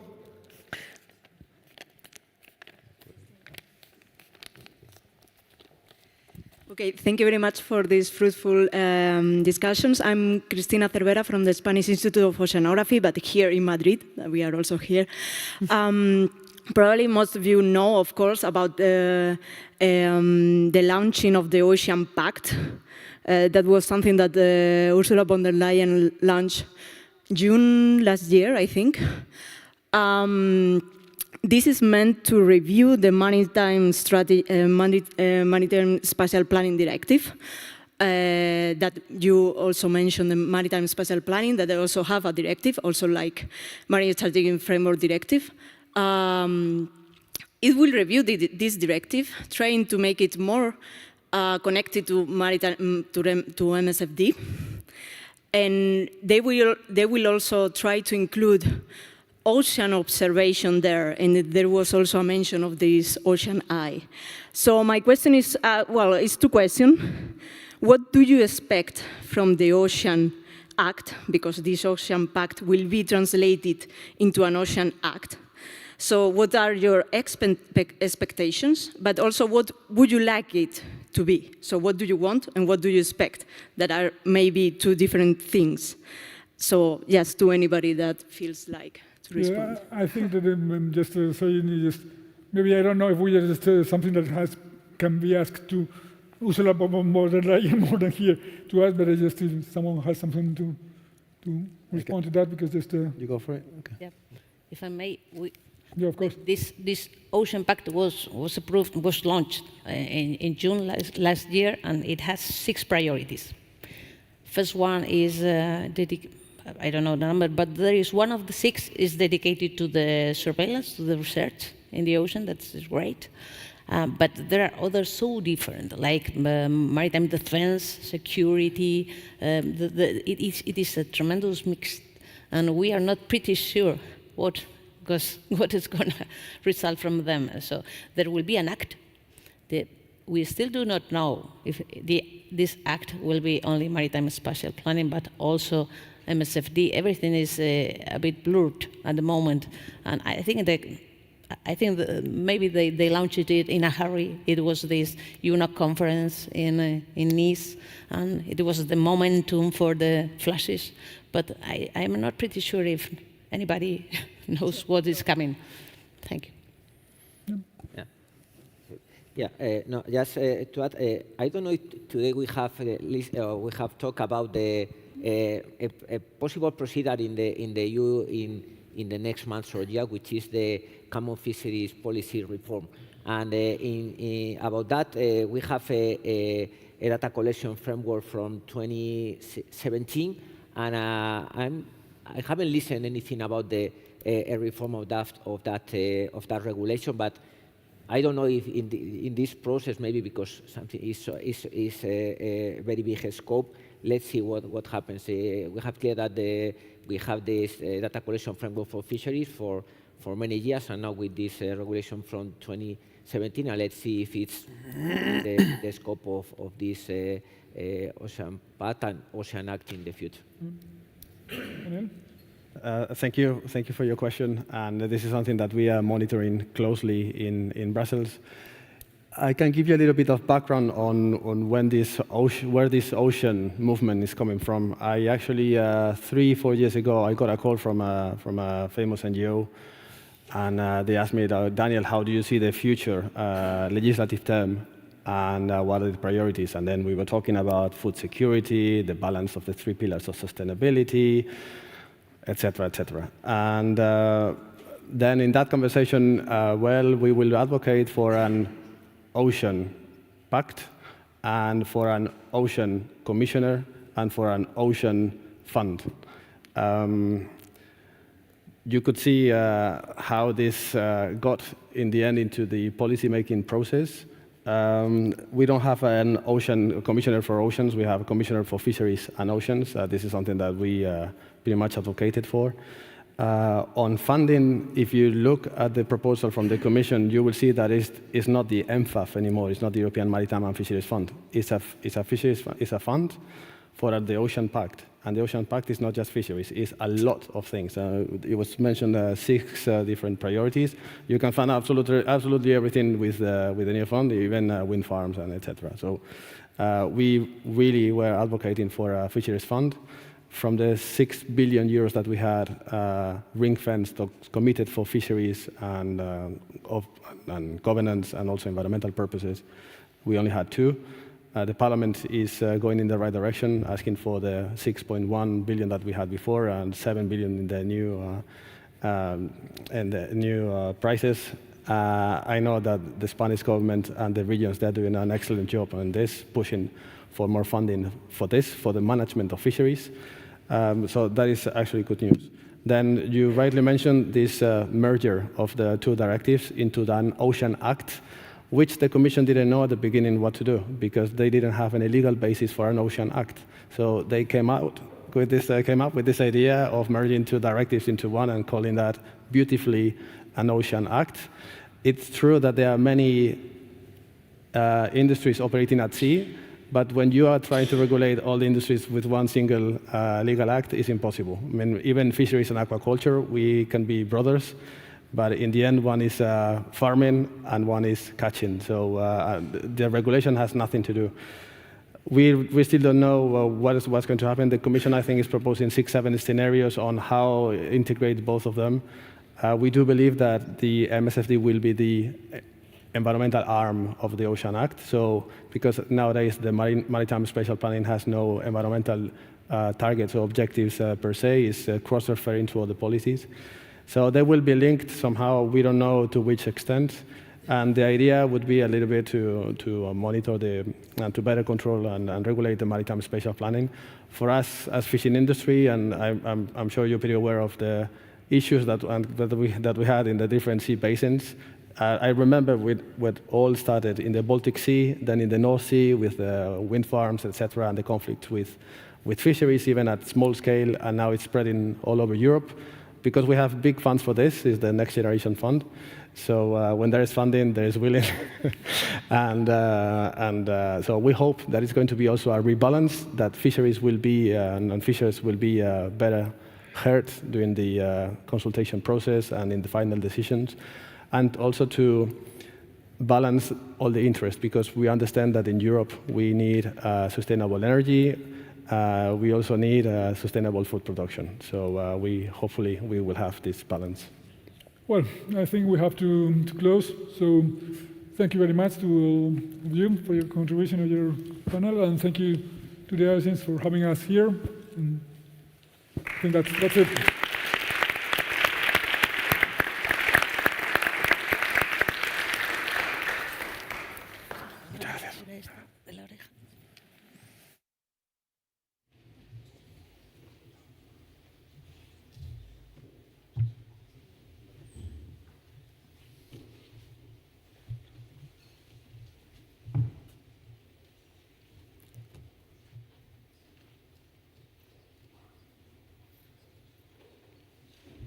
Okay, we're getting there, almost finishing. First, before we finish, I would like to ask you for an applause for my two colleagues in the international unit, Monica and Itaisa, that have really been under every other detail to organize this meeting. Without her, there would be no meeting, nobody here. So please.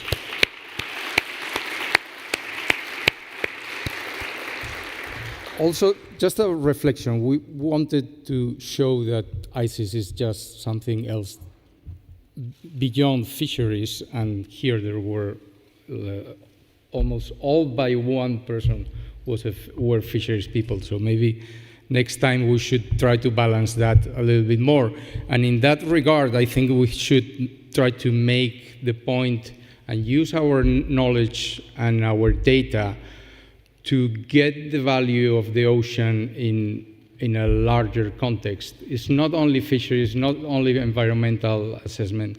When we talk about which is the main industry related with the ocean economy, is tourism, all over the world and in Spain. And we have not talked about a word of tourism in this context. And actually, the point is that we don't have a good evaluation of how tourism is related with the ocean.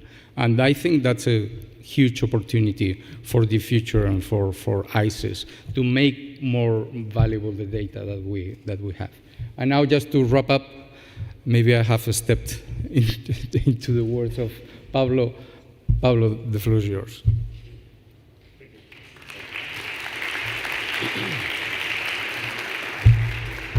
Okay, this is almost the end, partial end of this day, because this is the first step. We expect much more steps in the future.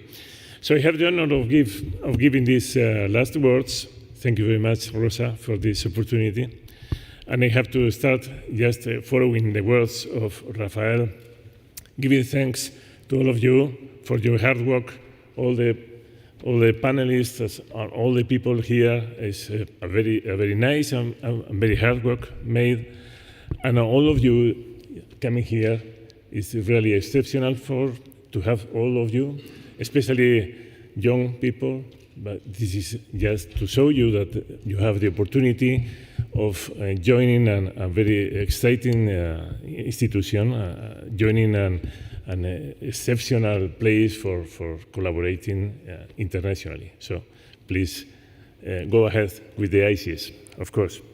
And then I will just to mention some sentences, some take-home messages from the panels. And then, for example, we have this I don't know how to say, but we all know that it's very difficult to do an ecosystem-based management operational. So it's already said in the panels. And then we have another item on the communication.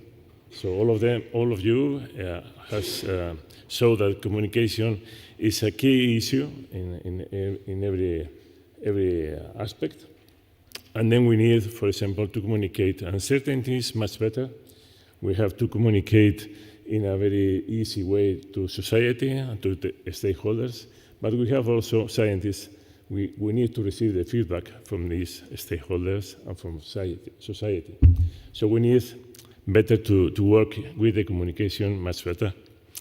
And then we also have seen that it's difficult to find funds for science in the long term. So we need this kind of financement, but it's difficult. So we are always talking about short-term financement, but all of you know that it's difficult for any government to project things in the long term.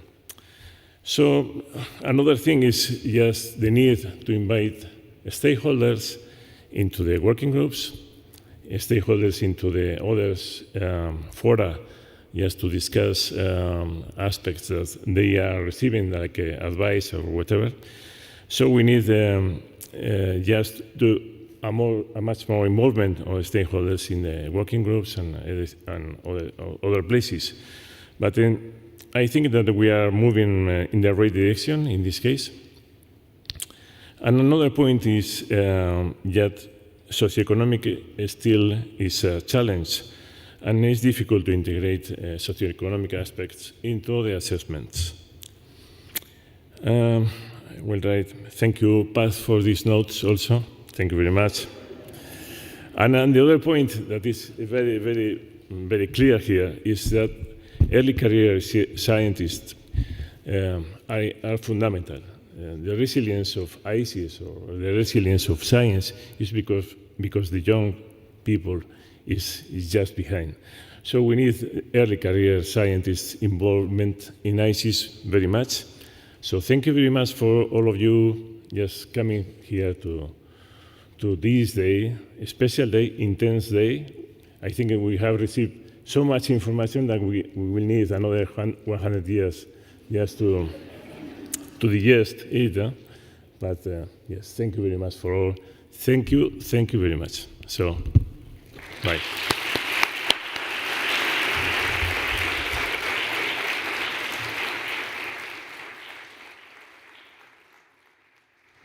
And now, just for a very brief concluding remarks, Rosa Figueroa, directora del Instituto Español de Oceanografía.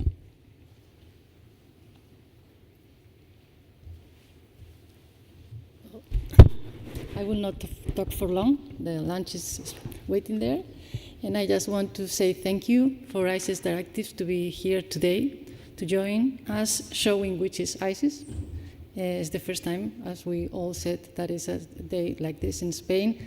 And as Pablo said, it's very important that people, and mainly people, I think we have been talking a lot about how to translate science into advice in practice. And this is something that I think is in the ADN of the IO. It's the way we think, because we have been thinking like that for more than 100 years.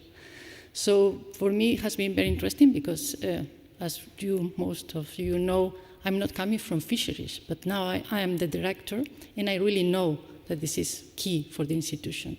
So in a day like this, it's really amazing how much weight we have been gaining through the years in this kind of advice, and it's the kind of translation and communication to the society. So I really hope, as Pablo said, that there will be much more ICE days here in Spain soon. Thank you. Thank you all for your attention. Thank you.